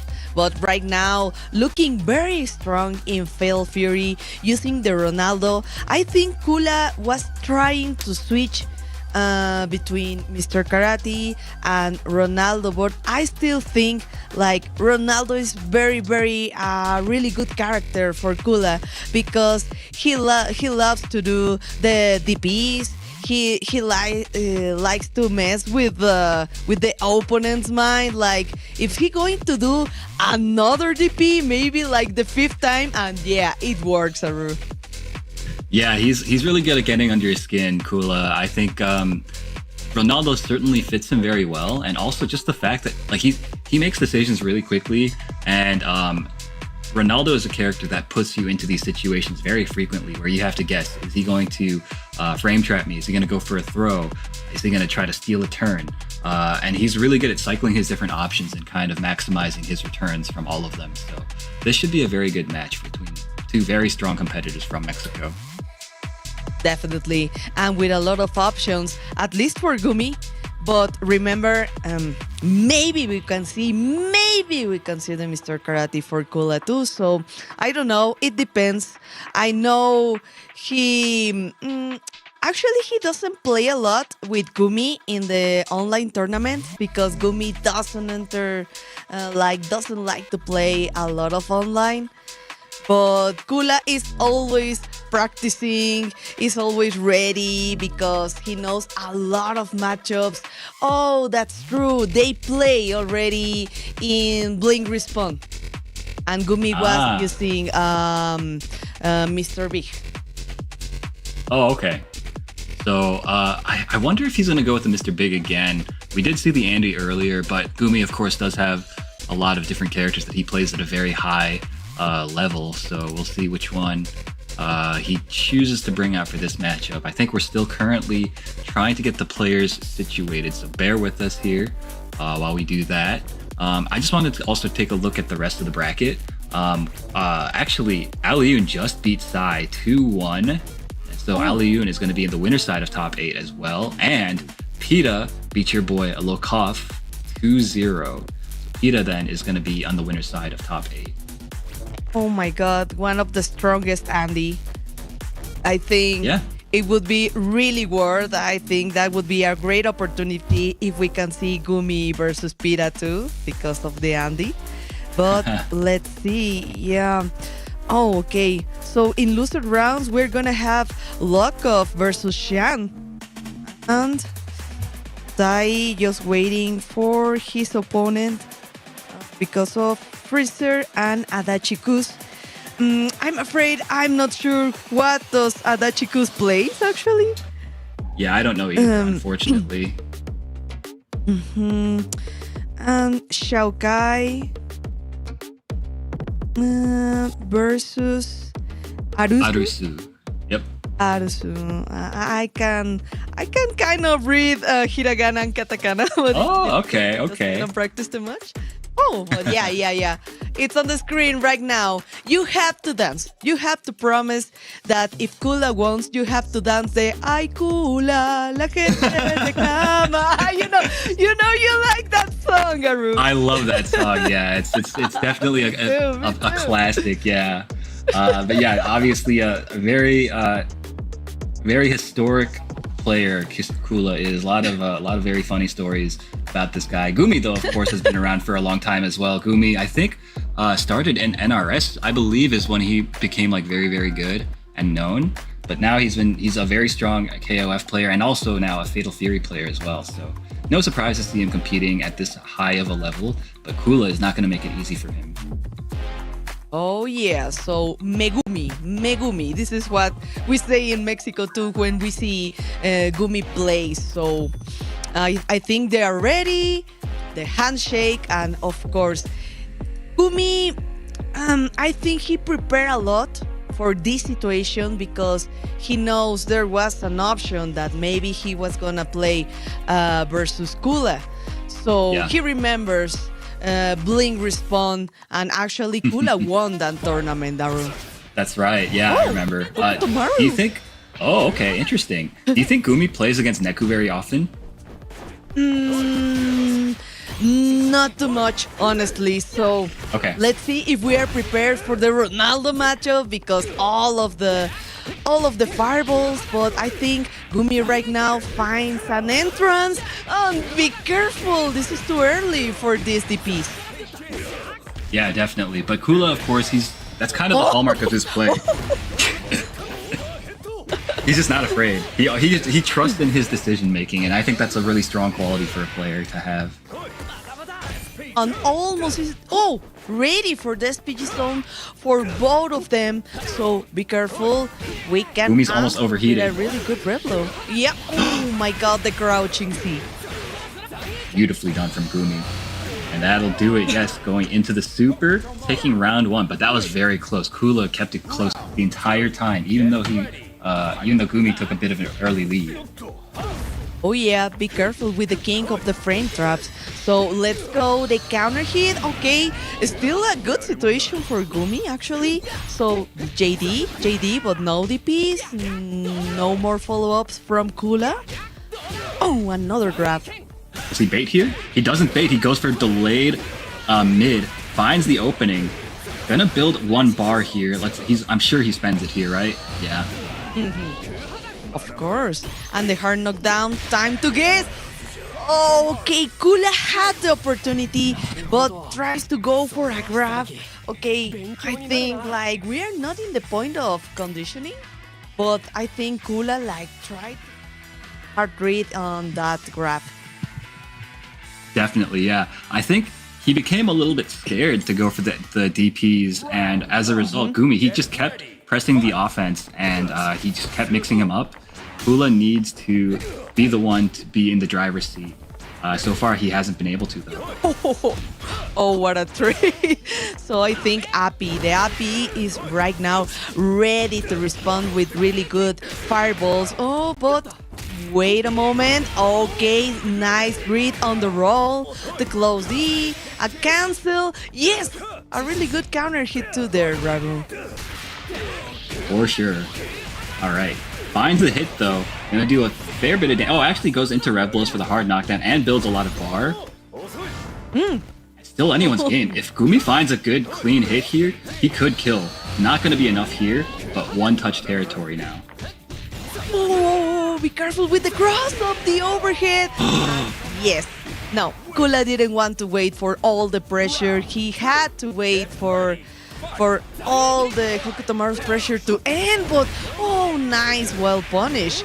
Big damage coming. For sure. I think Kula at the end of last round, I think he was trying to DP out of the pressure sequence, but instead he like messed up to hyper defend. Because like I saw him in the camera looking down at his controller, you know? Yeah, definitely. Oh my god, still Hokutomaru has one of the best rep lows in the game, right? So let's go for the first ignition, the first hard knockdown. Oh my god, this was really unfortunate for Kula, but still not enough to kill. Not quite enough yet, but anything will do it for this round. Gumi. Oh, goes for the throw. Very nicely done. That does it. Gumi just moving on in a quick 2-0 over Kula, who, as you mentioned, did beat him at Blink Respawn, which happened, what, just like a month ago. I was wondering, this time I didn't see like a lot of DPs like you said in the last match. I think Kula was kind of afraid this time to do more DPs to get to the condition points, but I think Gumi was really patient. This time the decision was to change to Hokutomaru and it really worked out.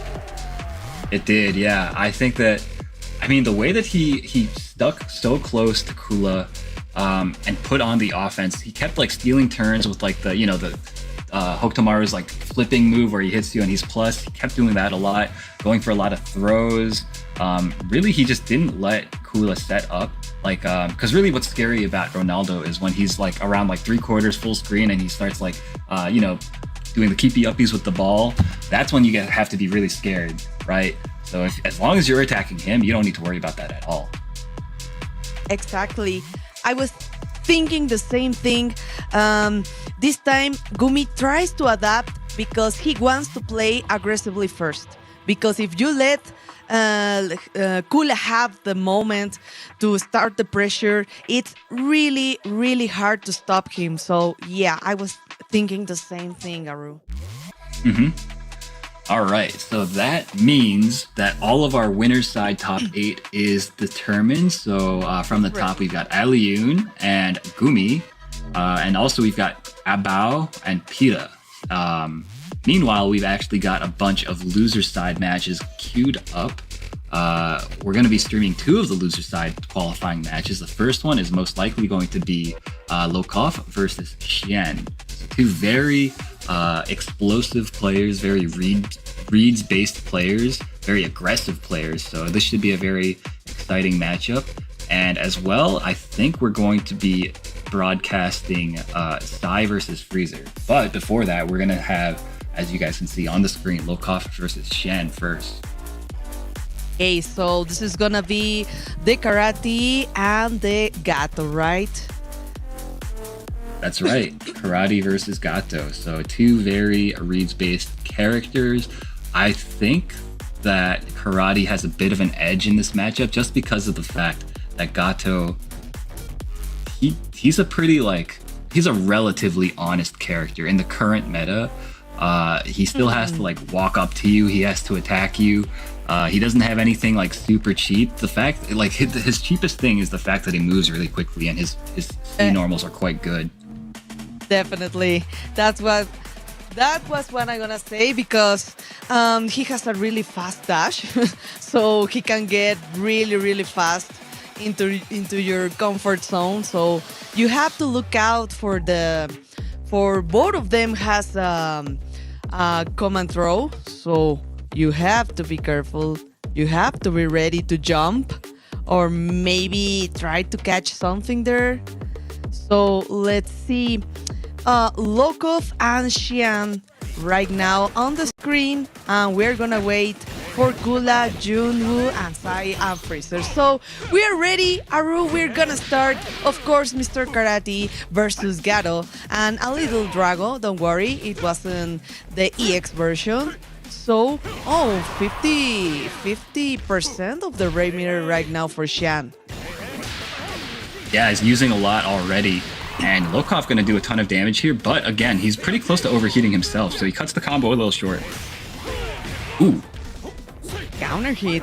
Oh no! Oh. Well, at least he tried, because At least he tried. he had like a buffer, maybe a buffer for that DP. And of course, he tried to do something with the red blow, but still there wasn't an option, like, actually. Yeah, a little unfortunate there for Shen, but you know, you can't dwell on it. You have to shake it off and move on to the next round. Right now, he is once again finding himself in the corner. Very nice punish there. Putting on the pressure, finds the hit, but doesn't believe. Oh, okay. But Lokov already with the DP. Of course, 2 bars right now for Shen. Let's spend the first one. Hard knockdown. Oh, the side change with the closey. Okay. And let's go again. Try to guess. Oh, doesn't continue blocking, gets hit by the air rev blow. Finds the punish, but doesn't complete the combo. Okay. Now, Shen is overheated. This is really scary. Just going for folks. Very wise. Very wise, honestly, Aru, because I think in this situation you want to keep it safe, so it worked out. Oh my goodness. Sit in his face, delayed Drago Supreme. What a beast. Okay, again and again with the Drago Supreme. Right now, the first hard knockdown. Oh, they cancel into the overhead. Of course, and a critical situation for Shen. What a bait from that Drago, right? Yeah, really well played from Lokov. I mean, he just his offensive sequencing there really carried him through that round. Shen, he's gonna need to find the opportunities himself to go on the offense.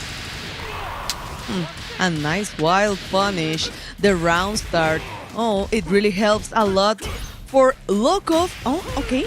Oh, counter hit. Be careful, you're pressing too much buttons. Okay.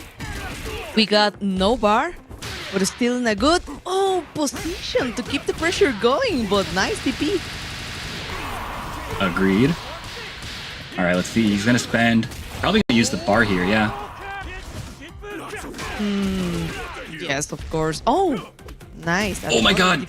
Here for Shen. Shen mistimes his meaty and now has one more chance. Goes low. Okay, the crouching knee. He tried. Wait. I think he's dead. Yes, because of the hidden, of course. Oh, yeah. But we already see a really good patience from Shen. Actually, it really works out this time in this round, because I think Lokov tried to bet everything with that jump from the wall, but okay, we still have one opportunity. But let's start with the standing C into the wild punish, Aru. Yeah, really well done from Shen. Great call out. And now you see he's putting on the pressure like I said he needed to do. Ooh. Nice block. Oh my gosh, just jumps right, or charges right into Drago Supreme overhead follow-up. That is so annoying. Indeed. And it is, because again with the Drago, the Rev Drago, okay, hard knockdown, time to guess. Oh, nice block to the overhead. Oh, the close D into the command throw. Yeah, I think, Shen gonna use the meter to get the hard knockdown here. Doesn't need to worry about Drago Supreme here. Oh my gosh, okay. Yeah. The layered offense catches him with the command grab, and Shen evening up the set count at 1-1. Oh my god, that was a really, really fast rematch. So let's go, Aru. We are ready. Okay, yes.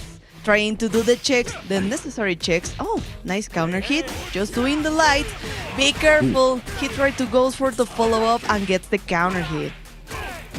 Yeah, a little unfortunate. I like, though, that Shen is like, he's not scared of getting hit by just random counters. He's still just going to press the buttons.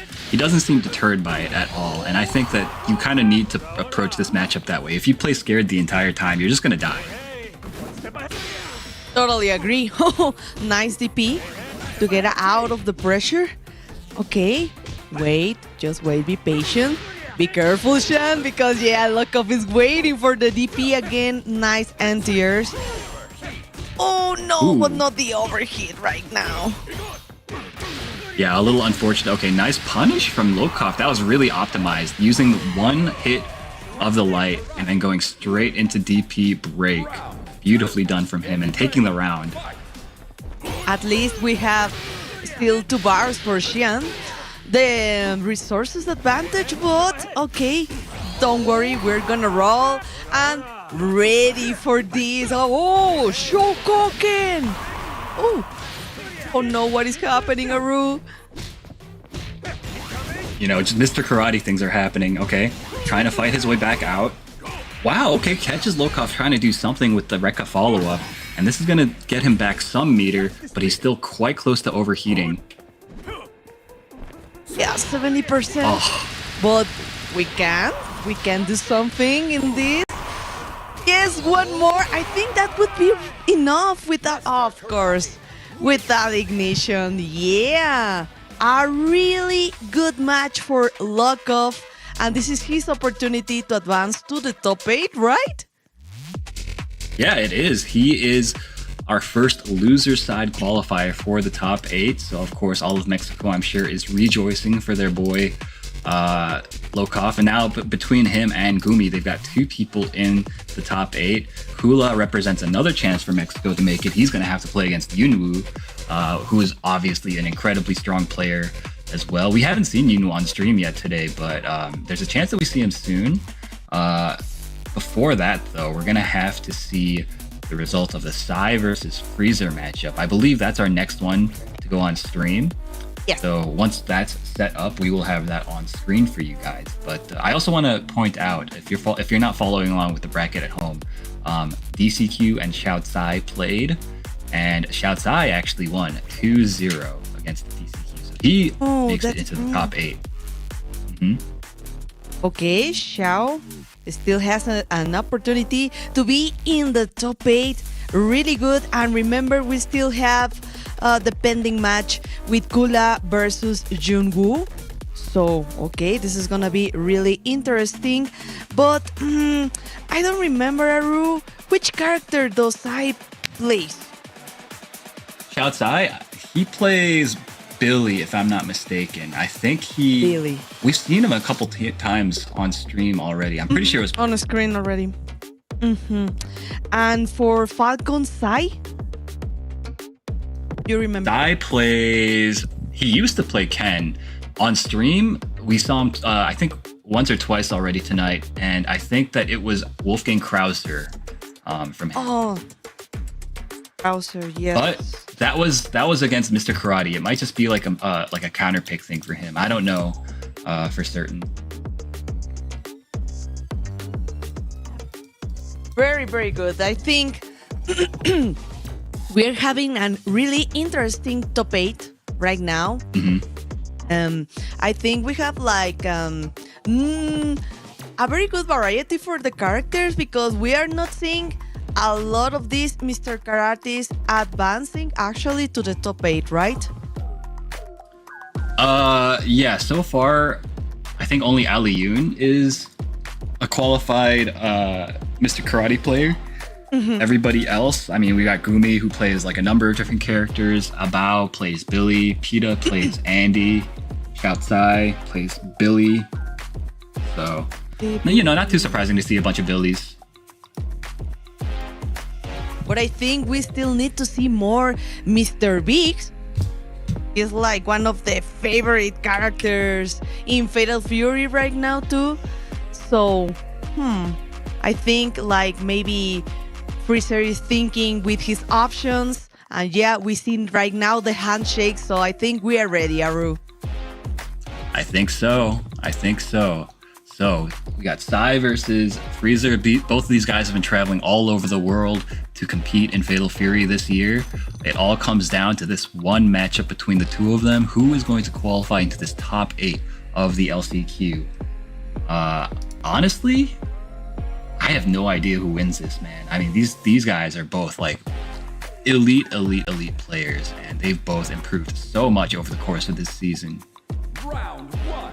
Get And ready, yeah, of course, fight. we see right now the Krauser. And okay, the round starts with the Drago, but of course, thanks to God, we have these really nice fireballs. So be careful the way you want to approach. And yeah, this is another option, but nice catch. Agreed. Okay. Yeah, Sai just kind of sticking out a bunch of really big buttons all over the place and hoping that Freezer runs into them. And so far, Freezer has been obliging. Yeah, be careful. You see? Look at that. Really nice space trap into the wild punish, of course. And what a neutral jump, Aru. Absolutely. And now Freezer has a big chance. Nice guard cancel into the command grab. It's going to do a decent amount of damage. Gets the hard knockdown with the rev and does the taunt to overheat him a little bit. But you know what? Sai just answers back, sticking out buttons, confirming into a combo. Ready, fight. Oh yeah, I think this was like a little too risky because of the charge of the DP, so be careful. We're still have another round to try and adjust this strategy. But right now, Freezer has one bar and he tries to read the roll. Yeah, a little unfortunate, mistimed it a little bit. And now Sai still has a bit of a life disadvantage, but he's starting to try to zone. Oh, never mind. He's lost it again. Shibuken and the dash, okay. Oof. I like the way he tries to challenge this, but still, no. but it worked out. It worked out, Aru. It did, yeah. So Freezer, he's very close to losing this round. He's about to get overheated. Doesn't matter. Empty jump low on the other side. Catches him walking backwards. Sai taking game 1 over Freezer. Now Freezer looking to the heavens. He's thinking, what the hell do I do against this guy, Sai? Oh, he's going back to character select. Hey, do we have another option? Another character maybe? I don't think so. We just need to take a deep breath because I think you don't see a lot of Krausers, but I still think he's a pretty solid character. Yeah, no, I think Krauser is a great character, and I think Sai is demonstrating that he has some good stuff that forces Mr. Karate out of his comfort zone, right? The fact that you can kind of threaten the overheat with your Kaiser waves, and also you can kind of you can play the zoning game with him. It's a little bit tricky because he does have like the chargeable fireball and the super fireball, but you can do that, and you have that very unpredictable leg tomahawk that you can just use to apply pressure. Oh yeah, completely agree. You have to look out for the tomahawk actually. Okay. The perfect distance to punish the Drago, the overhead. Be careful with the just defense. Trying to catch something with the far C. Okay, be patient. Yes, didn't try the anti-air, but just waiting for Freezer right now, and he got his reward. Yeah, it feels to me like Sai is just kind of playing at a very like far spacing, and Freezer, when he can't get his offense started, he gets a little bit frustrated and he overextends into these far Cs, which leads into huge damage. Okay, this is a really big break for him. He needs this. He needs to really play this knockdown well. Okay, the close D. Crouching B, really good option right now. Let's go into the pressure and the back dash, trying to bait something.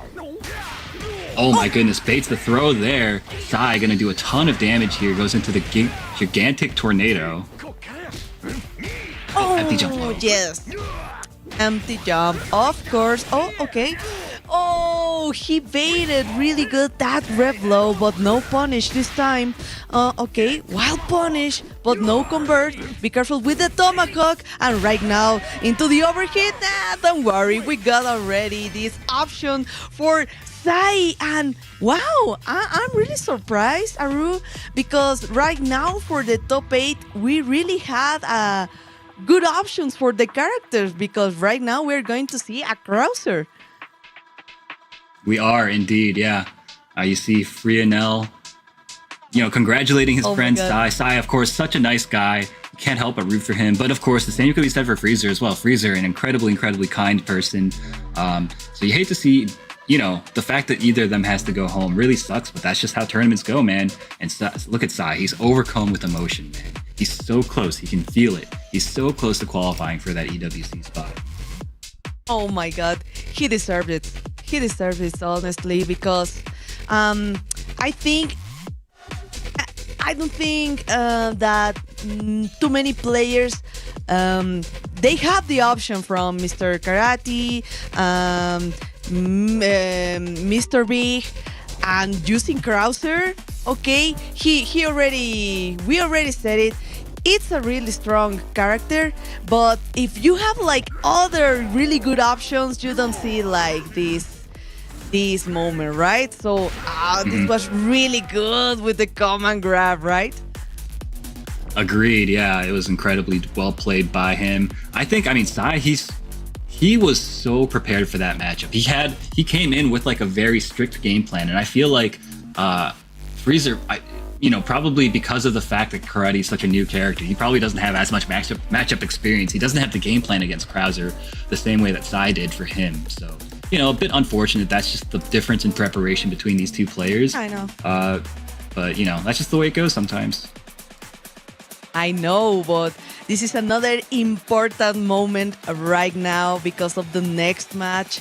Yeah, I think we are already very, very familiar with many of the players that are on the screen, that are into the stream right now, because you know what is coming, Aru, right? I do, yeah. I'm taking a look here at this bracket. It is going to be Kula versus Yunwoo. This is our final top 8 qualifying match. This is loser side. Loser, this goes home. Kula, of course, representing Mexico. Yunwoo representing China. I think. Oh, yeah. So before this bracket started, I had Yunwoo picked as one of my guys that I think is going to make it into this top 4. He's been such a strong player for so long. He plays a ton of KOF, an incredible player in like old KOF games. And he's a really good Fatal Fury player, as you're about to see. But Kula, of course, what more needs to be said about him? That guy is just a very strong player as well.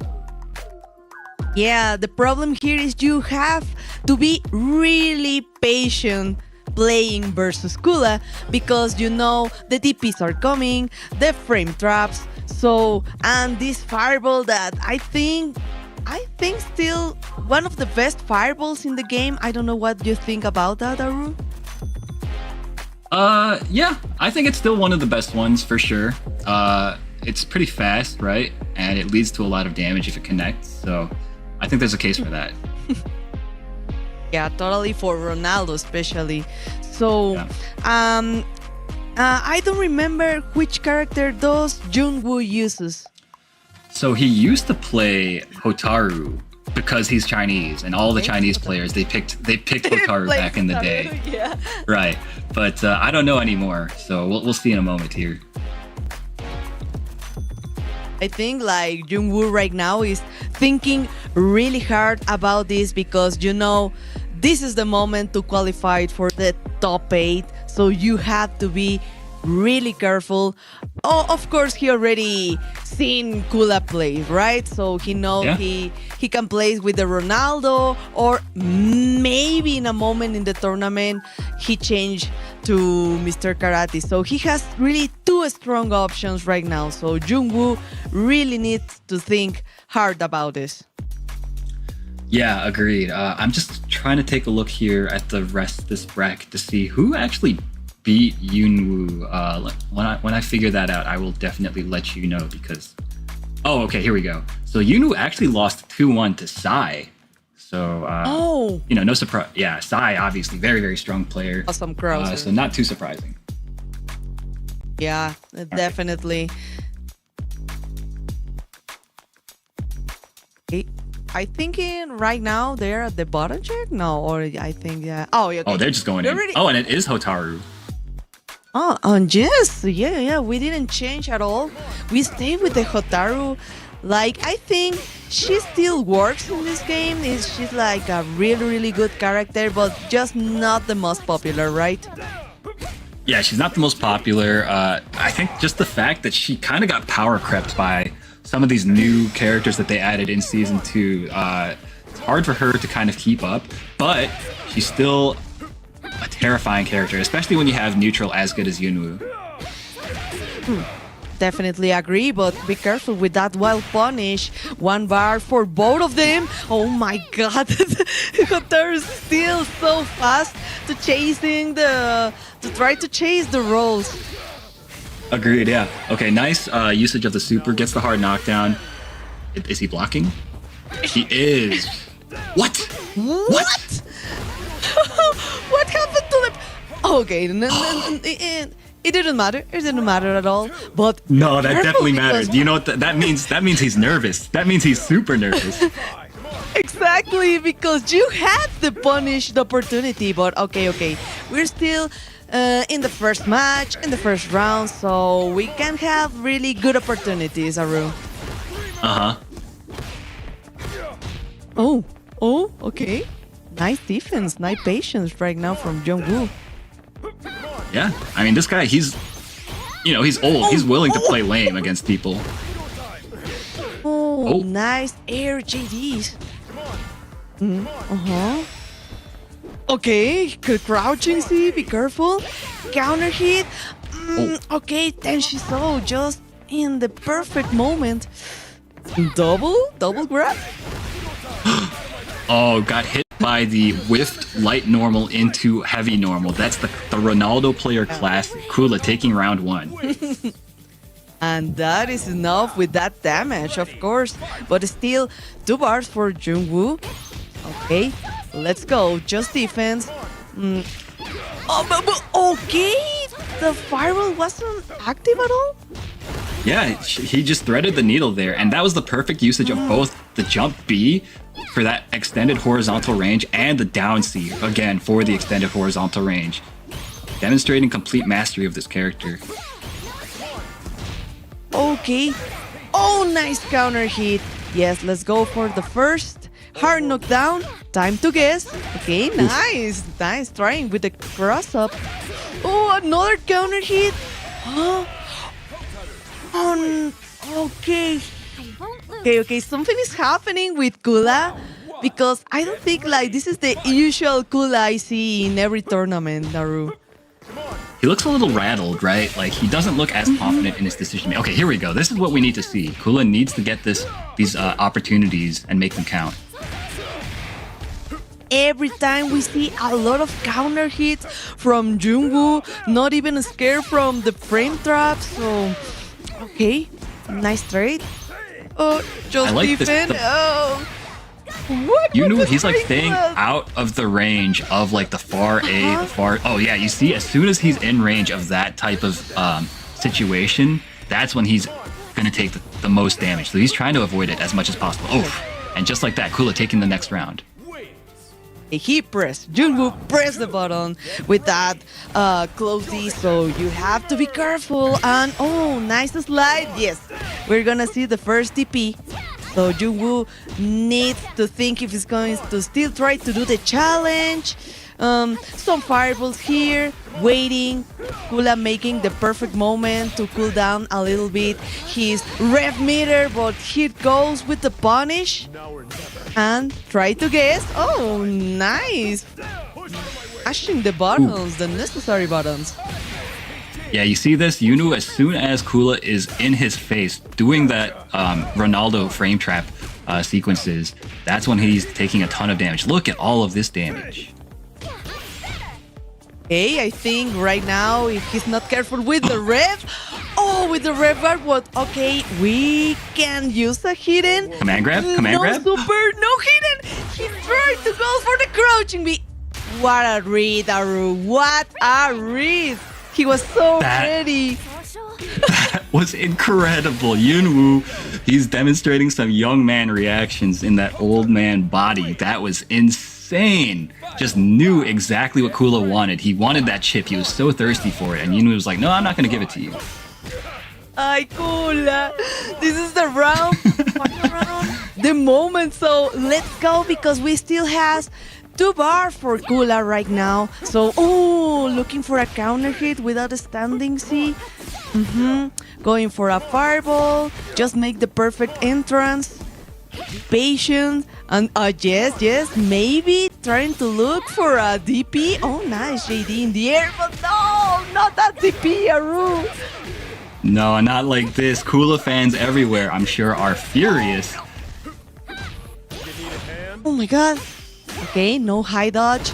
Oh, no. Okay, be careful with the counter hit. Still Okay, in the fine, SPG sit. zone. In any moment with the hidden gear, right? That's right. Okay, No. goes for the level 1. Oh, okay, the setup. Oh, Jesus. Overheat? Overheat. Oh my god! And just like that, Yunwoo finding the proper moment to bust out, sticking out those light normals and confirming into the hidden gear. Gonna be advancing into the loser side top 8 and eliminating the people's champion, Kula himself. Oh, the happy, Aru. But yeah, he had like really good opportunities, but I don't know what happened this time. I think Kula was playing safer. Like he usually plays so aggressive, but something happened. Maybe he was really nervous because he knows he was the perfect moment to qualify for the top 8. But okay, when you respect, this happens, Aru. Yeah, I think that, yes, I think nerves are certainly a big part of it, but also just the fact that Yunwoo plays such solid fundamental neutral made it so that Kula felt a little bit uncomfortable going for, like, you know, the same stuff that he usually does and gets away with against players that he's usually playing against, you know? So that might have had something to do with it. I don't know. Who am I to say? Definitely, I think Jungwoo was like really nervous on the first match, but he made it. He was like, okay, I'm ready. I'm gonna take the risk, and now we have another qualifier for the top 8, and we can see right now the winners quarterfinals were the ones who advanced to the top 8: Aliun, Gumi, Avao, Pira, and with the losers side, Xiaokai, Lokov, Sai, and Jungwoo, Aru.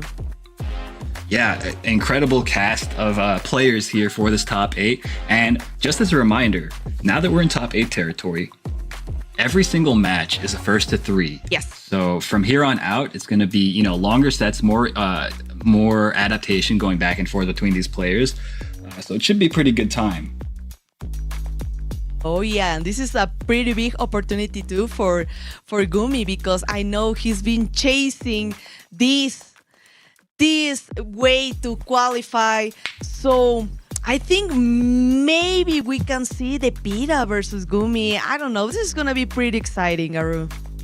Yeah. So remember, since the top 4 qualify to EWC, that means that the people in this upper bracket semifinal, you know, Aliun, Gumi, Abao, Pira, if they win one set, they have qualified for God. EWC. So there is a lot on the line here, guys. I know, right? Oh my God. I know why they get so nervous in this situation, right? You know, they're pretty close, Aru. Yeah, you can't help but get nervous in situations like this, you know? So that's what they're all here for, though. They knew what they were signing up for when they, you know, bought the plane ticket all the way out to France to compete here on the grandest of stages. So if you're not up for the moment now, then you will not be able to hang with the big dogs next week, you know, during the main event. So it's now or never, really. No, and thank you so much to everyone who are still here with us, because we know not everyone is like from Paris, so we have like really different time zones, and maybe some of them are like, oh my god, I'm kind of tired, but I still want to watch this, right? Yeah, that's right. Speaking of wanting to watch this, though, we have got to run some ads. Don't go anywhere. We will be right back really quickly, I promise. And we will get the top 8 started for you guys in just a minute here. Thank you guys for tuning in. We'll be right back.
Hello, hello. We are ready for more Fatal Fury City of the Wolves. And glad that you're back, Lazarus. I know, I'm happy to be back as well, of course. Going to be kicking off this top 8 for the last chance qualifier for Fatal Fury for, of course, the Esports World Cup. And man, what a position it is to be on that winner's side, because as I said, it's the top 4 who get qualified. So a win here for either of the players on the winner semi-final side will get you qualified for the Esports World Cup. So a lot on the line on the first game of the top 8, which is first to 3 as well. So you're going to have some extra games, extra time to settle into the matchups. And, I'm sure the way the rest of the tournament's been going on, we're going to see lots of Game 5 tense games. Of course. And we can see again here the last chance qualifier top 8, because we have there Aliune versus Gumi, Abao versus Pita, and then at the loser bracket we have Xiaokai versus Lokov, and then Sai versus Junwoo. I think like this is really interesting, Lazarus, because we have 2 Andys, maybe, because Gumi plays Andy, Mr. Big, Rock. We have like 2 or 3 Mr. Karate, I think, because of Lokov and Aliun. And then we have a browser. Yeah, I think this topic is very interesting indeed. And, big shouts to my EU friends, Aliun and Peter, making it all the way on the winner's side. I mean, look, we got H-Dope and K-Top currently qualified from Greece in that Esports World Cup. So it'd be nice to see if one of these guys can join them. I think Gumi definitely got his work cut out for him if he wants to play the Andy, which I think he's kind of gravitated towards. Aliun's definitely going to know the matchup, right? It's going to be played Peter a lot. Which is going to make that a little bit hard. So I imagine Gumi might go with a different character up against Aliun. And I think we already said it like 2 hours ago, more or less, that I think Andy is a really good character to fight against Mr. Karate because of the Demon Flip, because of the command throw. So I think Gumi, maybe he's gonna use Andy in this situation, Lazarus. Yeah, it's going to be nice to see Aliun as well. I feel like he's managed to sneak past all the stream games somehow, so I don't think we've even seen him on stream today. But this has probably got to be one of his best performances at an offline bracket in a while. Doesn't get a lot of opportunities to travel and compete, but this year has definitely made a bigger effort to, and it has definitely paid off if he can get a win here over Gumi and qualify for the EWC. But already looking like a good run with a win over Sentivikov and Sai to make it into this position. So gonna see, wonder if that Mr. Karate is going to be doing wonders. Of course, he has the Preacher in the back pocket too. And with 5 games, you never know. You might start thinking about counter picks in between the games too. But it's going to be kicking off with Andy versus Mr. Karate, Aliun versus Gumi in this top 8. Oh yeah, so this is the secret technology for Gumi, because yes, we go for the Andy and double throw. Okay, be careful. Oh, nice neutral jump into a closey and waiting for the drag, of course, Lazarus. Yeah, that was clean stuff from Gumi already. I mean, Aliun started off the back trying to dash under Gumi's jump in. Couldn't quite find it. I think that might even be a perfect or kicking things off, or near enough. There it is, the nice golden letters. Sheesh. I mean, yeah, that was a great way to bait it, right? If someone sees you do the stance, you want to throw them because obviously it's going to beat the stance. But then you do the overhead, which will beat the throw. But then you neutral jump, which beats the overhead, and the layers are already so deep in this top 8. I know, right? Pretty good options for all the follow-ups of Mr. Karate, but still 2 really good options for Andy. So let's go. Maybe the reset. Oh, nice jump again. Now this time for Aliun. Ready, and he didn't even have to spin the bar. So this is a good situation for him, right? Yeah. Round a piece, pretty much even on the bars as well. Slowing it down a little bit more than the past 2 rounds. Trying to approach slowly. You gotta be worried about, big whip on the DP break. Sure you, Dan, not doing Gumi any favors, going way wide. And Aliun gonna take full advantage of that with this big combination. Lots of damage here. Not even over. Oh my God, a hard commitment, and okay, you have to pay. Oh, nice. Okay, let's go for the Sanaken and spend 1 bar. Let's chase him down. Yes. Nice. Oh, what a DP. Okay, Yeah. really good answer from Aliun, and waiting for this patiently to punish with his ignition, Lazarus. Damn, the reactions from Aliun with the Shokoken Yeah. is clutch. And then I love the offense. Really delayed 2C there. 2C, 6 frames very fast. Caught whatever Gumi was trying to mash right at the last second there. That is the first game to Aliun, but no longer the first of 2. Gonna have to win 2 more games if Aliun wants to qualify for EWC. And there we see the first character change. Gumi going over to the Mr. Big. Knows the Andy isn't gonna work out in this matchup the way he wants it to. I think at this point, the only 2 options right now are Mr. Big or Andy. So let's give it a try. We're gonna see if this works out. Oh, the Mr. Karate. Let's go. Let's start this time. Okay. Okay, trying to make the entrance. Just the lights. Be careful. Oh, okay, nice jump. And nice JD. Farsi. Okay, trying to look something with that parry. Oh, nice. Yep. Okay, He's gonna find a pretty big 55% hit. right now for the rev meter, Lazarus.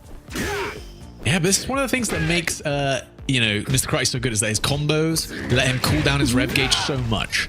Like the way he can extend it with the breaks. Nice bait on the stance overhead.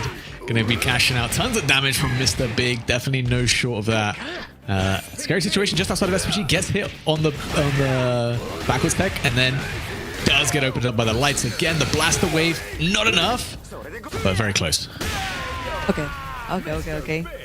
Gooey. This time the DP didn't work. Yeah, he tried to do the commitment, but okay, don't worry. We still got, another round. What a way to interrupt the Shippuden. Okay, still no bar for Gumi. Just trying to poke. And this is the problem. Like, you have to look out for the Shippuden or the fireballs. Aliun goes for the hyper defense timing, doesn't find it, gets opened up by the close to instead, jumps, finds the throw. Okay. Gumi gonna make short work of this, even out the games 1-1. Now Aliun has a decision to make. Is he sticking with the karate? Is he gonna go to the breacher? Are we gonna go back and forth, or are we just gonna play it out? I think Aliun probably gonna play it out, just taking a moment, drink some water, get back in it. Get ready. Yeah, you have to stick with the Mr. Karate, but okay, the Superman, be careful, Gumi. Oh, Shippuden, the counter hit, but okay, no more damage. But the perfect moment for the Drago, you know it was coming. Yeah, Drago Supremo. Thing is, I hate it. It sounds so cool. It's a move name that sounds so cool. It sounds cool. And man, is it powerful. Aliun one too many reversal Yugas right now. Not paying off. Losing so much health for this. And the hard knockdown too. Now you got to be worried about this overhead that might be coming. Never mind. Just going to go for the safe on block ender for cranking up that rev gauge. Bit away from the Farsi, but no hit confirmed from Aliun there. Missed potential to take the round. Oh my god, he almost got the jump in! Oh my god, these jumps for Gumi are on point right now because this is the perfect moment to finish this round. Almost got the next bar Gumi and 2 bars for Aliun. So be careful. Nice jump again. Therefore Aliun just waiting patiently, and this is the moment because Gumi is not looking too much for the Farsi. Big tech, big fast. Right just saying. I said, there it is. Just waiting for the right moment. Finds a spacing. Doesn't want to press it into that Drago Supremo, right? So just trying to keep it light. Nothing too whiff long recovery. Gumi with the corner pressure and the throw loops coming in. Trying to get Aliun to crack. Drago Supremo goes wide. There's a whiff punish with the 2C. And I think that's going to be the round for Gumi. If he can just finish off this combo, no drops. Even builds to level 2 to make sure. Blast the wave, and Gumi taking the lead in the set. 1 game away from ESPORTS World Cup qualification. I know, Gumi's so close right now because he's been traveling too, just chasing for this opportunity. So maybe it's gonna be for Mr. Big, but okay, the round start with a hey, just like baiting something, but I don't know, both of them at 60-70% of the rep meter, Nice. and there goes with the DP. Yeah, not spending any rev gauge on that. Another 2C catches the fuzzy jumps. One of the nice things about that move. Obviously, not going to be plus on block if it does, you know, if your opponent does block. Try to dash up with the skull cracker, but Alioun gets out the way, gets caught by the fireball, guard cancel into the Drago Supremo. Does land. Doesn't want to overheat though, and misses the DP at the end. Oh, the counter poke. Hard knockdown. Try to guess. Nah, I have a DP. Be careful. Yes, the cancel. Oh my god, the 4C. Catches him. Oh. Oh, another one. more. Oh, what a guard cancel from Alioun. Can you kill? Gonna try and go for it. You will get the head in gear. I don't know if this is gonna be enough. Straight into it. Oh, he misses it. No, Alioun. No. Oh, the Drago Supremo in with the clutch. One more hit. Oh my god. What a reversal. Oh, this was the answer from Gumi. He was waiting for this. So, let's go. This could be it, but let's see for Alioun waiting patiently with those DP. Oh, no punish to the grab. Nice back dashes from Gumi. Oh, Alioun, man. That drop's going to haunt him in his dreams for sure. That could have been the last chance you have for that eSports World Cup qualification. Big opportunity for Gumi. Oh, he just finds the close. God. That's going to be so much damage once again. Alioun has to guess right here. Oh, SPD right now. Maybe a rep low. Yes, this is the damage for Mr. B. The opportunity. Gumi, he's been chasing so hard for this, Lazarus. Oh my god. Everyone is congratulating Gumi because, you know, like almost one complete year just for this, Lazarus. Yep. Everyone give him a mean neck massage there, man. That was tough, Gumi. Congratulations, you qualified to the Esports World Cup, and Alioun still has a job to do, right? You made it. Knocked into the loser's side from the winner's side. Still has a chance for qualification, but still needs to win one more game against the winner of one of the losers brackets below. But man, I mean, it started off looking good for Alioun, right? And then Gumi with the character change, not with the Andy that he's been working so hard with, went to the Mr. Big, and boy did it pay off. What a way to pay off, exactly, because I know he's been training a lot with Andy and Mr. Big, so this was the reward. And still we can see maybe if Pita advances here, we can maybe see an Andy mirror match, or maybe we're gonna stick with the Mr. Big. But right now, this is a really special moment for the Mexican community because Gumi is a really popular player in our Mexican community. So really, he deserved this, Lazarus. That's awesome. Yeah, like you said, been traveling all year round for a chance to qualify. Hasn't quite gotten lucky. Probably gotten very close a couple times. Finally made it. Finally made it at the last chance qualifier. I don't call it a last chance for nothing. This was it. And yeah, obviously still plenty to play for here. Still plenty to play for. But all the weight's off your shoulders, right? You're not really too worried about how the rest of the tournament goes. You qualified for EWC, and that's what mattered. You will be up against the winner of the next set we got coming up, Abao and Peter, though. And this is another big opportunity for both these players to qualify in a first of three here. Will be interesting. I couldn't even tell you who the favorite is here. And we were talking about a lot about Mr. Karate, but I still think like maybe Mr. B, he's like the best character right now in the game. I think it's close. It's close, maybe at least in the top 3, right?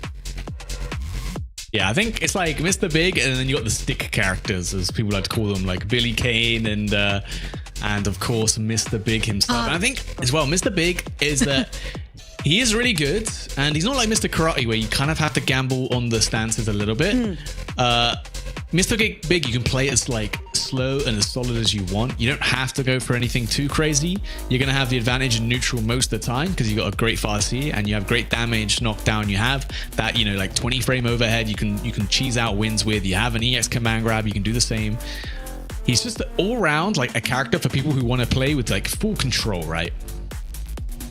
Definitely agree, but let's see right now on the screen. Abao is ready to fight Pita, and of course Billy versus the Andy. So I don't know, this is kind of hard for Billy, maybe because he doesn't have a DP besides using a bar, right? So right now we can try to go for the Demon Fleet for Andy, right? Yeah, they can be quite good in this matchup for sure.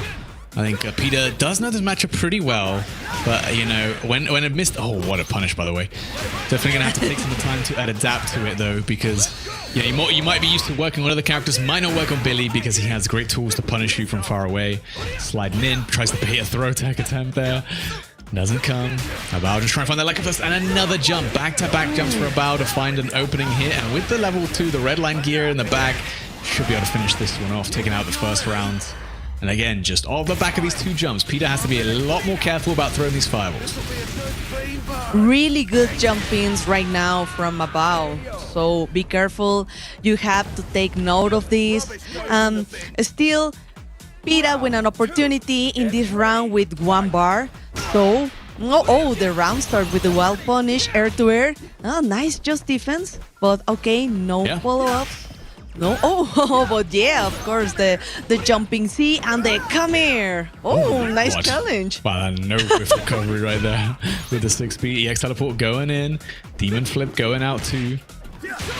And not much, no big hits yet. Just using those fireballs, but again, we know that Abao's been looking for the jumps. Oh, big Farsi wild punish, that's gonna hurt. A lot, yeah. And right into the corner, and the hard knockdown. Time to guess. Okay, bait. Try to bait. There's the reversal for Billy. Close D. The cancel. Yes, crouching C. Another Sanaken. And yeah, the jump even. He got a counter hit. Just in time. Hey, Shuriken, is this enough? No. Oh my god. Not enough, but there we go. Very, very close. Scary situation when your opponent's on 1 pixel like that, but Pita closes it out. 1 round apiece in this first game here. A lot slower pace than the last set for sure. But where is he going? Okay. Oh, be careful. Last round. 2 bars for Abao. Okay, we got the resources.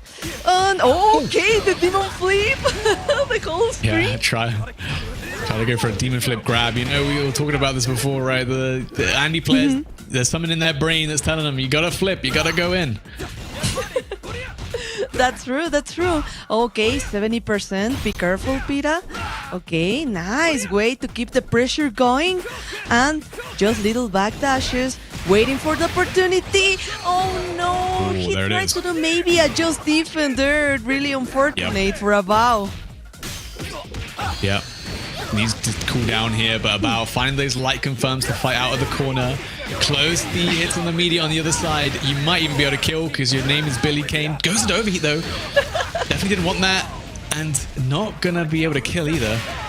Oh my god. Really good on that air-to-air.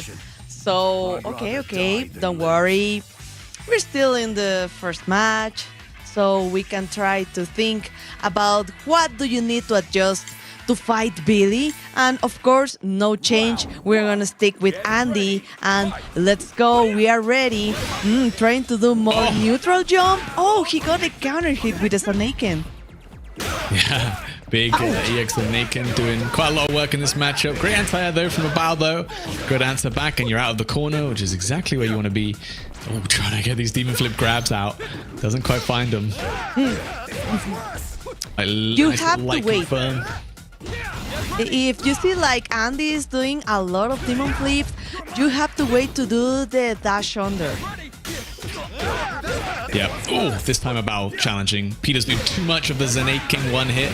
And definitely gonna have to start mixing it up a bit. And to be fair, Abao's defense, he's just been blocking. That's kind of been the name of his game.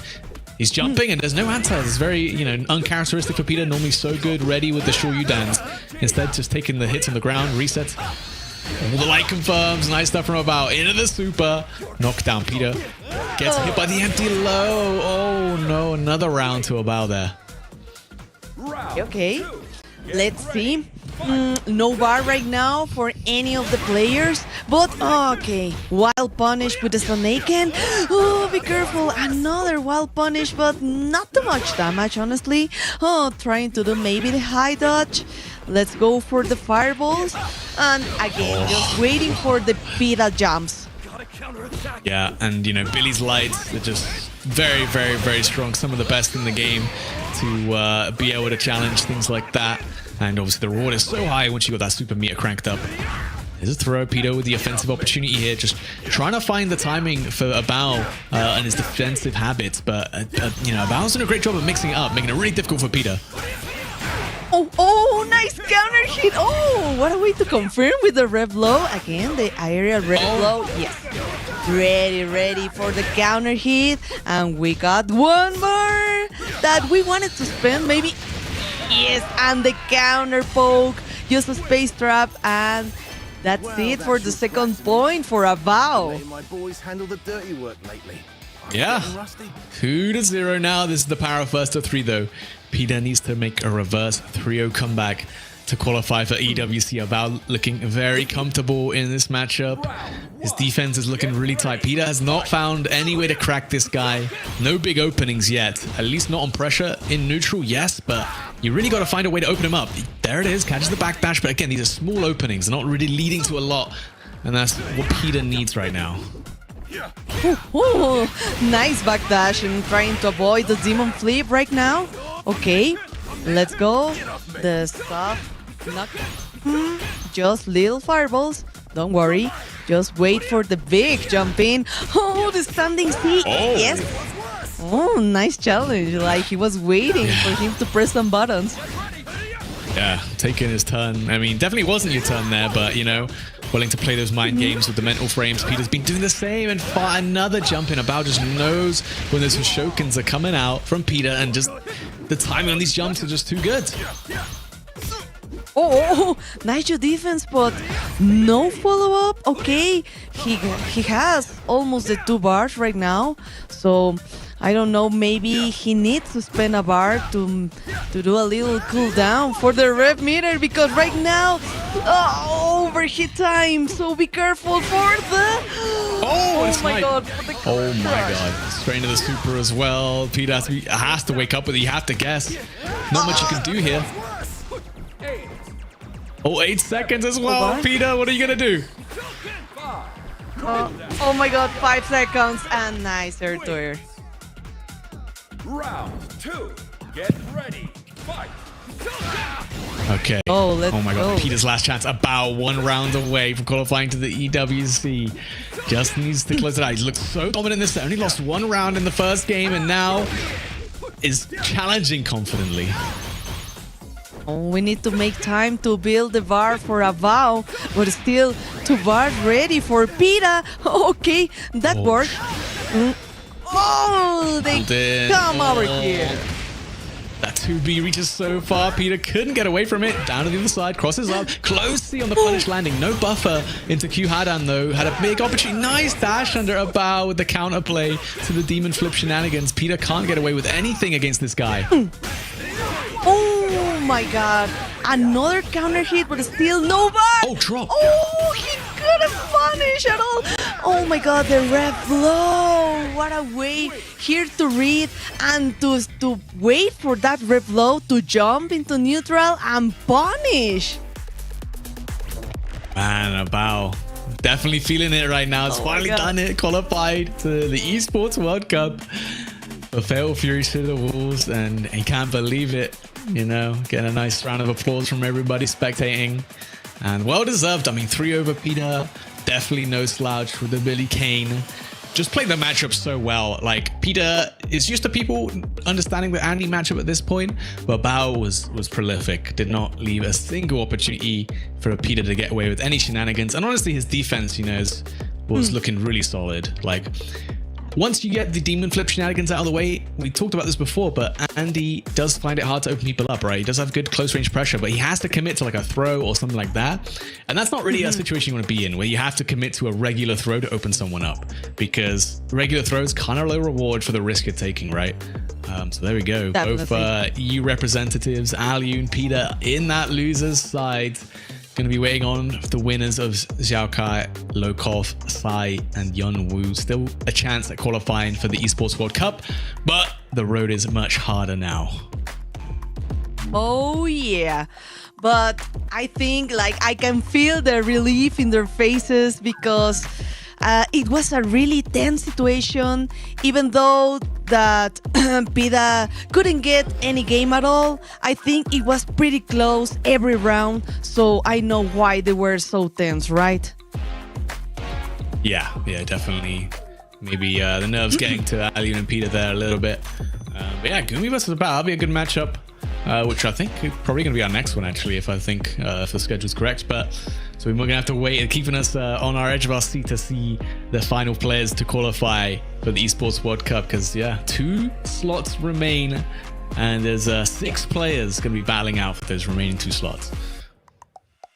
Oh yeah, because it's nice to see 2 Mexican players in the top 8, right? Like, this is a special moment for the community. So, Viva México, como diría el Ramón. I hope they are enjoying this, because now we're gonna see the replay in this critical moment of he knew the moment he saw the just defense that Revlo was coming, so he was so ready with that neutral jump. Yeah, it's such a unique answer to the neutral jump as well, which is it's the Revlo even with the neutral jump. Because normally you trying to react with a high dodge and stuff like that, but that's pretty risky, right? That's pretty risky. Pretty risky. Yep. But the high dodge, the neutral jump worked out really, really well. But yeah, there's also some prize money actually to go around for these players, of course, for everyone who's actually made it into this top 8. One of the reasons, obviously top 4 do qualify to EWC, so that they're already getting money for being in that tournament. But 5th place takes home $5,750, which is nothing to sneeze at. That's what Aliun and Peter have just secured themselves, at least for being in this top 8. 7th place gets $4,250. 9th place gets $3,000. 13th with $2,000, and 17th with $1,250. So a lot of money actually for these players who were not eliminated quite a while ago, actually. Of course. It's not only looking to qualify, right? To have this opportunity to qualify is to have the perfect moment to still trying to advance in this top 8 and get a really good prize. So what happened? Did you hear, Lazarus? So we're just waiting for the players to set up, but of course the STC Contenders Arena. Again, I think we're going to the winners side, the winners finals, because this is where the tension's off a little bit. But of course, it'd be nice to say you won the EWC last chance qualifier. So Gumi and Abao are going to be fighting out in this winners finals, so you can get to that grand finals, get some extra training in these high intensity environments before you got to show up on game day on the Wednesday for Fatal Fury, of course, the main event at the Esports World Cup. Now 30 players out of the 32 players qualified. That's going to be a very intense show, and I recommend everyone obviously tuning into that.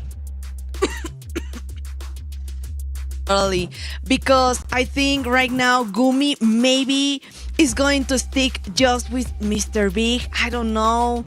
I don't think we're gonna see an Andy, honestly, because right now Mr. Big is working perfectly for Gumi. So I don't think maybe even we're not gonna see any Rock at all, because he used to play with Rock too.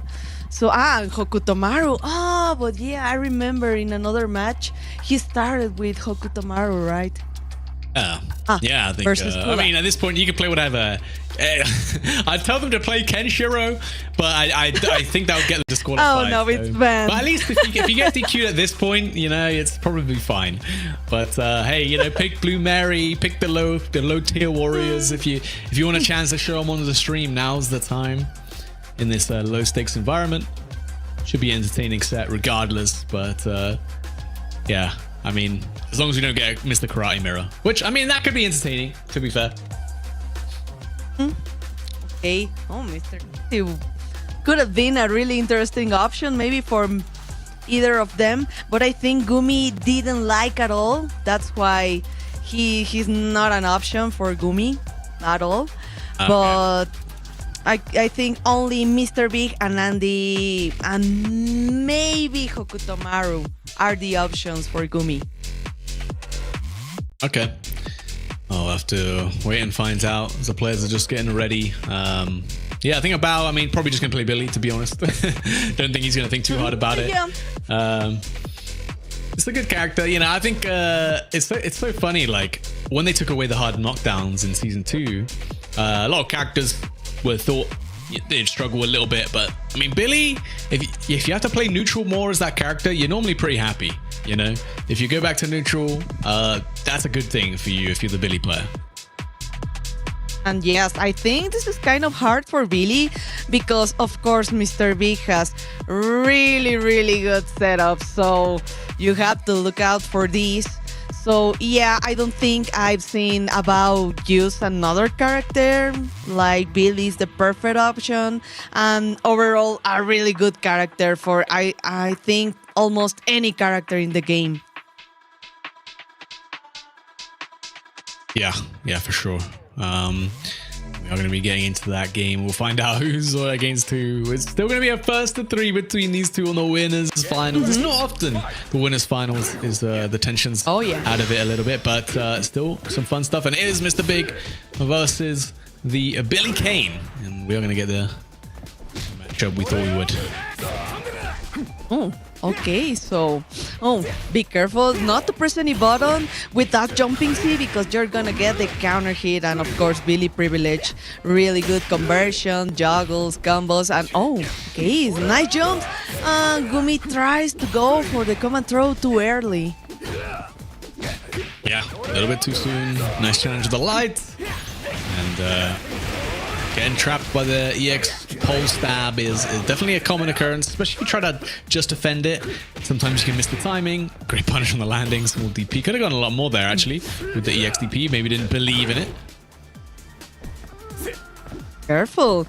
I think Gumi is trying to look for the perfect distance for the far C, but hard knockdown time, yes, and you need to guess. And this is the situation with Billy in which moment to use to spend the bar for the reversal. So, okay, this is a really good situation for Gumi when he has Billy in the corner. Yeah. Oh, the trade combo. Nice trade. Off the guard cancel. How's Gumi ready for that, man? Holy. That's some labbed nonsense right there. Gonna get a throw. In one in. Okay, careful with that first C from Billy. Abao is looking for something, chasing the opportunity, and he finds the cross-up. Nice. And still, we got to spend 2 bars, so let's go for the first. Hard knockdown, and we are into SPG zone for Gumi. Making use of it right away with the red blow. Getting jump in on, locked in by that 2C, and the air reset. Gonna actually meet into the 2Bs. Quick light confirm from Abao, trying to get that backdash EX DP going way wide. Abao gonna even out the rounds. I think we've been seeing a lot this for Abao, really good jumps. So he knows when he needs to try to do the neutral jump. So I think right now Gumi has 2 bars, so this is a really good advantage for the resources. And let's go again here for the ignition. Nice counter hit. Yeah, just a quick frame trap off that close B, and leaving some damage on the table with some meter there, but does find the next hit. enough. Now it's going to be able to use the blaster wave. Or we drop it, never mind, spoke too soon. Oh, what an answer. Here we go. Big yes. Drop though, too close. Oh, Damn, okay. Hey, you know what? Look, yeah, nothing's on the line anymore. Gumi can play as wild as he wants. oh yeah. I think like right now Gumi is playing like in a more relaxed mood, so don't worry. Like we try to keep the pressure going, the Farsi, and now backdash to go back into neutral. What I think about, yeah, he needs to propose, he needs to play more aggressively, because I think right now Gumi doesn't have anything to lose at all. Nope. Oh my god, nice jumping angle though from a bow. And you know, Billy's damage, bro. Every time I see a Billy player, they're coming up with new combos that do more damage, and I'm thinking, what were they thinking, huh? With this character. Probably. Here we go though. Okay. Oh, the neutral jump. The amount of times I see people get air reset and then try to mash from fast C, because you know it's quite unusual for a character to be able to meet you from that far out, right? So you're not used to it. Oh Wake my up, God. hidden gear. Did it land? Oh, it does. Oh, wow. Big plays paying off. Should be enough. There we go. First, another round to a bow. Okay. It was a really good idea to keep his resources just in case of a hidden gear, so it worked out really pretty well for Abao. Oh, nice, well punished. Okay, this is gonna be like almost 50% and not even one bar spent, so here goes. The close D into cancel, close D. Oh, nice, just different from Gumi. Yeah, very nice stuff. Bless the wave there for the hard knockdown, sliding in, as all Mr. Bigs do.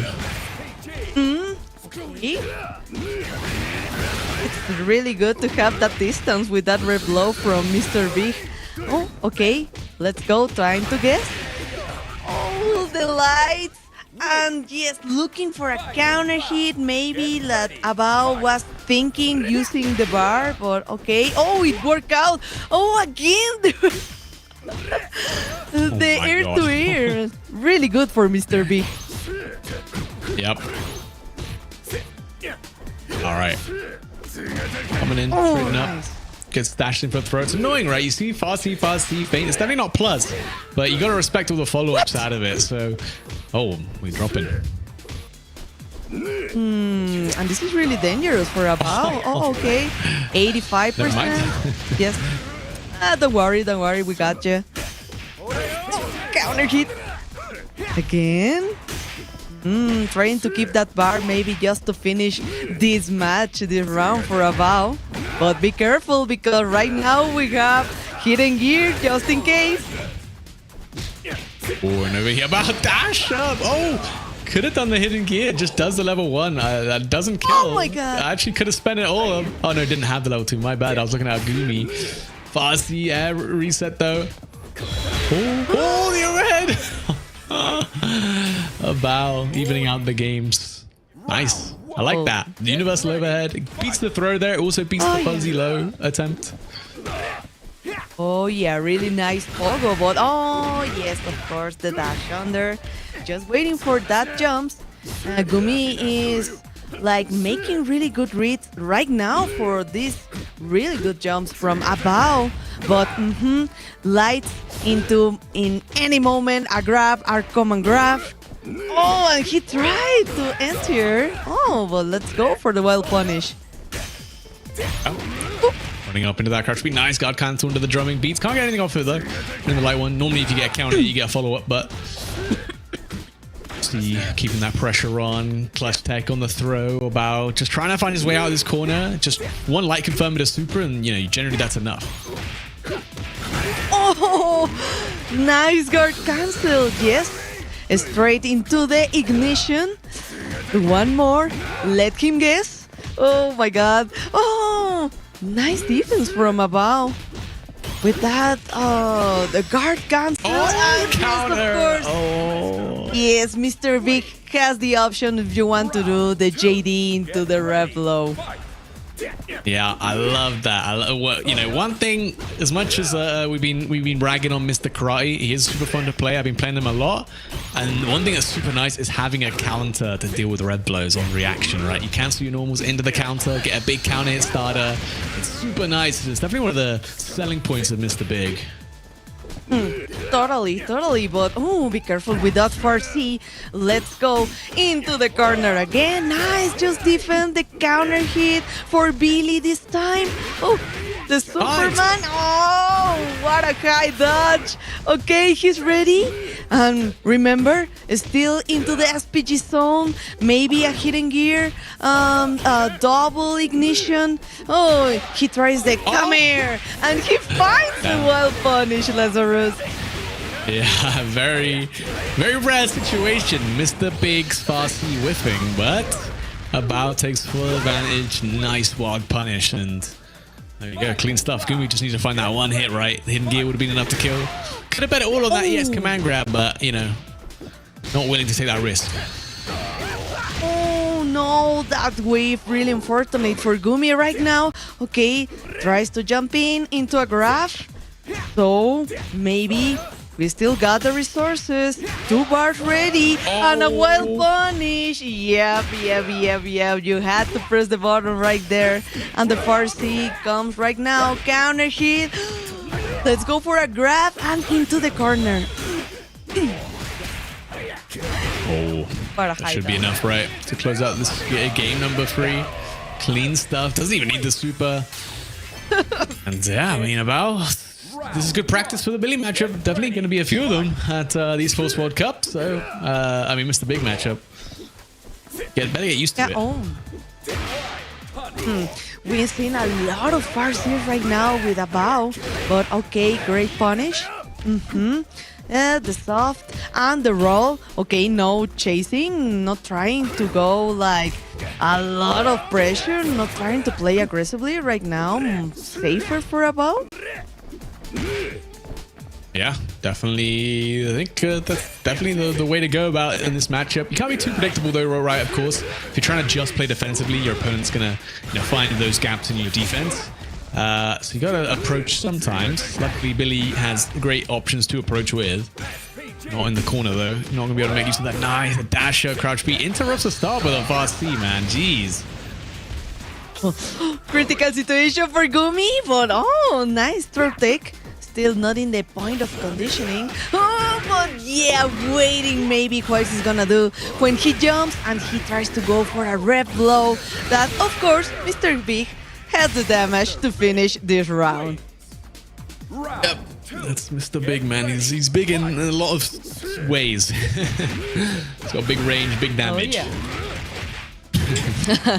Totally agree. But right now, the trade, okay. He stopped that pressure at least. Okay, be careful with that just defense. Not getting into the perfect distance. Okay, the hard knockdown. Close D. Come here. And one more because Gumi right now, 60% of the rev meter. Ooh, SPG. Counter hit. Just gets hit by the JD and about 1 round away from moving on to Grand Finals winner's side. Billy Kane looking very, very strong today, and has been the whole way through season 2. I know Mr. Karate dropped, but I don't think Billy really cares about that. He's still doing the same stuff he's always been doing. That's the Billy thing, so be careful. Okay. Trying to go for the carry, the wild punish. What an air-to-air, honestly. And just a little drop. Maybe there we wanted to spend a bar. Maybe. Backdashes the throw, the 2C wild punish, and a bow. Should be an easy cleanup all the way to Grand Finals. Just needs to not drop the super at the end here. There it is. Even builds the red line gear, and that'll do it. 3-1 over Gumi. Of course, both players already qualified for EWC. But, now it's for the honor of being the LCQ champion. Right now, I see a pretty confident about something. Something happened in the last match, so right now he is ready. Of course, Gumi, he can be a little relaxed right now, still chasing a good reward with the prize. But we can see the replay right now in this moment. Of course, we still had 1 bar to finish that round, right, Lazarus? Yeah, definitely clean stuff, honestly. Like I said, just good practice. There's going to be plenty of Mr. Big players in the main event. So why not get some tournament practice as we see the bracket shape out. Obviously, that was the upper bracket final, about sitting in that grand finals on the winner's side. Gumi going to be waiting on the loser's side for quite a while as we get back to the loser's bracket, where the stakes are still incredibly high. We still have 2 spots remaining for the Esports World Cup for these players up for grabs. And it's up to the last 2 out of the 6 players to make it. Of course, Ali Yoon and Peter waiting for the winners of Zhao Kai Lokov and Sai Yun Woo. And then the winner of that set will be the ones to make it to the main event on Wednesday. That's true. So, Sai and Jung Woo, Lokov and Zhao Kai. Okay. We still have some Mr. Karates here in the top 8. So, maybe we could see even a mirror match because Aliun and Lokov. But let's see what's going to happen with Zhao Kai, right? Yeah, I mean, it'd be wild if we had 0 Mr. Karates actually qualified EWC after today's tournament, obviously. Been quite a prolific player, and there's no shortage of them, right? We have seen a lot of the character. Just none of them actually made it. The players who have stuck with their tried and tested characters throughout season 2, it's definitely paying off. Definitely. And how are you seeing this top 8 right now with all the variety of the characters? Remember, we still have a Krauser there in loser side. We're having maybe 2 Andys, 1 Mr. Big, right? So yeah, how is looking for you, Lazarus? The Hotaru as well. Hotaru. And I feel like after season 1, you don't want to see Hotaru, but in season 2, I'm like, you know what, this character is kind of cool to see again. Nice to see people play her. But before we get to that loser side, we are just going to take a quick 5-minute break, and then we'll be right back. Be right back.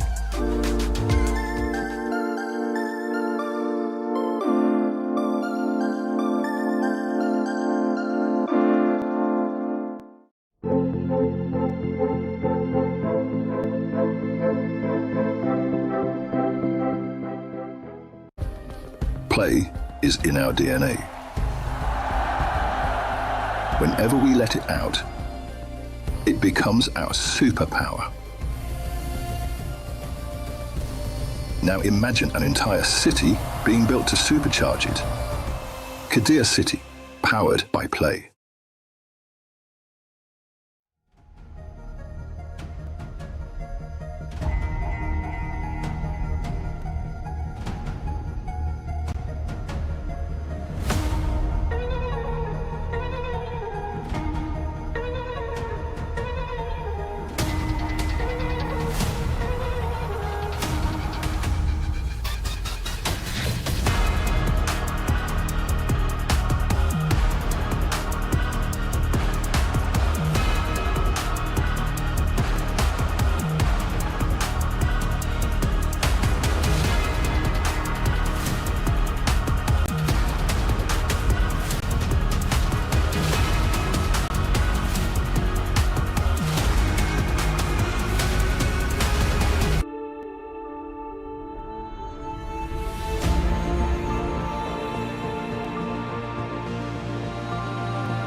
back, guys, to the last chance qualifier for Fatal Fury Seed of the Wolves.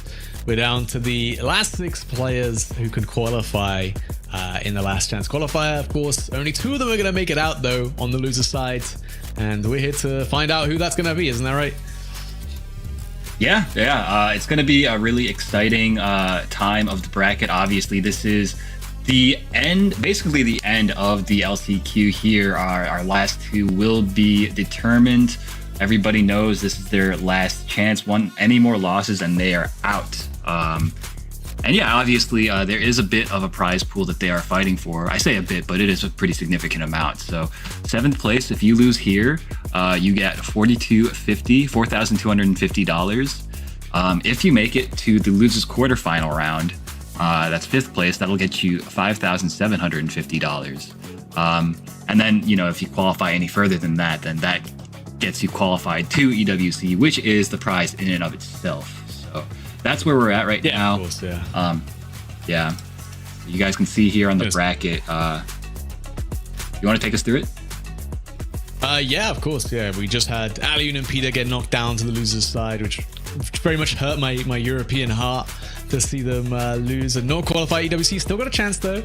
Of course, they are sitting in the second round where they have to wait for the winner between the sets of Xiao Kai, Lokov, Sai, and Yun Wu.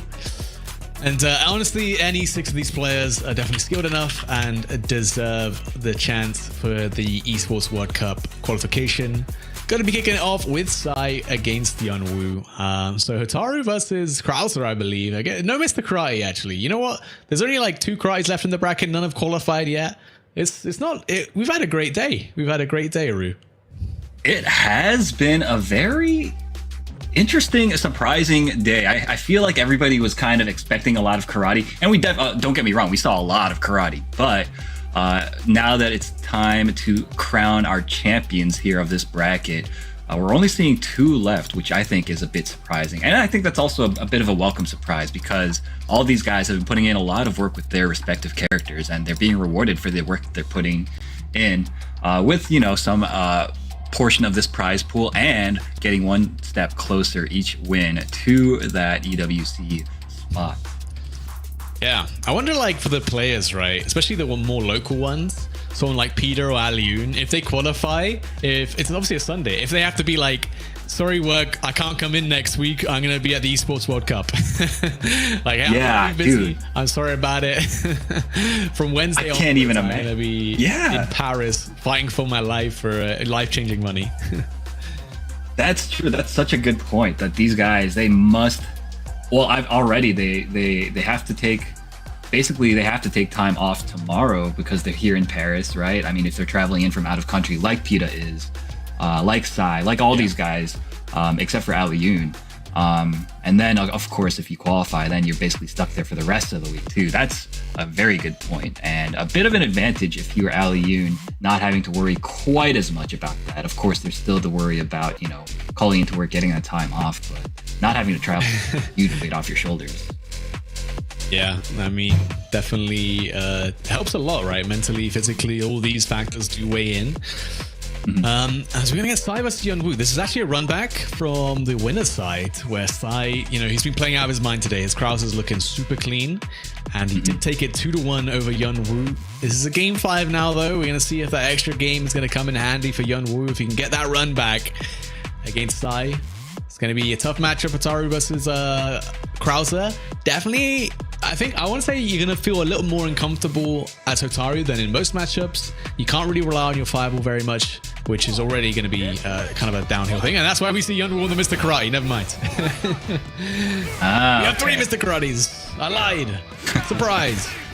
Surprise. But like we've been seeing, Sai has been kind of dispatching these Mr. Karates with this Krauser. We were talking before about how he's coming into this matchup with he's got a very obvious game plan here. He's trying to make the karate player approach him and run into these far Cs of his. Yep. Now we're already kicking things off with 1 Drago Supremo landing clean. I'm going to find another hit. Big damage. Probably going to go to the super this time. Shao Kokoken. Lots of damage. Gets him for game. The throw will do it. Yun Wu taking that first round. But a danger situation. Yeah, definitely.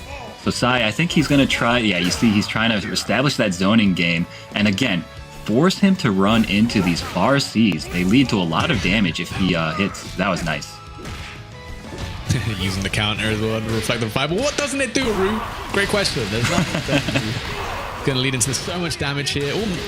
Fairly low meter as well as you get to cool down a lot of that rev gauge. So you are on the Kenshiro stage. Big shout out to Kenshiro's theme, bro. This shit is popping. I agree, yeah. I think that they did a really good job with this character and with the stage as well. Really nice post-apocalyptic vibes here. And these guys, obviously, they're fighting for their lives. They're fighting for life-changing money. So, pretty fitting stage selection here. Yeah, this is where you'd fight the final boss of an anime, you know? The final moments. That's exactly what these guys are playing. The stakes, that is a reversal, but does get baited and Sai immediately into the hidden gear. Didn't want to mess around with his meter, right? There was a chance that you go to the rev gate, you go to a rev art, you go into overheat, you drop your combo. So I like this decision from Sai. Gonna be more than enough to kill, of course. That did cost him 2 bars of the power gauge though, and he's not gonna have that going into this round. But still, though, like you said, I would much rather have that round guaranteed than have to fight around, Yunu with 1 super bar in the overheat, which is already ticking down, right? So I think, yeah, definitely the right decision there. Yeah, always kill. Don't get greedy. Don't get greedy. The meter comes back fast in this game. Don't need it that bad. Watch out. Draco stands. There it is. Oh, my goodness. What a timing as well. From the overhead there. Clean stuff from Young. Sai was, if you guys weren't watching the player cam, he shook his head there. He was disappointed with what he just saw. And, I can't blame him. I would be upset also, frankly. Yeah. Well, big chance for Sai to make a comeback, especially if he gets the chance to cool down. And, Young was giving him all that opportunity. Oh, Shalkakok and straight through the blitz ball. Oh my. Definitely got crossed up there. I think Sai was looking for a reversal mash on the jab. Ended up getting 6A. Unfortunate. Yeah. I think he was expecting to have to block a cross up, right? But I think that because the cross up never came, he was put into this weird scramble situation. He decided to press a button, but it ended up being at just the wrong timing. It is what it is. Sai going back to character select. I don't know. I liked his Krauser against the other Mr. Karates, and he does have, a 1st to 3 set to figure this out. Yeah, he's nodding his head. He's going to go back to the game plan. He's going to try to make it work one more time, and I think that that's the right decision here. Yeah, I think there's a couple of things, right? You can't even fault the character at that point, right? You threw a blitz ball when Mr. Karate had the fireball ready, had the fireball super ready. You just got to be worried about that. You've gotten hit by Draco Supreme a bit, which is going to happen. You have to accept it's going to happen. You can't play super scared of it all the time. Otherwise, the Mr. Karate player will take advantage of that. So you're going to have to mix it up a little bit. We'll see what Sai wants to do. Yeah, we shall see. Okay, now he's he's just kind of rushing down Sai. Sai needs to assert himself right here. He's got the throw. He's going to set up Fireball, but gets DP'd immediately. And once again, Yunu's in the driver's seat. Looking very different to that first set, I'm sure. Definitely Turn of Fate. Shokokoken coming out once again. And the overhead, just raw, man. Definitely, it's one of those things, reactable, right? But so many things are on your mental stack. The last thing you're worried about is the universal overhead. Definitely. Oh my goodness. And again, the frame traps this time opening up Sai. Sai needs to, I think, create some space, create some breathing room. The game plan for him was, of course, to create that space. And, okay, nice. The Kaiser Wave being out the Draco Supreme. That is one thing you can do to beat the stance, actually. The reaction's too clean on Yongwoo right now. Can't get away with anything. Oh, call the backdash with the overhead. Oh, game number 2 going the way of Yongwoo. Looking very dominant. Yeah, well, it is, yeah. The Kaiser Wave is a great option against the Draco Supremo. The only thing Draco Supremo loses to is projectile supers. That's it. Yeah. Yeah, it's projectile supers and getting crossed up, which is, not a lot of toolbox to work with there. And even the cross-ups, right? If the karate player does the retreat the retreating follow-up and you go invincible, like you get the slowdown, you become fully invincible. So it's yeah, I would say it sounds like it would be a good option, but sometimes even that doesn't work. Yeah, definitely. So yeah, Sai taking a long moment to think about it. I don't know, maybe he's getting some help from one of his friends as well. I know the Middle Eastern contingent, they roll deep here. Yeah, okay, looks like he's going to go back into it with the Krauser. He needs to figure out a way to create space, whether that means maybe like just defend guard canceling something here and there, or just pressing like fast buttons to push Mr. Karate away, because Yunu is just running away with it right now, rushing him down. Yep. A lot of work to do. Reverse 3-0 on the cards for Sai. Or is Yeonwoo going to take this 3-0? Last chance for your Esports World Cup qualifying life for Sai. You got to lock in. Oh my goodness, the counter hit fireball launcher. So unfortunate for Sai, and Yunwoo's taking full advantage here. It's a soft knockdown. Oh, he went for the reset. That was nice awareness from Sai. Sai should have neutral jumped though, right? With DP, Drago Supremo. If anyone's got my back, I know it's the counter. I know Sai was nodding his head at that. I was doing the same. Yeah, I mean, what can you do? You know, it's in the game. You know it's going to be there.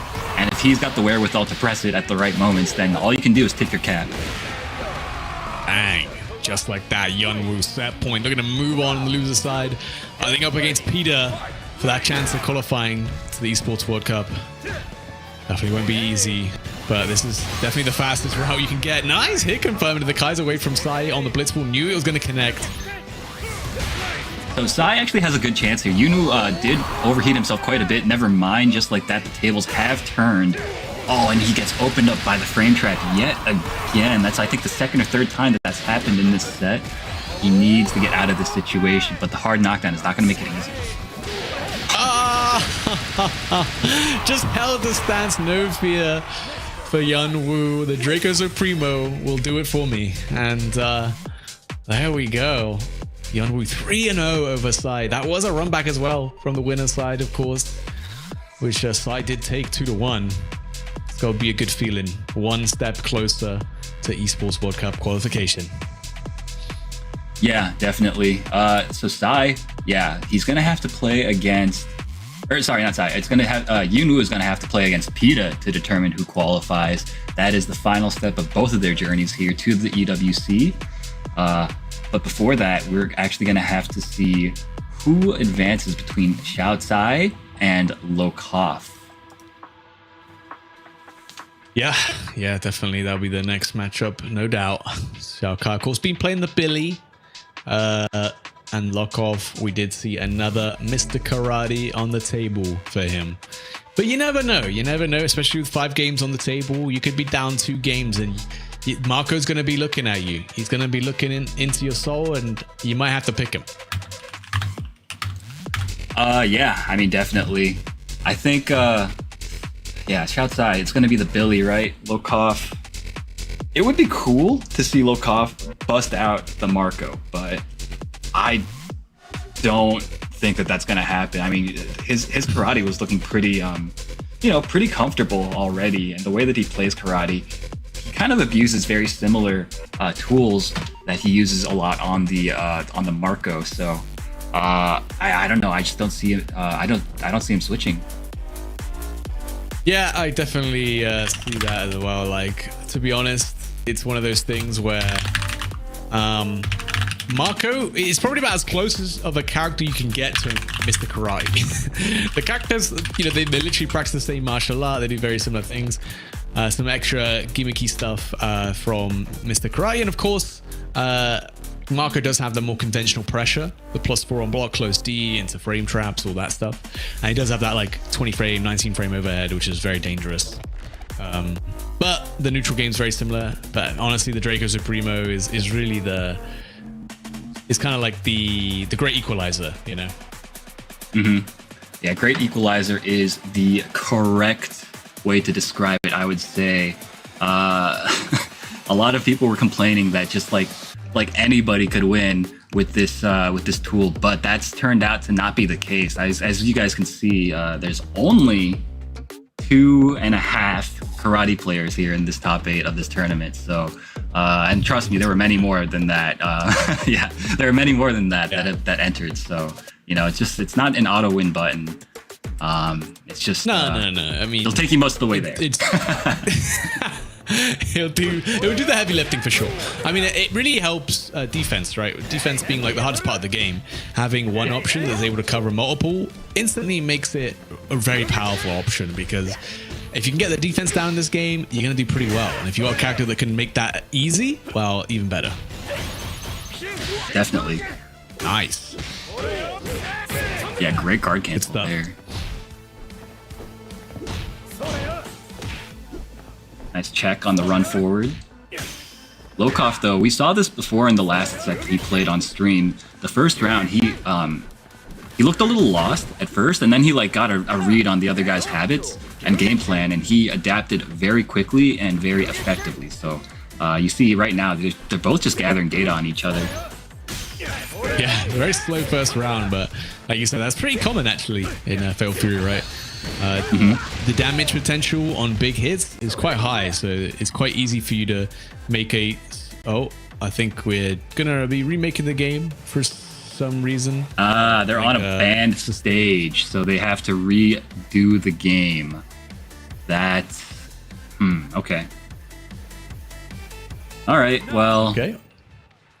Both players have some data on each other now, so that's certainly going to impact the beginning of this upcoming game. Very unfortunate. But you know, is it the churros? We don't like churros. No. So what it is that stage. It's like the double lane stage, right? So that stage. Oh, is that what I didn't? Okay. That makes sense. Yeah. I thought it was the other one, the daytime version, not like the dusk version. But yeah. Well, I guess.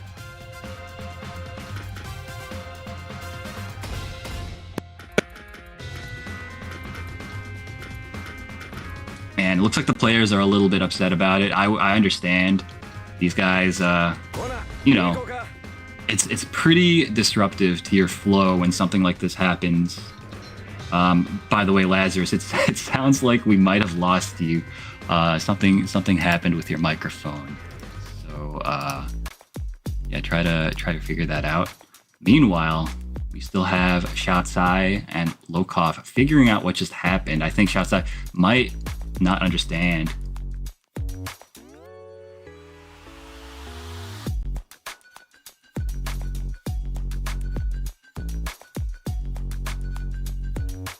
Yeah.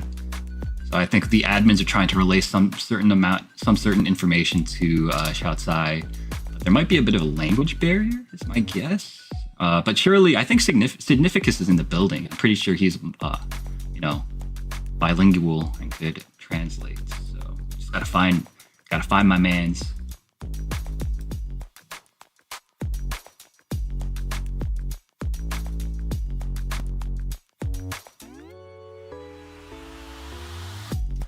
Ugh, yeah, I mean, situations like this suck, but you have to be ready for them as a competitor. You can't let it get you out of your, you know, your focused state. So hopefully we figure that out pretty quickly here.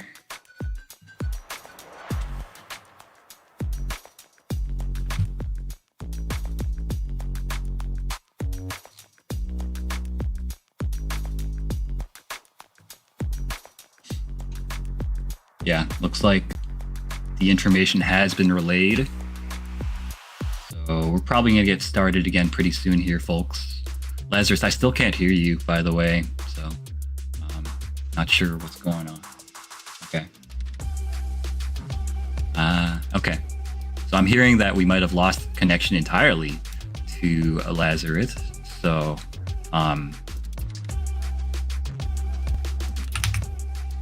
yeah. You know, just give us a moment while we figure that out.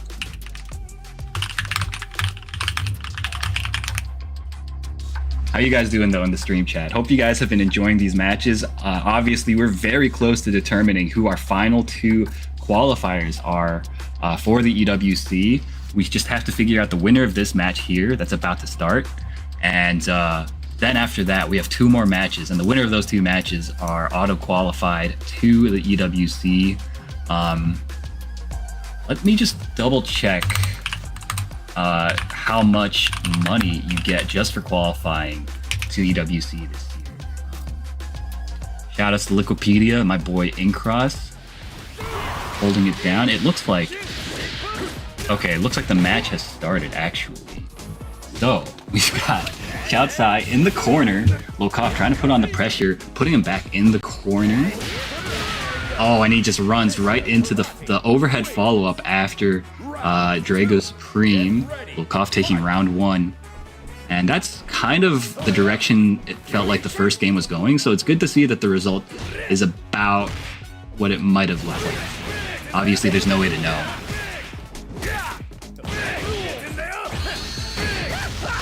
All right, hard knockdown here goes into that combo. Oh, nice big jump over the throw attempt, and now Lokov has the corner positioning for himself. Let's see if he spends some bar here. He doesn't go for the bar. He actually goes for the reset, and Shoutsai was so ready for it. That's kind of, you know, that's like some day 1 stuff. Uh-oh.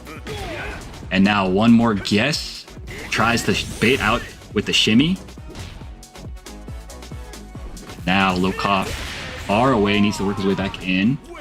Not gonna happen though. Shoutsai evening up the round count here in this very pivotal game 1.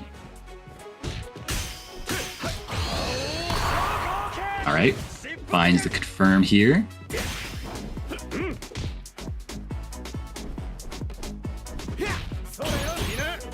Yeah, you see at this spacing here, Lokov needs to really be careful, play around the far C that Billy is able to represent.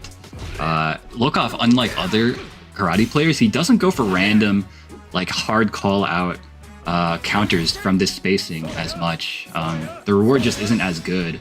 And if he gets it wrong, then, you know, there's no reason to really go for it. There, okay. He finds big combo here.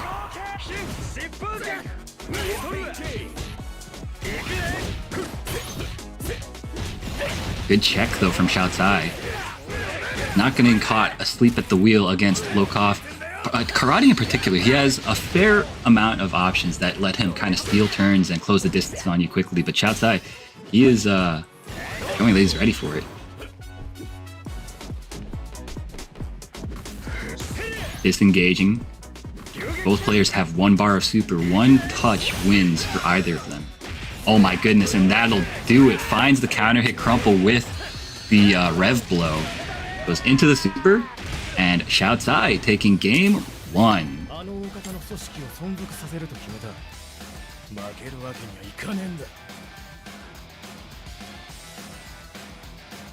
Looks like Lokov is speaking with somebody off screen here. Getting some coaching.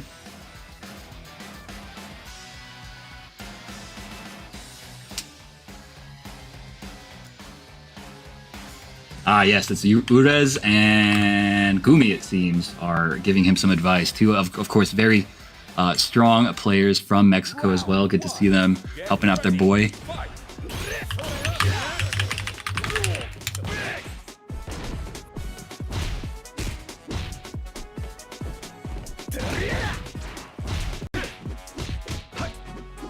I got confused for a second. They buffed that move, the move where Billy spins around his pole. They buffed that in KOF, but this is a different game. This is City of the Wolves. Nice anti-air from Lokov, keeping him in the corner. Oh, but that time doesn't anti-air it. Very difficult to anti-air the early jump C's from Billy. Random Rev Cadillac does find him to hit though. Yeah, this round has just been full control to Lokov. Goes into the super, gets the hard knockdown. What do we got? Goes for the throw, nice tech. Oh, and Shoutsai poking at just the right time. This is going to do a good bit of damage, but more importantly, gets the hard knockdown.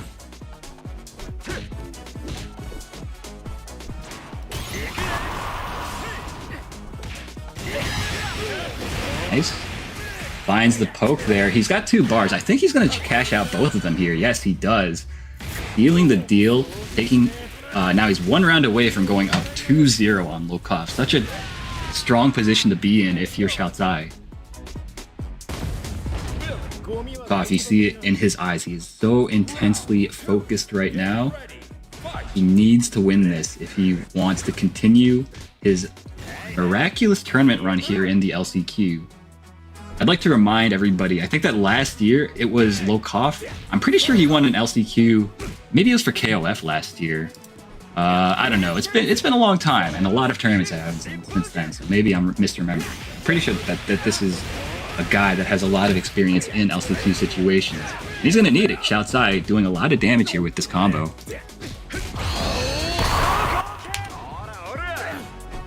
Yeah, you see, he's using the taunt to crank up Xiaozai's rev meter there. Very important to use that very liberally, as you know, any opportunity that you have. Oof. Just very, very nice.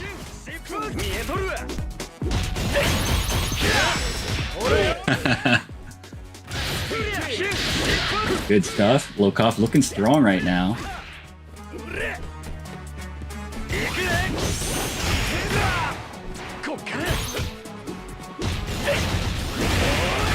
Oh my goodness. The frame trap catches him. Lokov I think he tried to start JDing the follow-up, the Revixtel follow-up. But, you know, it's hard. You have to time it properly, otherwise that type of thing can happen. Yeah, once again, turning to his friends, his compatriots from... Oh no, you know what? That is Koopa. Koopa from Tijuana. Buddha's as well, helping him out. The Mexican contingent over there to the side, all rooting on their boy, I'm sure. Round 1. Get ready. Fight.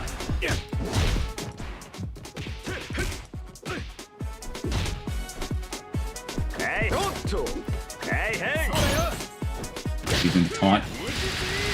Oh my goodness, not the taunt, the parry stance. Finds the hit though.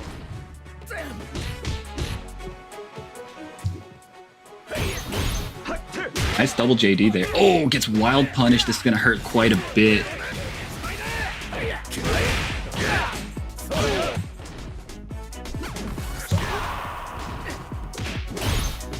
Okay, nice check on the run there with the down A. Great block on the EX Cadillac.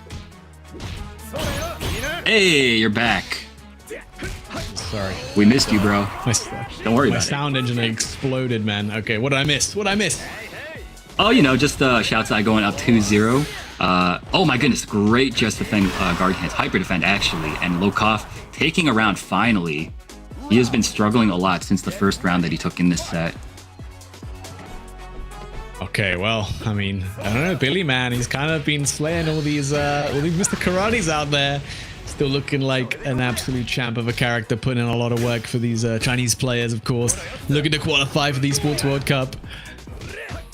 Yeah, and a win here would get him one step closer. Lokov is going to do everything in his power to stop that from happening, but right now it's looking really dire from him, honestly. Xiaozai is just putting on the pressure. Here we go. It's only a small amount of damage though, and you did spend quite a bit on the rev gauge.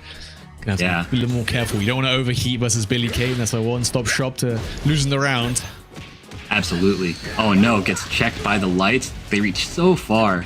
Lokov now one guess away from dying. Oh, messes up his HD guard cancel, and this could be curtains, Lazarus. Could be, but he still has a round to get. get. Hit that against the clean up. Oh, hold up. Oh man, could have got so much more off of that. Slow down from the Universal Limit. Get collected by the light. Still doesn't finish the job. Oh, but the overhead from the Drago Supremo lock on. I'd never seen a man breathe such a big sigh of relief. Dude, yeah, I saw it in the player camera, and it made me want to sigh too. I was holding my breath just like he was. I heard it. Oh yeah, geez. I mean, had like about 3 opportunities to kill there. Just didn't. You know, obviously nerves are high, tensions are high, but that's it. You're back in it. Get your mind in the right place and lock in for these last 2 games. You can still do it. You can still qualify for the ESPORTS World Cup. Just got to win 2 more rounds and then another set. The long road. I never said it was easy. Oh no. Oh. No, definitely not. Gets the throw baited though. This is a big damage opportunity, and Xiao Hai is so eager to oblige. Oh my goodness, that must have been a mistake.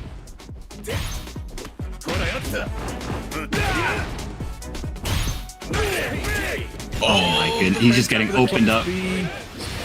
Yeah, man. Why does this character have a +4 on block close D again? I'll never know. Yeah, the character with mile-long pokes doesn't make sense that he has really good frame data either. But that's neither here nor there. Lokov finding the hit. Again, he needs every round that he can get here to stay alive. And he is able... Oh, dude, he's got 2 bars. I don't know why he didn't spend one there. You think the knockdown would be valuable? I mean, saving it for the hidden gear for these kind of situations can be good too, right? You can end the round if you get one big hit. Oh, he's looking for it. Oh, the delay. Oh. Thing though, nothing. Can't find that big hit. Oh my god. Trade up the EX Cadillac. Farsi doesn't cancel it. Big jumping. Oh my god, the hidden gear comes through. And I don't know if this is enough to kill, but it's at least enough to put you in the life lead for sure. I don't know. Oh, it's enough. It's enough, Lazarus. That was so sick. Lokov, he jumped at a spacing where the only buttons that would have possibly reached are the jump B into stand B, into hidden gear, and he knew his out so well. That's exactly what he was looking for, and he jumped on the opportunity quite literally when it presented itself. Very nice counter. Yes. Well, there you go. You can't get the second follow-up, and that's the big thing, right? The first follow-up's actually 0 on hit, so it's not really that good to be able to take your turn back. But yeah, Zhao definitely missed out on an opportunity to close out the round. Just needed to hit, one of these fast Cs to be cancelled into a special move. But no, instead, he was opting for the feints to keep the pressure up. Yes, sir. All right, Lokov. It seems like he's kind of found his footing in this matchup. Xiaosai now seems to be on the back foot, and he needs to stop this aggression. And that's a great way to do it by sticking out those gigantic light normals and converting into a super. But you see, Lokov so eager to get the momentum back. Yeah, and man, he's definitely done a good job of it, though. Back to the corner now with the throw. Has to be very careful in this situation. Oh my god. And a wild punish from Xiao Kai. Clean stuff, and is able to put himself back onto set point to move on the loser side to get one step closer for that ESPORTS World Cup qualifier. Oh.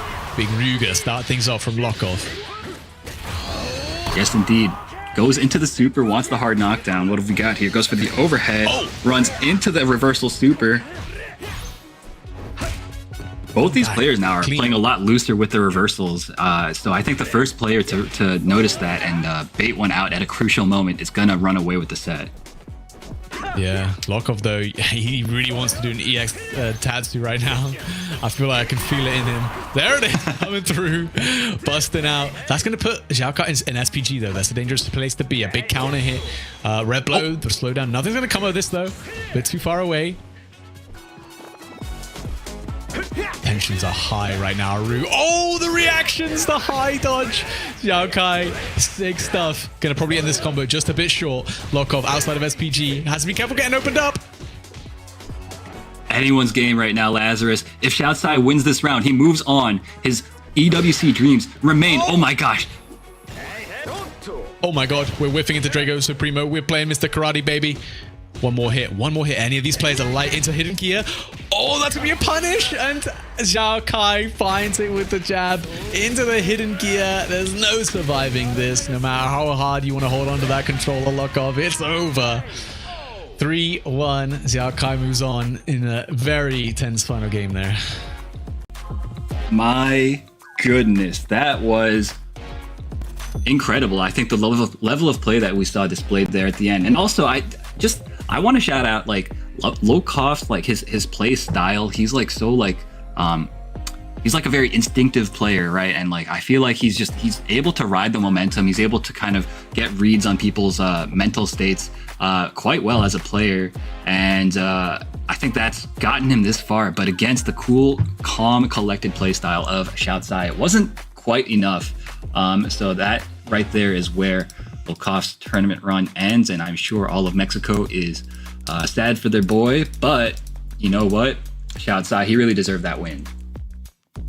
Yeah, definitely. Got the run back as well, obviously, from the winner's side. That was a 2-0 in favor of Lokov before, so it did a great job in our first to 5 to keep it under control. If we see that game 5, you know, anything can happen. Anything can happen, of course, but man, it was just so close, you know, so close for both these players, and only one could make it through. So we're down to our final 4, Aru. We got Peter versus Yunwoo, and we got Aliyun versus Xiaokai. This is going to be a tough one. This is going to be a tough one for Team Europe. Both of these players, both these Chinese players are going to be incredibly hungry for that last spot, and both of them could make it. Neither of them could make it. We'll have to wait to find out, I think. Yeah, man. So like I said before, Yunwoo was one of my picks to qualify in this event. And he's put himself one game away. Peta, on the other hand, I follow him on Twitter, and he was a little bit down on his performances recently. So it's good to see that he was able to kind of shake off that funk and put on like a great performance as he has already. Now finding himself one game away, both these guys, it's now or never. It's time to perform. So who's going to rise up to the challenge, and who will be just another stepping stone to the road to EWC here? Yeah, I mean, I can't help but show my biases, obviously, for both Aliyun and Peter. I know these guys have worked incredibly hard from Europe and coming onto the biggest stage, and showing that, hey, our region can still compete on the world stage. And yeah, I mean, to make it to the actual main event next week would be a great achievement for both of them, who have been working very hard. I think Aliyun especially, Peter especially, these players, they've always been in like the realms of like, well, we know we're good, but we don't get the most opportunity to travel. In Europe, we're kind of like stuck with, not many opportunities when it comes to sponsorships, things like that. But if you get to that main event, then now you're in a great position as a player to be like, hey, I'm a world-class player in See the Wolves. You might want to pick me up. Yeah, it's incredible to think that Aliyun in particular has not traveled almost at all in this entire tournament season. Peta, on the other hand, he's been able to go to some of the European events and always does decently well there. So again, really nice to see them both clutching up in this final event here, and it would make a great storyline if they were able to make it. But these Chinese players, Xiao Tsai and Yunwoo, are not going to make it easy for them. No, definitely not. Definitely not. I think, these are players that, especially Yunwoo, has actually come to quite a few of the European events. So I'm sure Peter and Yunwoo have played before, at least casually, maybe in bracket too. I'll have to double check that. But Aliyun and Xiaokai, no chance these guys have played. Going to be Mr. Big versus Mr. Billy, I was going to call him. But I mean, at this point, all the best characters in the game have Mr. in front of their name. We should just change Billy's name to Mr. Billy, because let's be honest. No, you're right. But I think, you're absolutely right. I think we just saw Lokov with Mr. Karate himself, get very, very close at this game 5 with Xiao Chai. Probably in the back of his mind, let's see if Aliyun can do something different that Lokov couldn't. Yeah, I mean, you've mentioned before that Aliyun feels that he has some really good anti-Mr. Karate stuff. But before that, we have, of course, Peta versus Yunwoo coming up next. Peta, Andy player. He's only played Andy, right? Yeah, he did play Hotomaru in the first season. So he was one of the best Hakuto Umaru players then. And then obviously when Andy came out, slowly migrated over to the character. Has obviously tried a couple other characters, but I think Andy's, his day one. He's not going to move away from that one now. Definitely a very strong character. Don't think you need any changes there. We'll see if Yunwoo, I mean, we know he got the Hotaru in the bag. Maybe this is the kind of matchup where he wants to bring him out. Yeah, that's I actually don't know how that matchup goes myself, so I think it'll be interesting to see what he does. The thing about Yunwoo, I feel like he's just kind of like an elite, like fundamentals heavy player. He plays the ground game really well. He's got great anti-airs. He reacts quickly to things, and he adapts very quickly. He's just one of those good all-around players. So a character like Hotaru fits him very well, but he's also very capable of abusing the strengths of a character like Mr. Karate. So we'll see which philosophy wins out in the end. Which is it going to be, the angel or the devil on Yeonwoo's shoulder? We know which one's which. I don't need to tell you what order that's in, but Peter, on the other hand, just needs to lock in, right? Both of these matchups, he's going to have some pretty decent practice in. So either way, he's going to feel comfortable. As comfortable as you can get versus Mr. Karate. Let's go. Last chance for Peter and Yeonwoo to qualify to the Esports World Cup right here in this one first to three where everything is on the line. That's right. Both these. Oh, what? Oh, you know what? Oh, it's the stage again, right? Man, okay. We will.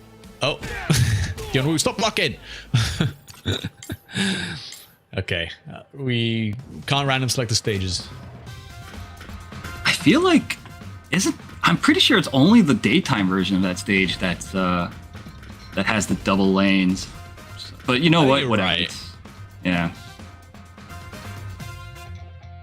Best not to worry about better it. safe than sorry. Yeah, imagine you game 5, someone just jumps into the background. You're like, what the hell? Get back. But they do a crazy lane switch combo on you, right? Like, yeah, you're like, oh nah, he's labbed the stage matchup. It's over. Okay, we're gonna go to Suzuku Castle. Yeah, who's that gonna favor? I wonder. Oh my goodness! Early call out with the Drago Supreme. Yeonwoo cashing out. Nice double guard cancel on the close D. Peter's come here ready. Yeah, I like though that he didn't. Maybe, but yeah, I think actually he dropped it on purpose to go for a setup, but Yeonwoo didn't give him a quick roll to kind of chase down. Big damage coming out from Peter. Just build a meter cross up. Does land. Doesn't get the close C though. Doesn't get the reaction to the red blow. Hey. Jumps across. No hey-heys. Just jumps out the corner. I like that. You know, play safe. Don't overcommit. Gets hit by the heavy Tatsu. Risky stuff. 2C. Oh, into the counters. Drago Supreme. Peter feeling himself. Oh, the double guard cancel from Yeonwoo though. Also playing fast and loose. Oh my god, these guys. Oh my goodness. Connect is too far away. I've not seen that whiff. Oh, that round was crazy. That was, yeah, Peter spacing himself immaculately. Yeonwoo, on the other hand, letting his brain melt and just sending it on that EX Cadillac at the end there, getting himself killed. Rare time I've seen that whiff. Oh, EXQ Hadan for the counter hit. Gets a nice little pickup into the Hishoken. What's the setup here? Goes for the meaty slide plus frames and putting on the pressure, resetting into the demon flip with the command grab, going other side this time. Great blocks for Yeonwoo. Just defend. Farsi counter hit and he's in range for the close C. Big opportunity for Peter to close out game number 1 here. Should be enough to kill. With the super, he's spending it all. Why not? You got the cash. May as well flaunt it. There we go. Game number 1 to Peter. Yeonwoo with a perfect, no less. Yeah, he's thinking about it. I wonder how much matchup experience he has against Andy if he plays against Score a lot. I suspect that he has, just because of the fact that they both are. He enters a what? What? Okay.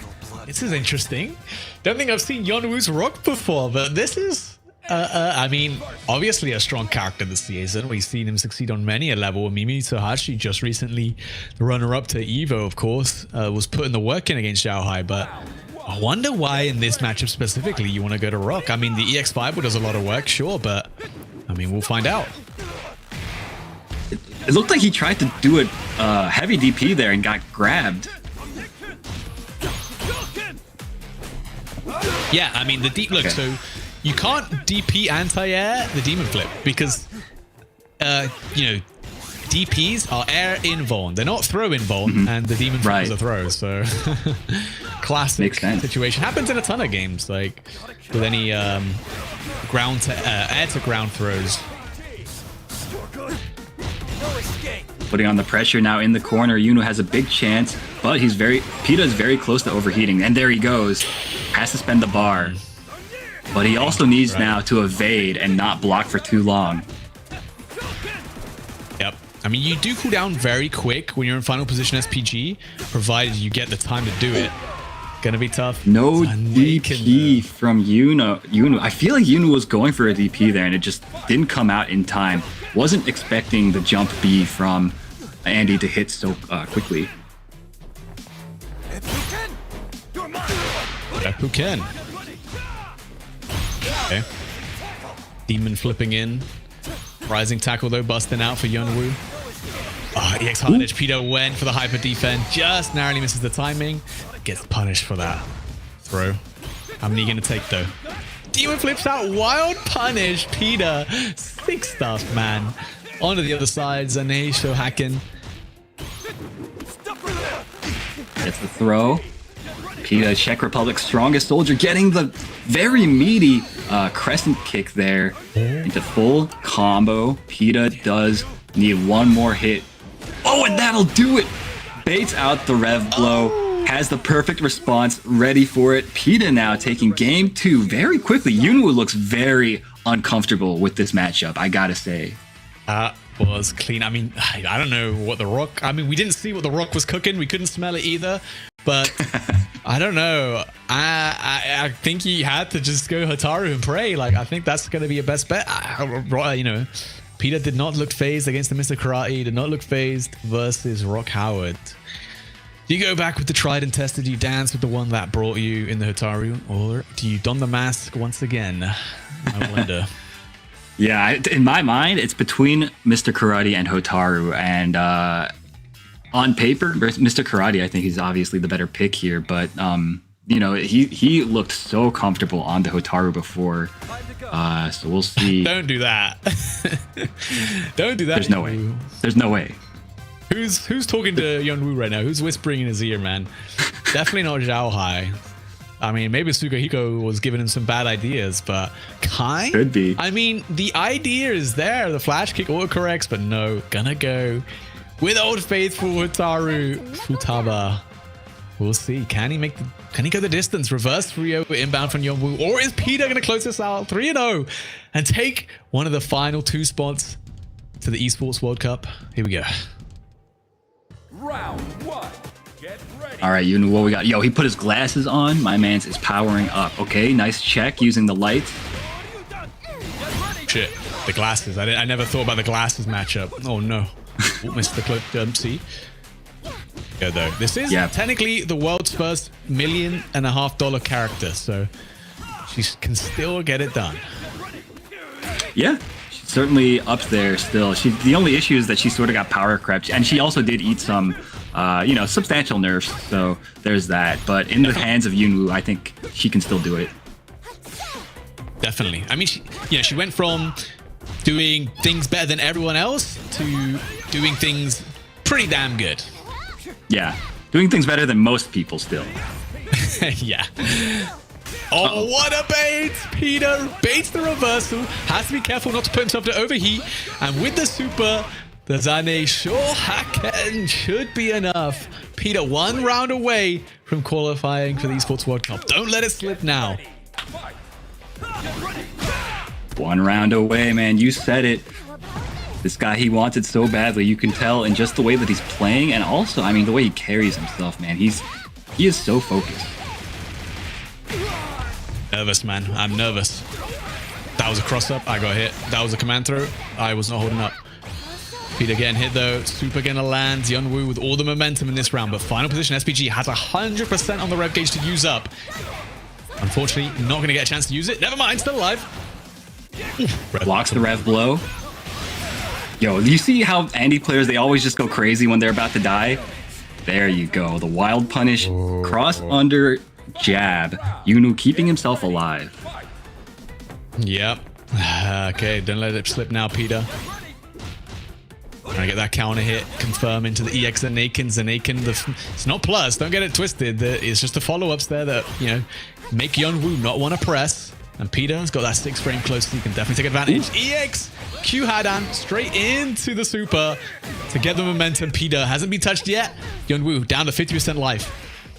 No anti-airs from Yunu. A little bit uncharacteristic, I gotta say. It feels like he's just really kind of deer in the headlights moment against Pita's Andy. And now Pita one mix-up away, and this might be it. Not quite. Oh my god, and there it is. Pita does it. 3-0 over Yunwoo. Takes a moment, just a moment to celebrate here. He can't believe it, and neither can I, honestly. Man, super proud of Pita here. Worked so hard, and he's done it. He's made it to the main event on the Wednesday. You can see how much it means to him. He's a very stoic person. It's hard to see his emotions come out like that, but you know, that's how much it means to him, man. That's how much it means to him. All the European players, everyone there supporting him, everyone who's been supporting him on this journey, and he's done it. Yeah, big congratulations, of course, are in order for Pita, our second to last qualifier to the EWC, and now that leaves just one remaining spot, and it is between Ali Yoon and Xiao Tsai. Who will get that final coveted path to EWC? It all comes down to this one last set. Yeah. I mean, already got one European through. Are we gonna get a double Europeans in Ali Yoon in his home country from France, fighting for a chance at that last remaining spot? Xiao Tsai, of course, traveling all the way from China to be here to compete for also a chance to join all the other Chinese players in the main event right now. Can he be another? Or will it be Ali Yoon? Yeah, honestly, I mean, Ali Yoon, he's a guy that if you've been around the FGC for a while, particularly the Western FGC, I can't speak on, Xiao Tsai's story. Yeah. I'm not as familiar, but Ali Yoon is a guy that is legendary in the Western, fighting game sphere. So it's really cool to see him still actively competing here in this new game, and of course doing very, very well. Just one final roadblock lies ahead of him between him and UWC. Yeah, I mean, especially if you played Street Fighter 4 back in the day, you knew this guy's name, man. You knew this guy's name. One of the most dangerous individuals from Europe in Street Fighter 4. And hey, at the start of the stream, we said there's a lot of players here from a lot of different backgrounds, all to showcase their skill in just fighting games. And I think there's no better place to do that than in Fatal Fury, City of the Wolves right now. And what a place to show it off than the ESPORTS World Cup. Yeah, I think versus. No, go ahead. Sorry, I was just gonna say, I think that this game, the way that kind of the system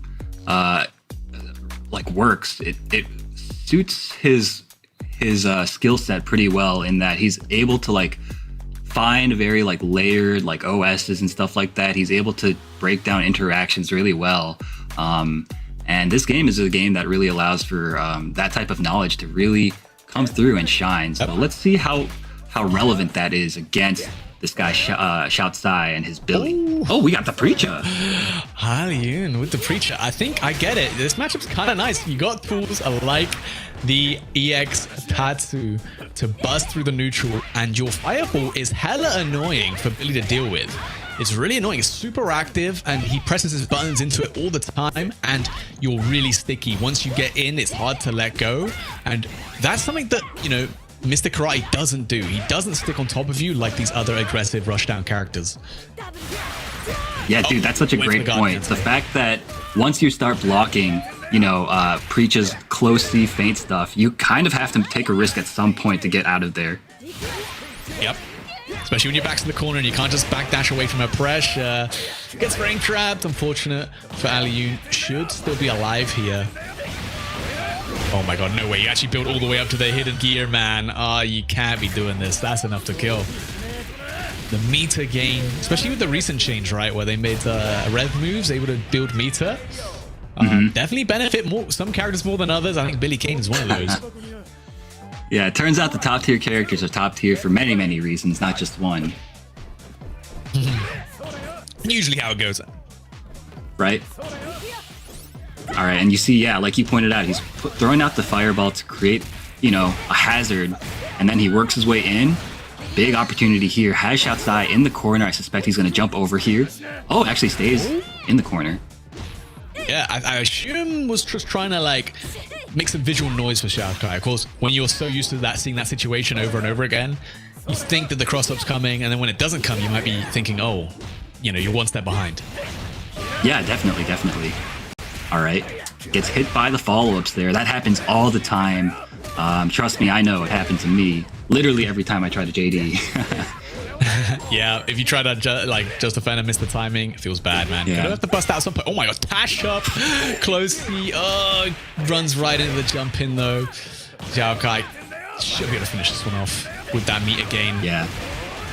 Oh my goodness, still not out. Okay, uses the double 2-bar super and shouts out, taking game 1 over Alioun. Let's see if Alioun goes back to the drawing board or if he believes in this Preacher game plan of his. Yeah, I don't even think it was anything to do with Preacher there. That was just unfortunate situations. Xiao Kai a little bit better on the reads, and Alioun missing some execution checks, right? He hit the far D. If he confirmed it at that level 1, he would have been out of the corner. He would have had the knockdown, but instead he was still in the corner and still scrambling for his life. Yeah, great point there, Lazarus. Oh, nice chase down on the roll, but great rev guard from Xiaocai as he wakes up. Doesn't have to guess which side. Yeah, this 5 was putting in the work. Gotta be careful, they do have quite a lot of recovery, right? And Billy with his big jump C can definitely take advantage of that. 50-50 is blocked, but still plus. Nice jump. Oh, nice. Though. Nice! Okay. Cross cut. Yeah, I mean, it's really hard to DP those angles. But if you do manage to get it, oh my, 99% on the rev gauge, you have to make it happen here. You can't block anything, Alioun. He's getting hit, but he can't afford to block either. Ooh. Okay, what? Oh. Finds the full screen super, and in the scramble, the ensuing scramble, Alioun is on top. Damn. Crouching B just to check. Crouching B, crowd, there's the close D, man. Gonna be a big starter now for Billy Kane.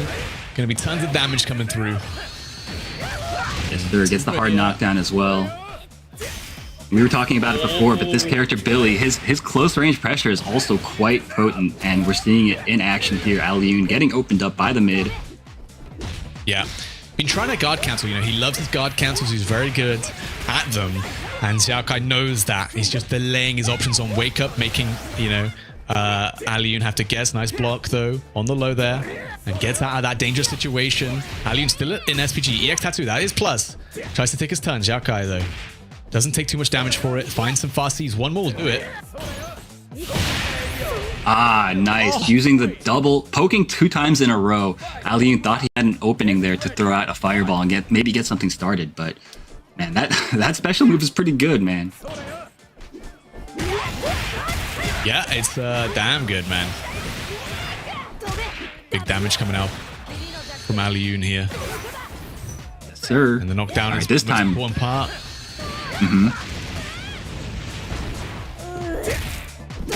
Okay. Alioun is playing very fidgety on defense, I gotta say. Yeah, I mean, he's very active on defense. He wants to do something. He doesn't want to just sit there and block. So it just happens that all of his options are currently being nice and read by Billy Kane over there. Agreed, yeah. Oh no, runs right into the, I believe that's down C. Xiaocai gonna do a ton of damage. I don't think he kills here though. No, doesn't spend it. Doesn't build the level 2, which is what he needed to close it out. Alioun can still do this. Just needs to find a hidden gear, a hit, any stray hit. Trying to find a way to close the distance. Trying to find a fire. Really? The level 2. Oh, that worked. Oh my god, that's not going to be enough. It's very close though. And you're in the corner. EX Tattoos coming in. Oh, and Alioun does it. He evens out the games. One step closer to that ESPORTS World Cup qualification. And that was so beautifully. No karate needed. Yeah. That was really beautifully done. I want to point out that Alioun, he was staying out of light range from Billy. That was Xiaocai's out. Lights into super. So he stays out of range, baits out the far C, makes it whiff, and then has the punish on deck. That was so well played from Alioun Sensei. So clean. So clean. Let's see if Xiaocai can turn things around here. Definitely has all the momentum on his side. He's got Alioun with his back to the corner, working his way out right now. Nice. The classic Preacher meaty fireball setups. Going for the overhead. Great block from Shoutside, but he's in the corner. But Alioun has overheated himself, and this is looking real bad all of a sudden. Yeah, super even dashes up for the more damaging super, and it's still not enough. Is he really going to spend the bar here? I don't know about this. And it works. I mean, I think if you can get a guard crush here, you're going to cool down very quick. Now, chip's not really a factor. The jumping C, though. Damn. Xiaoshai with just one. Any block there would have been a guard crush.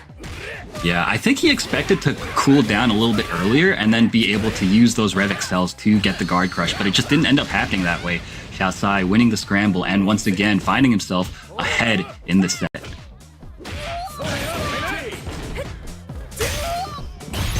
Great containment here. Oh my goodness, lucky break for Shoutsai, getting the counter hit, and this is going to do... Actually, he might be dead. That should be plenty with the super this time. Not going to survive, and one more game, and a perfect one at that to Xiaokai. Alioun, I wonder if now's the time to swap? No. Oh, really? Okay, he's going with the Preacher. He believes in the game plan. I respect it so much. If I trust anybody's game planning, it is this guy, Alioun. Shoutside, though, has been playing immaculately with this Billy Kane. Definitely. And it's definitely been paying off, man. So many names he's taken on his way here. Finally gets caught teching Alioun, exposing the defense from Xiaoshai. And what's the setup here? Just a meaty close D. It's very, very meaty. And that's going to be tons of damage. I mean, Preacher definitely has a lot of it, but not enough to kill. Oh, the short roll into buttons. Everyone's favorite wake-up option. Trying to bait something there. Looking for, I think, a counter hit crumple. Alioun, though, staying patient. Oh, no. Maybe too patient. Alioun overheat now. Ooh, this is not a good situation. Going to be opened up here. Probably the super. Now you kind of have to guess right. There's going to be a safe jump here. Actually, you might... Okay, never mind. Back to the other side. You have no rev guard to guess. And Xiaoshai, one more round to qualify for the Esports World Cup. One more round away from moving on. Alioun needs 2 rounds in a row. And that is not going to be easy. Xiaosai has been playing immaculate with this Billy Kane. Oh my gosh, great check with the lights.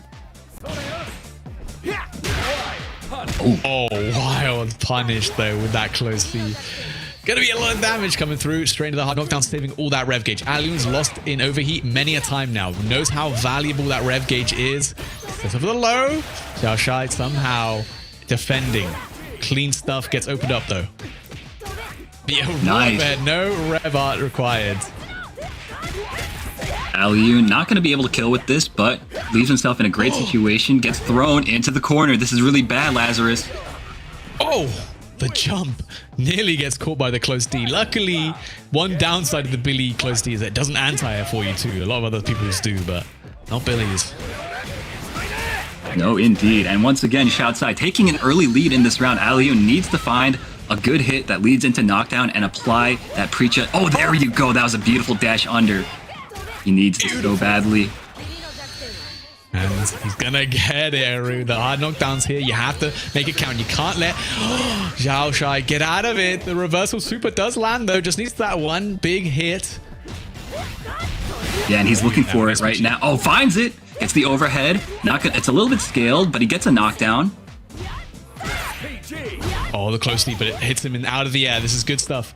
Xiaoshai, the throw is there. Alioun needs to... Super's on deck. One hit. Oh, no! He gets hit. He tries to hyper defend, misses it. Not going to be enough, though. Still has a chance. 88%. Oh, and the DP gets blocked. Outside. He's going to be moving on. He is our final EWC qualifier, ending Alioun's run here in France. Man, sheesh, they China definitely came out to play in this last chance qualifier, and at least one of them was gonna make it in Xiaoshai. And man, what a set. One decision, one last decision is what it's often come down to in this season 2, right? Again, we talked about the differences between season 1 and season 2. Season 1 was very snowbally, but in season 2, it's definitely a lot more. You gotta be worried about these comebacks, the final position SPG. A lot of these games are coming down to that one last decision. Yeah, I mean, how many times do we see, final game, final round situations, so many clutch moments, players rising up to the occasion, and, sets that could have gone either way, depending on just one tiny decision at the very end. So, that's kind of what you want to see. You want to see that the level of play, these guys are pushing each other to the very limit, at all stages of this tournament. Yeah, as much as people might not love the final position SPG meta, it does make it very entertaining to watch. I have to say, it's a very entertaining watch when both players are in that last touch situation. But there we go. There we have it. We have our last 4 spots for the Esports World Cup with Gumi, Avao, Peter, and Zhao Shai making it all the way through after this 9-man bracket with some of the highest level players who just fell short of qualification at a couple of the other events. This was their last chance, and these guys made it count. They sure did. Yeah, that was, incredible play. Don't go anywhere, though. These guys they are going to finish up this bracket for bragging rights.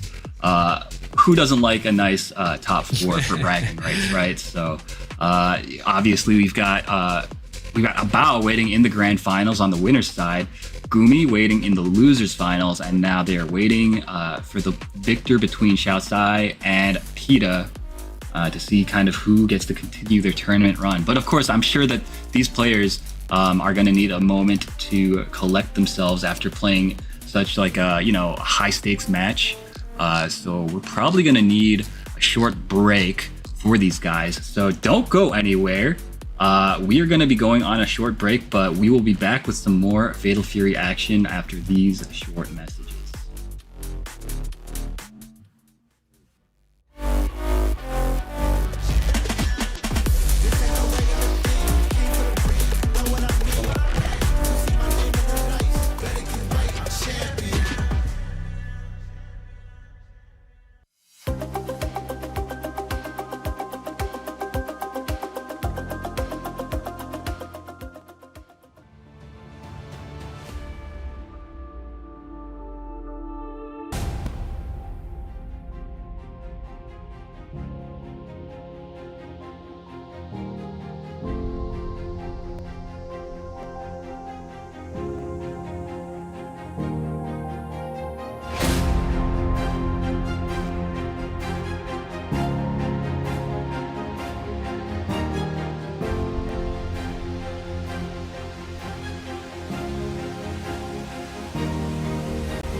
Alright everyone, and welcome back to the Fatal Fury City of the Wolves Last Chance qualifier.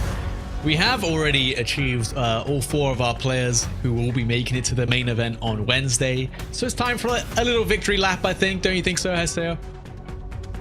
Oh yeah, because we have Avao, Gumi, Pita, and Xiaokai, right?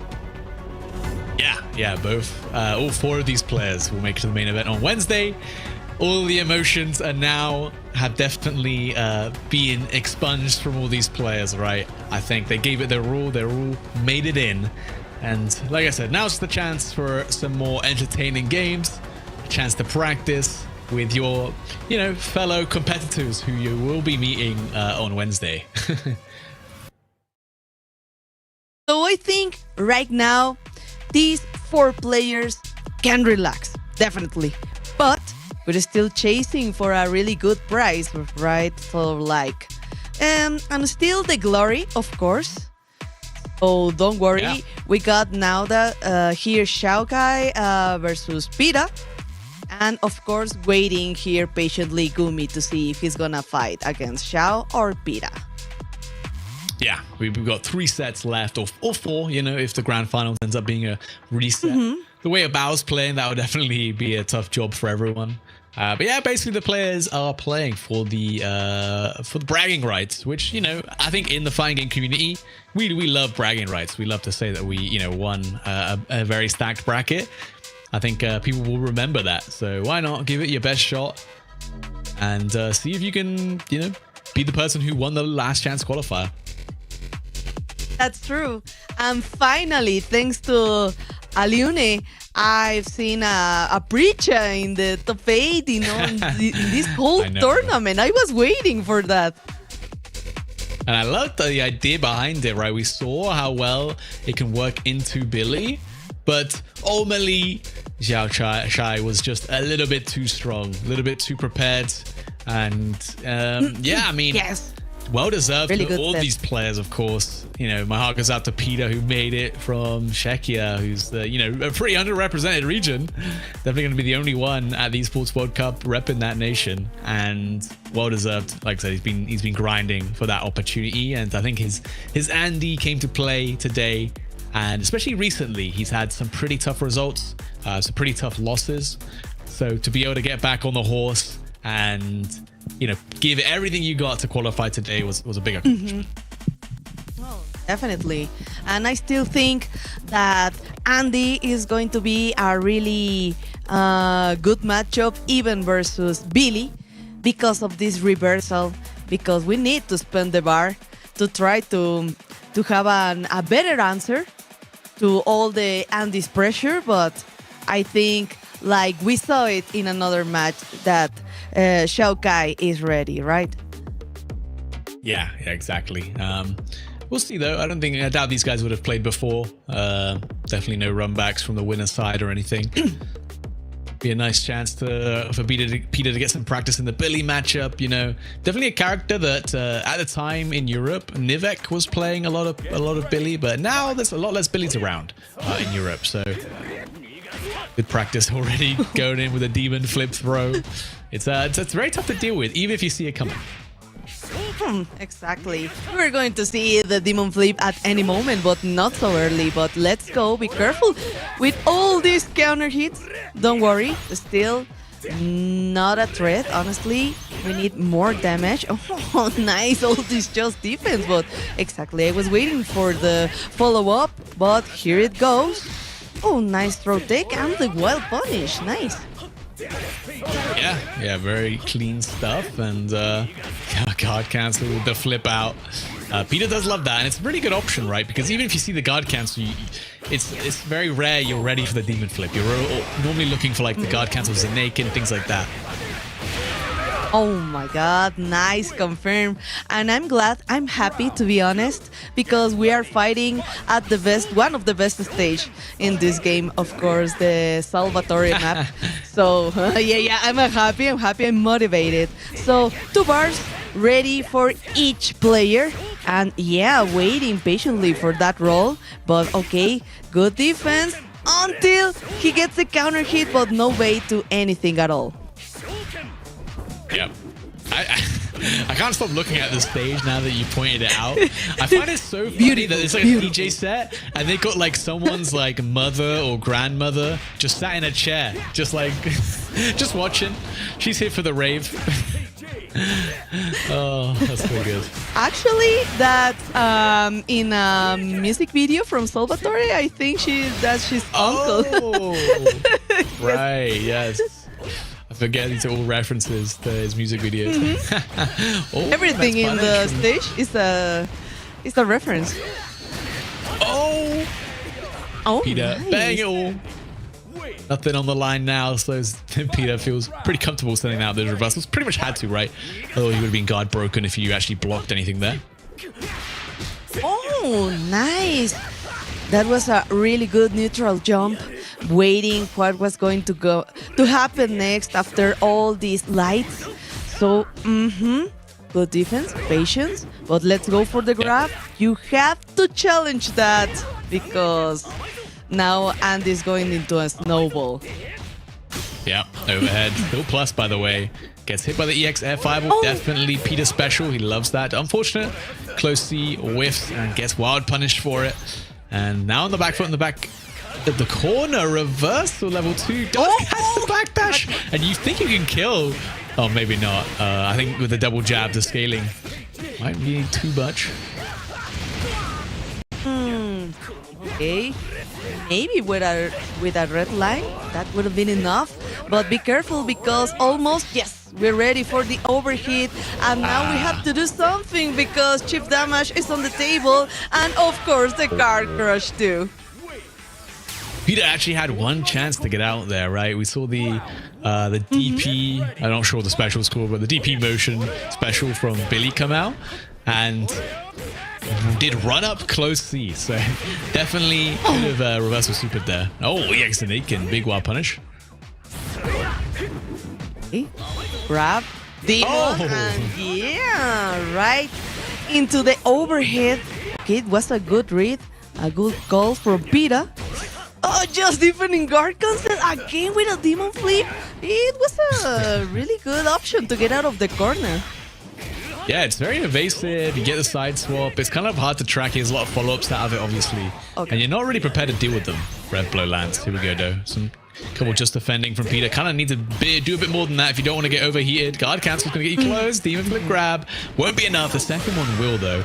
Goes for the cross-up. Gets hit meaty. Xiao Shai.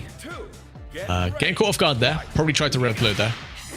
Oof, and just in the perfect moment for the overheat. So, okay, please be careful. I think Peter's like trying to jump out of that or pressing too much buttons because we are getting a lot of counter hits. So, okay, just light.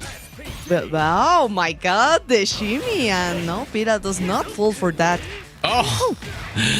Demon flip grab, though, coming in. Closing the distance real quick. And into the red blow, hard knockdown, 69%. Gonna need to do some work to cool yourself off though, Peter. Don't want to be put into overheat. Close the whiffs. Rare situation, but does happen occasionally. You have to do these checks. This is like all the Billy's tools. You have to use the lights to try to do the checks or to punish or steal the rounds. It's the perfect moment. Now we have 2 bars, so again the demon flip, the whole screen, close the cancel, and still 2 bars, but let's go for the first hard knockdown. Yep, just to make this count. Safe jump. Oh no, the red blow just has landing on the counter hit. Peter normally ready for those situations. Just wasn't thinking about it now. And that's a big opening for Xiao Shai. Should be able to turn things around off that back of that super close D lands. The chase down with the 2B, the 2Cs, man. There's such long range normal. You can't really get away. Oh, the anti-air is clean from Xiao Shai, though. Should be able to convert into big damage and the super for hard knockdown. Nope. Just drop it. Oh my god. Careful because now we have hidden gear for Pita. Nice hand here. Again, the far C, counter hit, jump C. Oh, just the lights. Oh my god. It was like really, really good patience from Pita, but like we said before, you have to propose. You have to do something because he's gonna eat you alive. You said just the lights, but just the lights for Billy is usually enough. Oh, that was kind of funny. That's true. That's true. Probably best in class light buttons. And man, it's really valuable to have such good lights. That's honestly one of the things that makes Billy Kane such a top tier character. Oh, nice backdash, but no punish, no wild punish. Oh, but okay, at least the counter hit. Perfect distance to be able to punish the red blow. And of course, the overhit ready, but we got 1 bar, so it's enough. Round 2. There we go. Get ready. Peter's, been keeping this set very close, even though it is 2-0 right now. Most rounds coming down to these last decisions. Been doing well. The hard knockdown here. Wake up reverse. Oh, nice. The DP cancel had to. Otherwise, I think he was, in his dash, and you can't block, so you could cancel into special moves though. Oh, and he found a really good entrance with the crouching C, but okay, he didn't believe at all. So let's go. 1 bar for both of them. Counter hit, yes, in any moment. Not just light, in any moment. So I think it's enough with just this bar, right? Oh, okay. Didn't believe the jabs though Okay. into the triple attack. We'll do it, and that's going to be set point now for Xiao Shai to move on into the top 3, into the losers finals, potentially win this last chance qualifier for himself. I mean, the way he's playing, we might be getting all Billy grand finals. And still with advantage in the resources for Pita. But okay, be careful. Nice air to air. The punish. Okay. Side switch. Wild punish. Big jump in. Okay, this could be to enter the SPG zone. And we are ready to guess. Oh, the delay close D2C counter hits. The jab confirms there's no super there for Xiao Shai, luckily. Oh, the checks. Yes. Oh, and it's enough. Xiao Shai finishing that set 3-0, but every game was hard fought. Peter, obviously, this is a nice victory lap for him. Xiao Shai still, playing very, very clean though. Yeah, I thought that maybe in any moment we were going to see any reversal, ignition, any challenge here from Pita, but no, he waited so much that Xiao Kai just wanted to go with pressure and play aggressively. So okay, it worked. Yeah, it did work, and so is everything else Xiao Shai has been doing, to be honest. Hard to be wrong when you're making so many right decisions. Well played to both these players. Both know they're qualified. Both know they're going to be seeing each other come Wednesday for the main event. That's true. Maybe they won't be in the same group, but they might be. You never know. We don't know how the groups are going to shape up just yet. Definitely. So I think it's the moment because it's Gumi. It's Gumi, the Gumi turn to fight versus Xiao Kai. So I think definitely we're going to see Mr. Big, of course. Yeah, Mr. Big from Gumi in pretty much all sticks for as far as the eye can see for the rest of this top 8.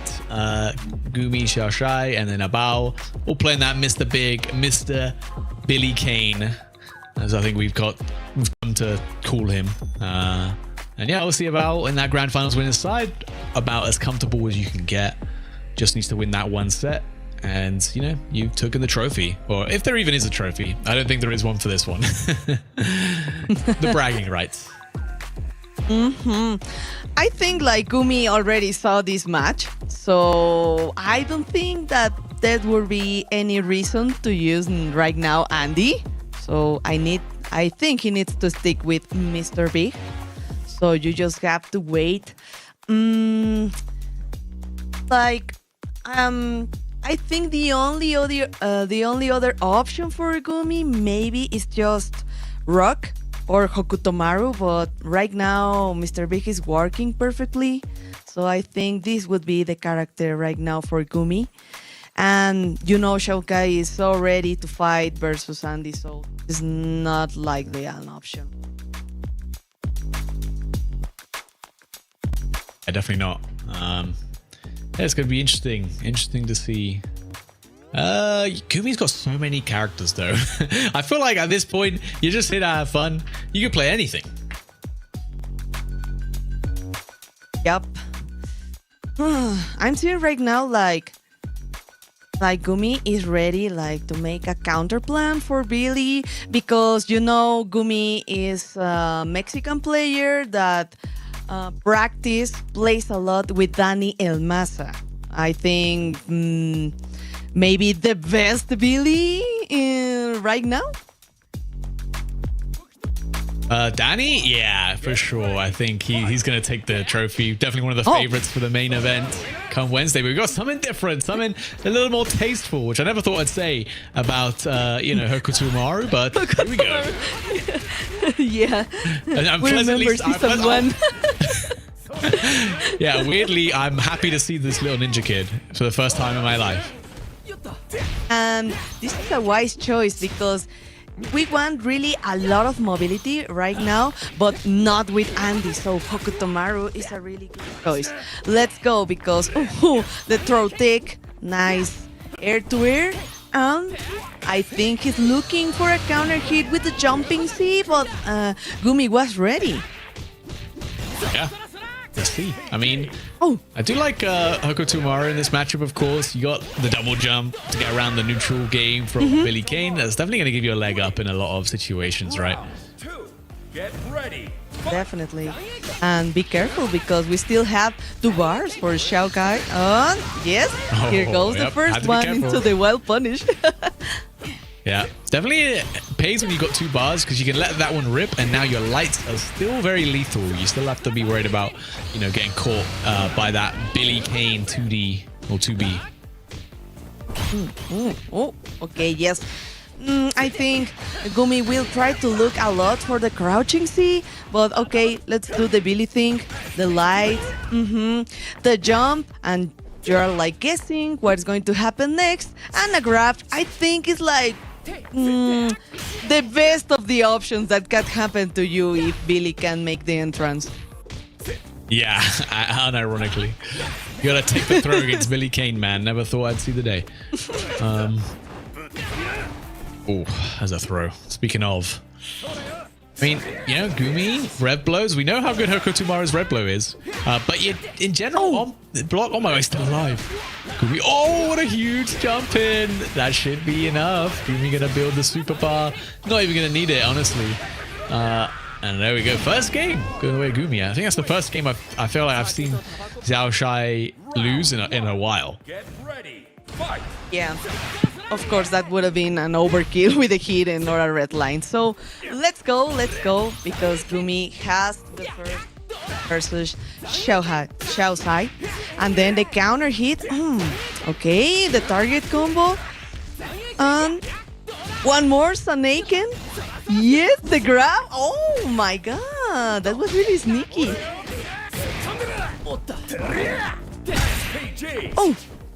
Nice trade. The jumping D into a red blow. Okay, I like that. But still not in the SPG zone for Gumi.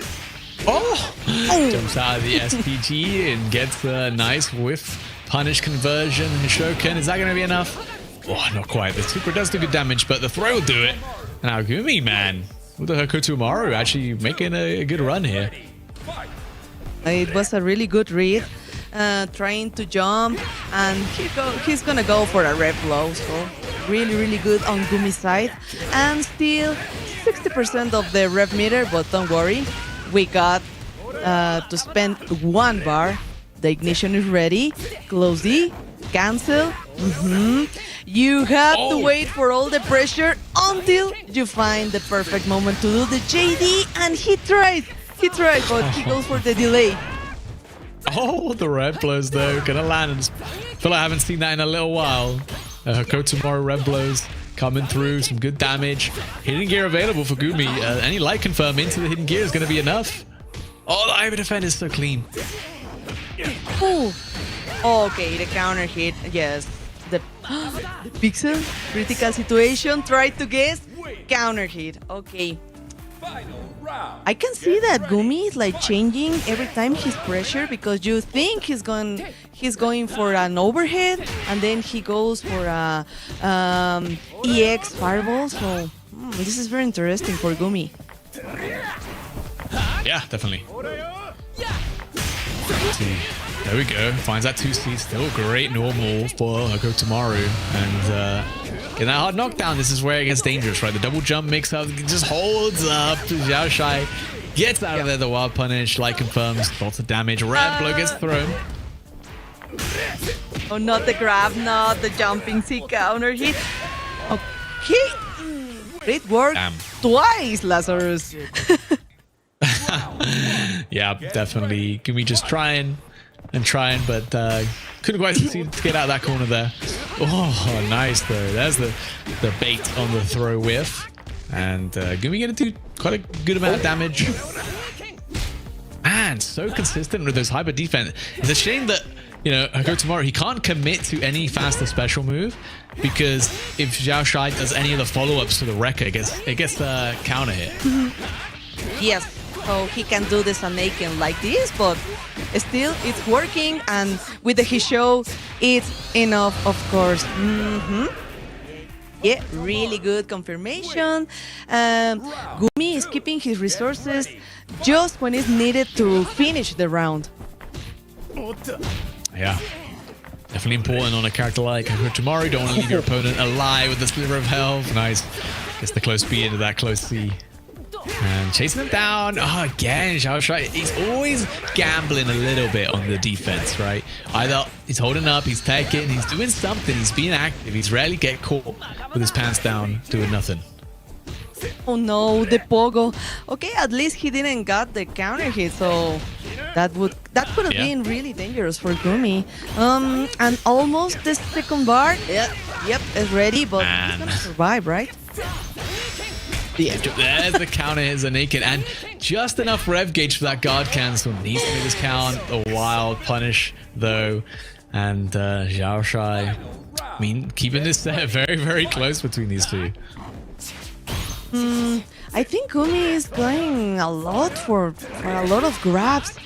So I don't know if he's gonna change right now the strategy because it's not working like he wanted to. He's not like conditioning at all Xiaoshai to respect and try to go for all these grabs.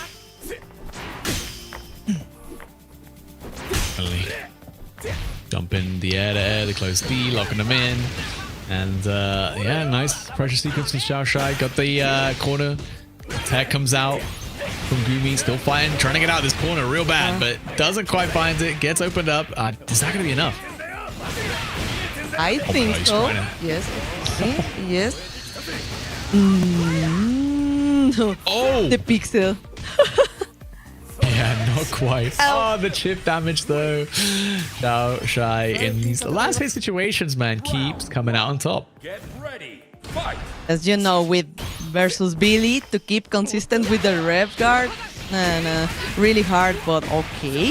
I think we are going right now for shimmies because right now we can try to do the conditioning correctly. Oh, the crouching knee, some high dodge, and wild punish. Okay, he tries to go for the reset. Yeah, why not? I mean, gotta try something. Keep in Xiaoshai, locked in this corner, can't get anywhere. Can't find a big hit either, though. Gumi needs to find one, otherwise he's gonna be fighting. Oh, speaking of big hits, wild punish 2C, immediate hard knockdown with the red blow. Scary situation for Gumi. Needs to try and find a way out there. Gets locked down by the jabs.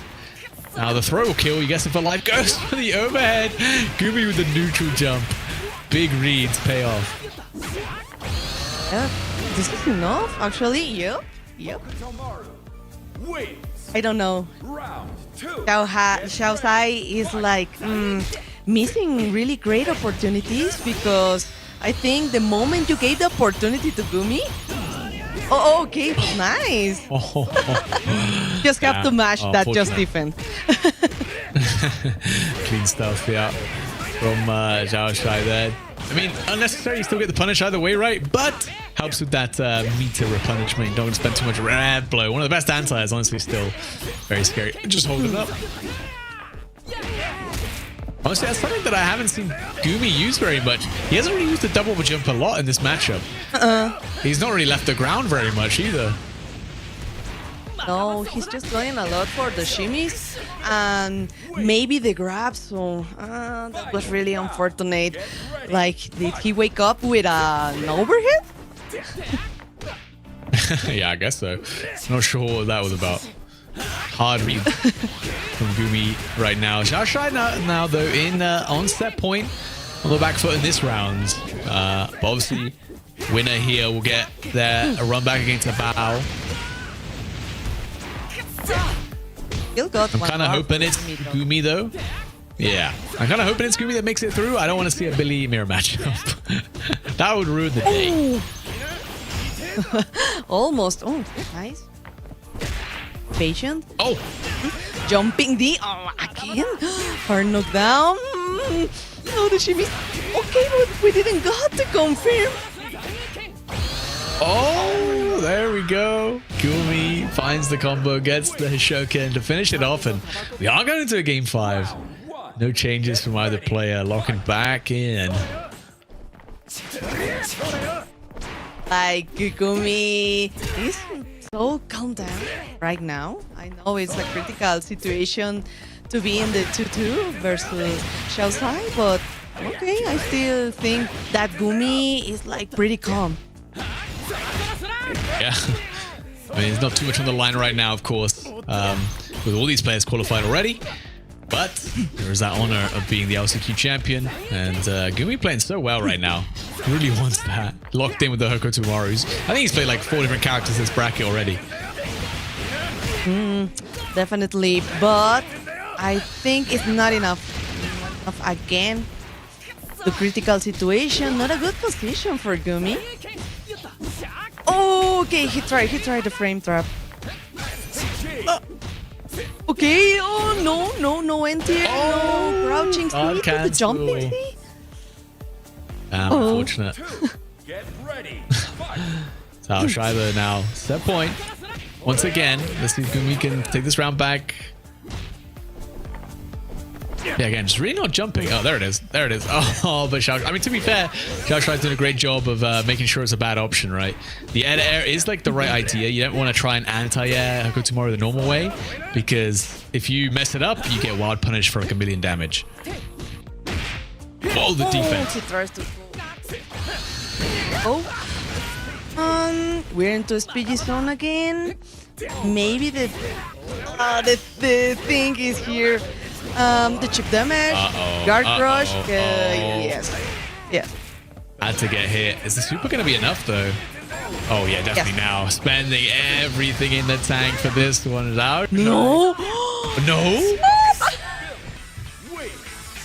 I thought really that I was going to see a hidden gear. Like, yes, of course, this is like your last option because you were in overheat and in a pixel, so chip damage was on the line, and yep, this happened. You know what they call that in France? When you like do like a pixel reversal, they call it le pif. A pif is when you try and make a huge comeback with a break, like an uppercut or like a reversal super. But yeah, I mean, definitely had to do something right. If you block anything there, you get chipped out. You're in overheat. You can't prevent that. So it was just a guessing game at that point, right? You either wake up with a super or you don't.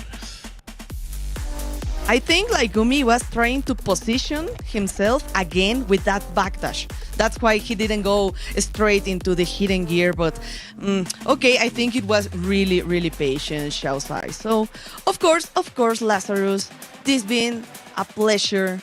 I've been like having a lot of fun in this great tournament. But we are right now at grand final. Maybe just with 3 victories for a while, it would be enough, but Xiaosai needs to do the reset. Yeah, Xiaoshuai with like the crazy losers run as well, right? Got knocked down by Lockoff just before top 16. manages to make his way out of the pools on losers, makes his way through top 16 on the losers side, gets the run back versus Lokov, beats Alioun, beats Peter, beats Gumi, and now he's in grand finals loser side against Abao. I mean, look, Abao obviously on the winner side has the easier job, but Zhao Shai's, I mean, he's been playing nuts. Oh, yeah. Difficult, but not impossible, honestly. But yeah, figures. We were going to see Billy in grand final, right? Yeah, we're going to see two of them at least. Unless one of the other players want to help us out here. But yeah, it will be an interesting matchup. I mean, you don't see too many Billy Mirror matchups. I don't think we've seen one today, actually. So I guess we can close it out with the Mirror. I think it was like the first or the second fight, because we saw Ures playing with Billy. Okay. Yes. Yeah, it was the mirror match. You got that privilege. I luckily didn't have to watch that one, but of course, all four of these players that we have been watching have already qualified for the ESPORTS World Cup. These are just for the bragging rights of being the last chance qualifier winner. And it's for the honor. I agree. Yep. I don't know how much honor is on the line when we got Billy Kane mirrors, but we'll see. Again, to be honest with you, Lazarus. I was going to say, you know, this is definitely a matchup you're going to have to get used to seeing at the main event as well. There's going to be a couple Billy players there. Definitely looking forward to seeing them. I know Daniel Maza has been putting in crazy work, has had a really premier like debut season with him, and it's kind of like dominated Fatal Fury with Billy recently. I don't know, because I don't know which one I prefer to see, if Billy or Mr. Karate. So I'm gonna be honest with you. It's fine, but I was like expecting maybe to see Mr. Big in grand final, but that disappeared the moment Gumi lost, right?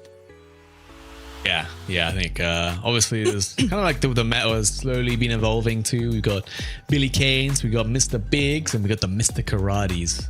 Definitely a couple of character specialists here and there, as we saw. Obviously Peter with the Andy doing in some work. We know Score's still playing the Andy. We know obviously Gumi can pick whoever he wants apparently. Mitsuhashi with the Rock Howard is putting in some crazy work at Evo. There's definitely still quite a lot of characters that can work at a high level. I think most people just obviously gravitate towards, let's just say, the easier options, right? A player like Billy, a player like Mr. Big, a character like Mr. Cry. All of these characters are a little bit easier to pilot in like stressful situations. They have like a game plan you can go towards and narrow and focus on, and then you can focus on like actually, adapting to your opponent. Oh yeah, and remember Sai with Krauser. So that is very interesting. Oh, yeah. And maybe later on we're going to see a lot of Kenshiros. I think he's a really cool character. Yeah, I think he is actually quite good as well. I think it's always going to be a tough act to follow when you come out just after Mr. Karate. But I think he is great in his own right. Obviously, he wasn't illegal in this tournament. Would have been brave for anyone to pick him up as well either way, because it's like a week before, a big event like this. You might not get enough practice on the character. And of course, in case you were missing Billy Kane, he's ready with the mirror match, of course, Abao versus Xiaosai. Remember, Xiaosai needs to do the reset, so at least this is gonna be a little difficult. But okay, I think Abao has been locked in since the last match. Yeah. I mean, has to be, right?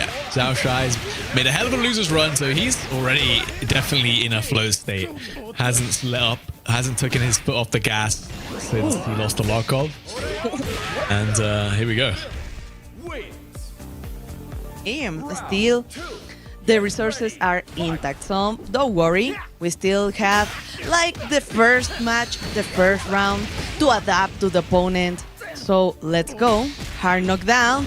Oh, the feint into the wild punish. Oh, okay, no problem. Nothing happened here. Nice, just defense. Yep. Nothing ever happens. Says, come over here. Fire! You know, I realized at some point. Oh, that just depends. We're playing in slow mo right now. Nice stuff. You can't match that one either. You have to time it. Clean stuff from about. But yeah, at some point we swapped to the Japanese voice acting. Actually, I just realized that. We were on English at the start of the stream. I don't know when that happened. Oh, that's true. Now that you mention it. Oh, wow. I think right now Avao is motivated, even that sometimes you feel it's really difficult to fight against the mirror match, but I think right now Avao is prepared. Oh, what an anti-air about hard reading that jump. I mean, that the upwards pole poke is quite good anyway. The recovery is extremely low, so even if you whiff it and the opponent doesn't jump, you generally can also check the ground approach. Oh, nice counter hit. Oh, he was trying to go for that bar, I know. But okay, punish with the guard cancel. Still not a really good position for Xiaosai until he finds the entrance. So close D to cancel. Yes, nice air to air. And this is the last chance to guess. Oh, okay, man, about. I mean, for all the power and strength that Xiao Shai has shown throughout all of its top 8, might have just run out of gas. I mean, about we only saw him quite a while ago win the winners finals, and he's still showing up fully locked in. Still trying to go for a big read on the roll, but okay, it's working right now for Xiao. Let's see. Time to guess. Let's go for a grab. It's fine. Not too much damage, but close D. Oh, trying to go for the dash on there. Okay. Yeah, I mean, it works really well. Nice anti-air there. The high dodge coming out. Actually punishing the landing from Xiao Shai there. About SPG available. Xiao Shai just outside that. You have to be really careful because you have now access to the hidden. Oh, a guard cancel trades. Oh my god. Okay. Yeah, the scrambles about still getting the better end of it. And yeah, Xiao Shai just all of his luck's run out, it feels. Nothing going his way right now. 2-0 to a bow in this grand final. So maybe just one more, and this could be it, actually, Lazarus. So let's go, because we have a really good round start right now for Avao. 2 grabs. Is this like, it means like he's conditioning correctly, Xiaosai? Yeah. Oh, okay, guess the jump. I feel like Abao might have heard the fact that people were not happy about seeing a Billy Mirror matchup, and he's like, okay guys, I'll make it quick, don't worry. I'll clean it up as fast as possible. I mean, looking good right now. Xiao Shai in SPG can still make this comeback, just has to be very careful not to get hit by one of these light confirms. Just defends it clean. Also gives you a little bit of health back to work with. The jump on the fast C. Abao, man, everything working out for him. He can't be wrong. Final round, potential 3-0 for Abao here if he can close it out. Okay, he told him I can do the same thing, but be careful. Oh my god, I think that was like really too far to try to go for that, but okay. Let's spend the first bar. Yes. Close E to cancel. In any moment, we're gonna see light. Okay, I like the punish. Waiting patiently, Xiaosai, for the opportunity. And into the corner, Lazarus. The opportunity, Xiao Shai needs to make it count. Oh my god, the read on the throat, but doesn't get the punish. Oh, that could have been the game right there. Xiao Shai could have been the tournament right there. Xiao Shai gets the air to air. Bao needs to find this one hit. He's very close to the hit again. Does find the EX pole poke. Try to hyper defend, doesn't work out. The hidden gear available. He does drop it though. Oh, No problem. Final round. Get ready. It is really, really close for this final round. Starting with a Parsi. Okay, one more. I think I am seeing a lot more neutral jump for Xiaosai, so this is giving him a really good opportunity. oh, hold up. Yeah, a little bit of a turnaround here. Xiaosai might be looking to go the distance. A second win, perhaps, after all those losers games isn't done yet. Oh, wait, hold up. You're alive. About, can you do this pixel comeback? Careful, just defense. The follow-up. We need a guard cancel at any moment. Hyper defense, please. Oh, okay. That was scary for a second. But we keep going. We got more games, more Billy Mirror matches. But you know what? These have been fast and fun, man. I was expecting them to play super slow, but these guys are just trying to kill each other. Not gonna lie, that got me really nervous, but don't worry. I think now the jumps are helping a lot Xiaosai, but like we need to convert. We need more damage right now because Xiao is making really good entrance, really good reads, just defense, guard cancels, but still we need more challenge. Here we go. Xiaosai is actually turning things around. The momentum definitely side. Backdash the throw. Not ready with the buffer 2C. You see that a lot from Billy players. Here we go. Ooh. Okay. I'm gonna spend the bar, sure. Oh, Pogo time. Just defense. Okay. He tries to go again for a just defense, so I think that was the gap. Yeah, absolutely. Yeah. Oh, and again. my God. Yes. Yeah. You're trying to wait for the follow-up, right? The follow-up poke into the EX cancel, but sometimes the Billy players will do that Rev Excel cancel on the first 3 hits and kind of bait out the timing for the hyper defend. Oh, again. He's been doing a lot of great air-to-air. But okay, this is the moment. Let's go, spin the bar, the close deep. In any moment, you're gonna see it get closer to. Oh, wild punish. Okay, I think like Xiaosai is trying everything to go for the final round. Oh, nice poke. Okay. Red blow, that's a counter here. I think that was just a punish actually. Xiaosai gets the super. It's not enough. Oh, this time gets the shimmy, gets the big wild punish, has 2 bars, drops it though. Oh my god, the air, the reversal hidden gear. Xiaosai, he took his headset off already. He knew. He was like, I pressed, man. You got me. You earned it. 3-1. About takes the last chance qualifier over Xiaosai on that winner's side. Clean stuff all round. All these players, of course, already qualified for the Esports World Cup. This was mostly a victory lap, but it was fun to watch nonetheless. That was a good Billy Mirror matchup, to be honest. It's true, but I don't know what happened to Abao in a moment in the top 8. That's something I think like clicked in his head, and he was like, you know, they don't even gonna reset me, so everything is fine. I'm gonna win. And yeah, congratulations, because he stayed like pretty solid in every game until he won. Yeah, and that was a very clean way to end it. Reversal hidden gears, you know. Look, you're on the winner's side of grand finals. You're 2 games up. Yeah, you can do whatever you want at that point. So, of course, yes, Abao. These guys are happy enough. Both qualified for EWC, as well as, of course, Peter and Gumi, who we saw earlier in this top 4 of the top 8. And right now, we're just getting the players ready to the 4 qualified players, of course, you know, at the Esports World Cup. Not only are you fighting for lots of money, but you also get a trophy to win.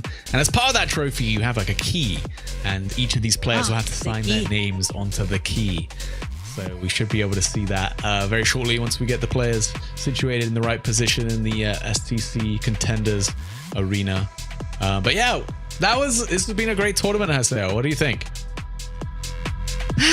Totally agree, Lazarus, because I'm especially happy for Gumi because sometimes we play, we practice, we talk.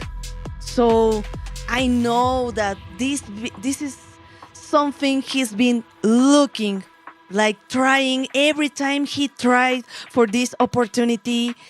I know all the things that Gumi had to do enough to get this moment, Lazarus. So I'm really proud and I'm really happy for Gumi too. Yeah, I mean, I think I could say exactly the same about Peter, honestly, the way you put it. Of Great. course. And you could see how much it meant to the players every time they did win that game that had them qualified, right? Most of them taking a moment, head in hands, the emotion, the swell of emotion. That's how much it means to these players to be at the Esports World Cup for a chance, at being the Esports World Cup champion, which is a very big deal for these players. On top of the accolades, the potential sponsorships, the money. There's a lot. This could be the start of a lot of these players' careers, especially for someone like Peter, like Gumi, right, who have been working so hard to qualify for this world stage. As we see, Definitely. There's our first player, Zing. Zing Shai was one of the craziest losers runs I've seen in a while. Well deserved. All the way from pools in the loser side, winning I don't know how many games to get to the grand finals. I could count them right now, but we got more interesting things to talk about as we get the other players onto the stage. I guess not the stage, the backdrop. Not sure what to call it. Yep, but I'm gonna say this in Spanish because it's the moment for Go Gumi. for it. La verdad es Hey. que, chicos, sí ha sido tremendo el esfuerzo que ha sido para Gumi en este momento poder conseguir este punto donde él puede firmar la llave, porque como saben, la próxima semana efectivamente ya vamos a tener el evento. Así que justamente felicidades. ¡Viva México! Porque también excelente para Lokov, que también figuró en el top 8, pero pues este es el momento. So you can see it on Gumi's face, like, I don't know, he wants to like cry. Oh, yeah, it's a big moment for a lot of these players. I actually have to say I'm half Spanish, so that was all good. That was great. I love that. Thank you, now Lazarus. Peter. That's okay. We got Peter coming up from Czech Republic. I mean, it's not a nation represented very often in any sports, in any esports either. But not only is he ENC qualified, he is now EWC qualified with his key to the main event on Wednesday. You got 3 days to prepare, Peter. You better prepare well. Oh yeah, simply one of the best of the Andes across the world. So really congratulations to Pira. And of course, here it goes. This is the moment too for, of course, Xiaosai, Abao, Gumi. So they really deserve it, Lazarus. Yeah, definitely. And of course, Abao was the winner of the last chance qualifier. Nothing but bragging rights for him, of course. But that's, your EWC spot secured. And now you're a bit of more of a threat to everyone else in your pool. Everyone's going to be a little bit more worried about you in the main event, knowing that, hey, you managed to beat down 89 other competitors today to win the LCQ in a very dominant style with the Billy Kane, Mr. Kane. And yeah, we'll see him on Wednesday. Oh yeah, are you excited? Are you ready, Lazarus? I'm ready. Actually, I've got my flight tomorrow to Paris to help out. I'll be working in the shadows, doing some production stuff. But so I pretty much need to pack after this and get ready for my flight. Oh my God, I'm jealous because I wanted to go too, but it's kind of expensive It's far sometimes. for you, and for me it's luckily about an hour and a half flight, so it's a little bit more comfortable. A lot better than last year in Saudi. Of course, it's like a 6-hour flight, man. At least even more for a lot of other people. I think Paris is a great location for the Esports World Cup, very central, and they had the facilities for it. I can't wait to see what they've done with the stage. I think that's going to be really exciting as we see all 4 players who will make it to their main event to next week on Wednesday. Gumi, Pida, Abao, and Xiao Shai.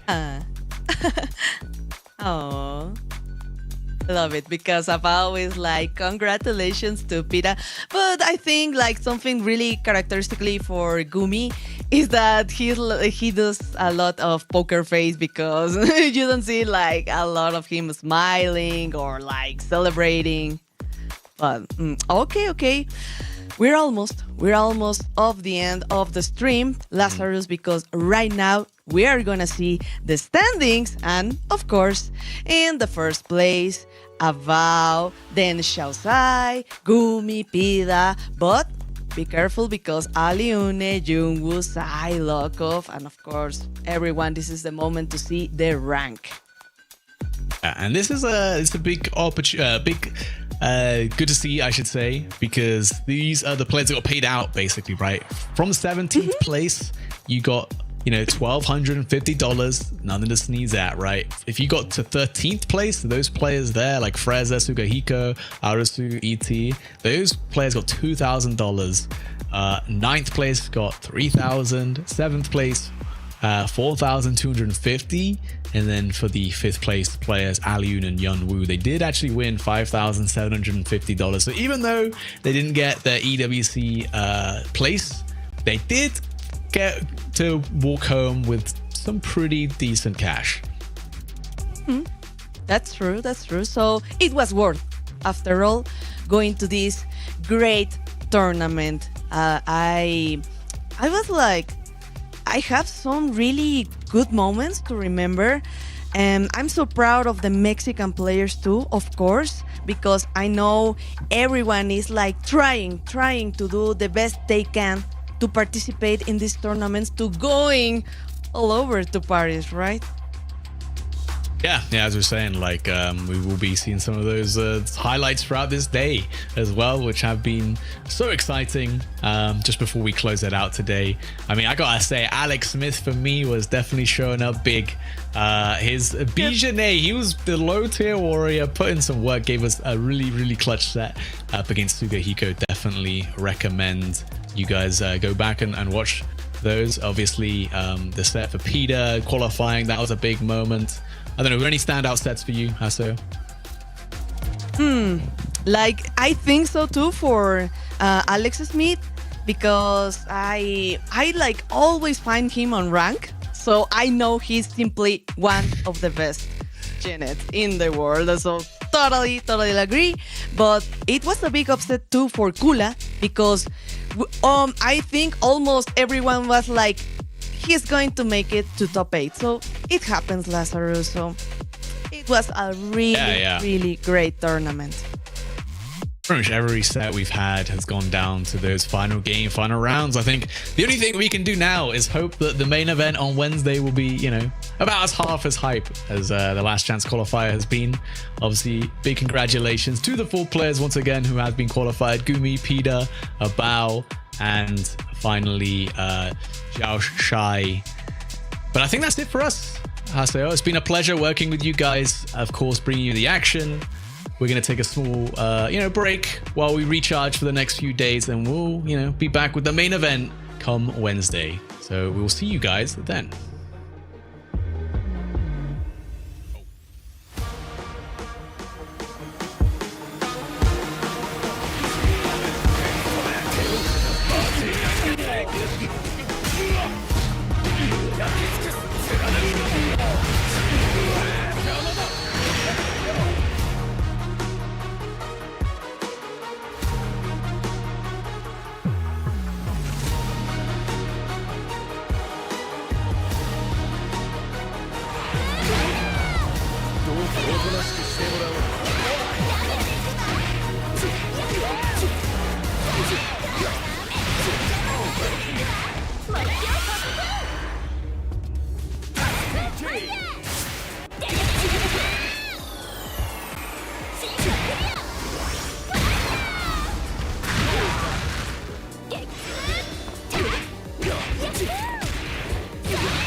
Play is in our DNA. Whenever we let it out, it becomes our superpower. Now imagine an entire city being built to supercharge it. Kadir City, powered by play. We were there. For every click, every clutch, every respawn. We were there for the years of grind. And we're here. Now. The proud founding partner of EWC. Powering the biggest event in gaming. Shoulder to shoulder with the world's best. Making history. Greatness deserves a stage. Lenovo Legion. Reach your impossible.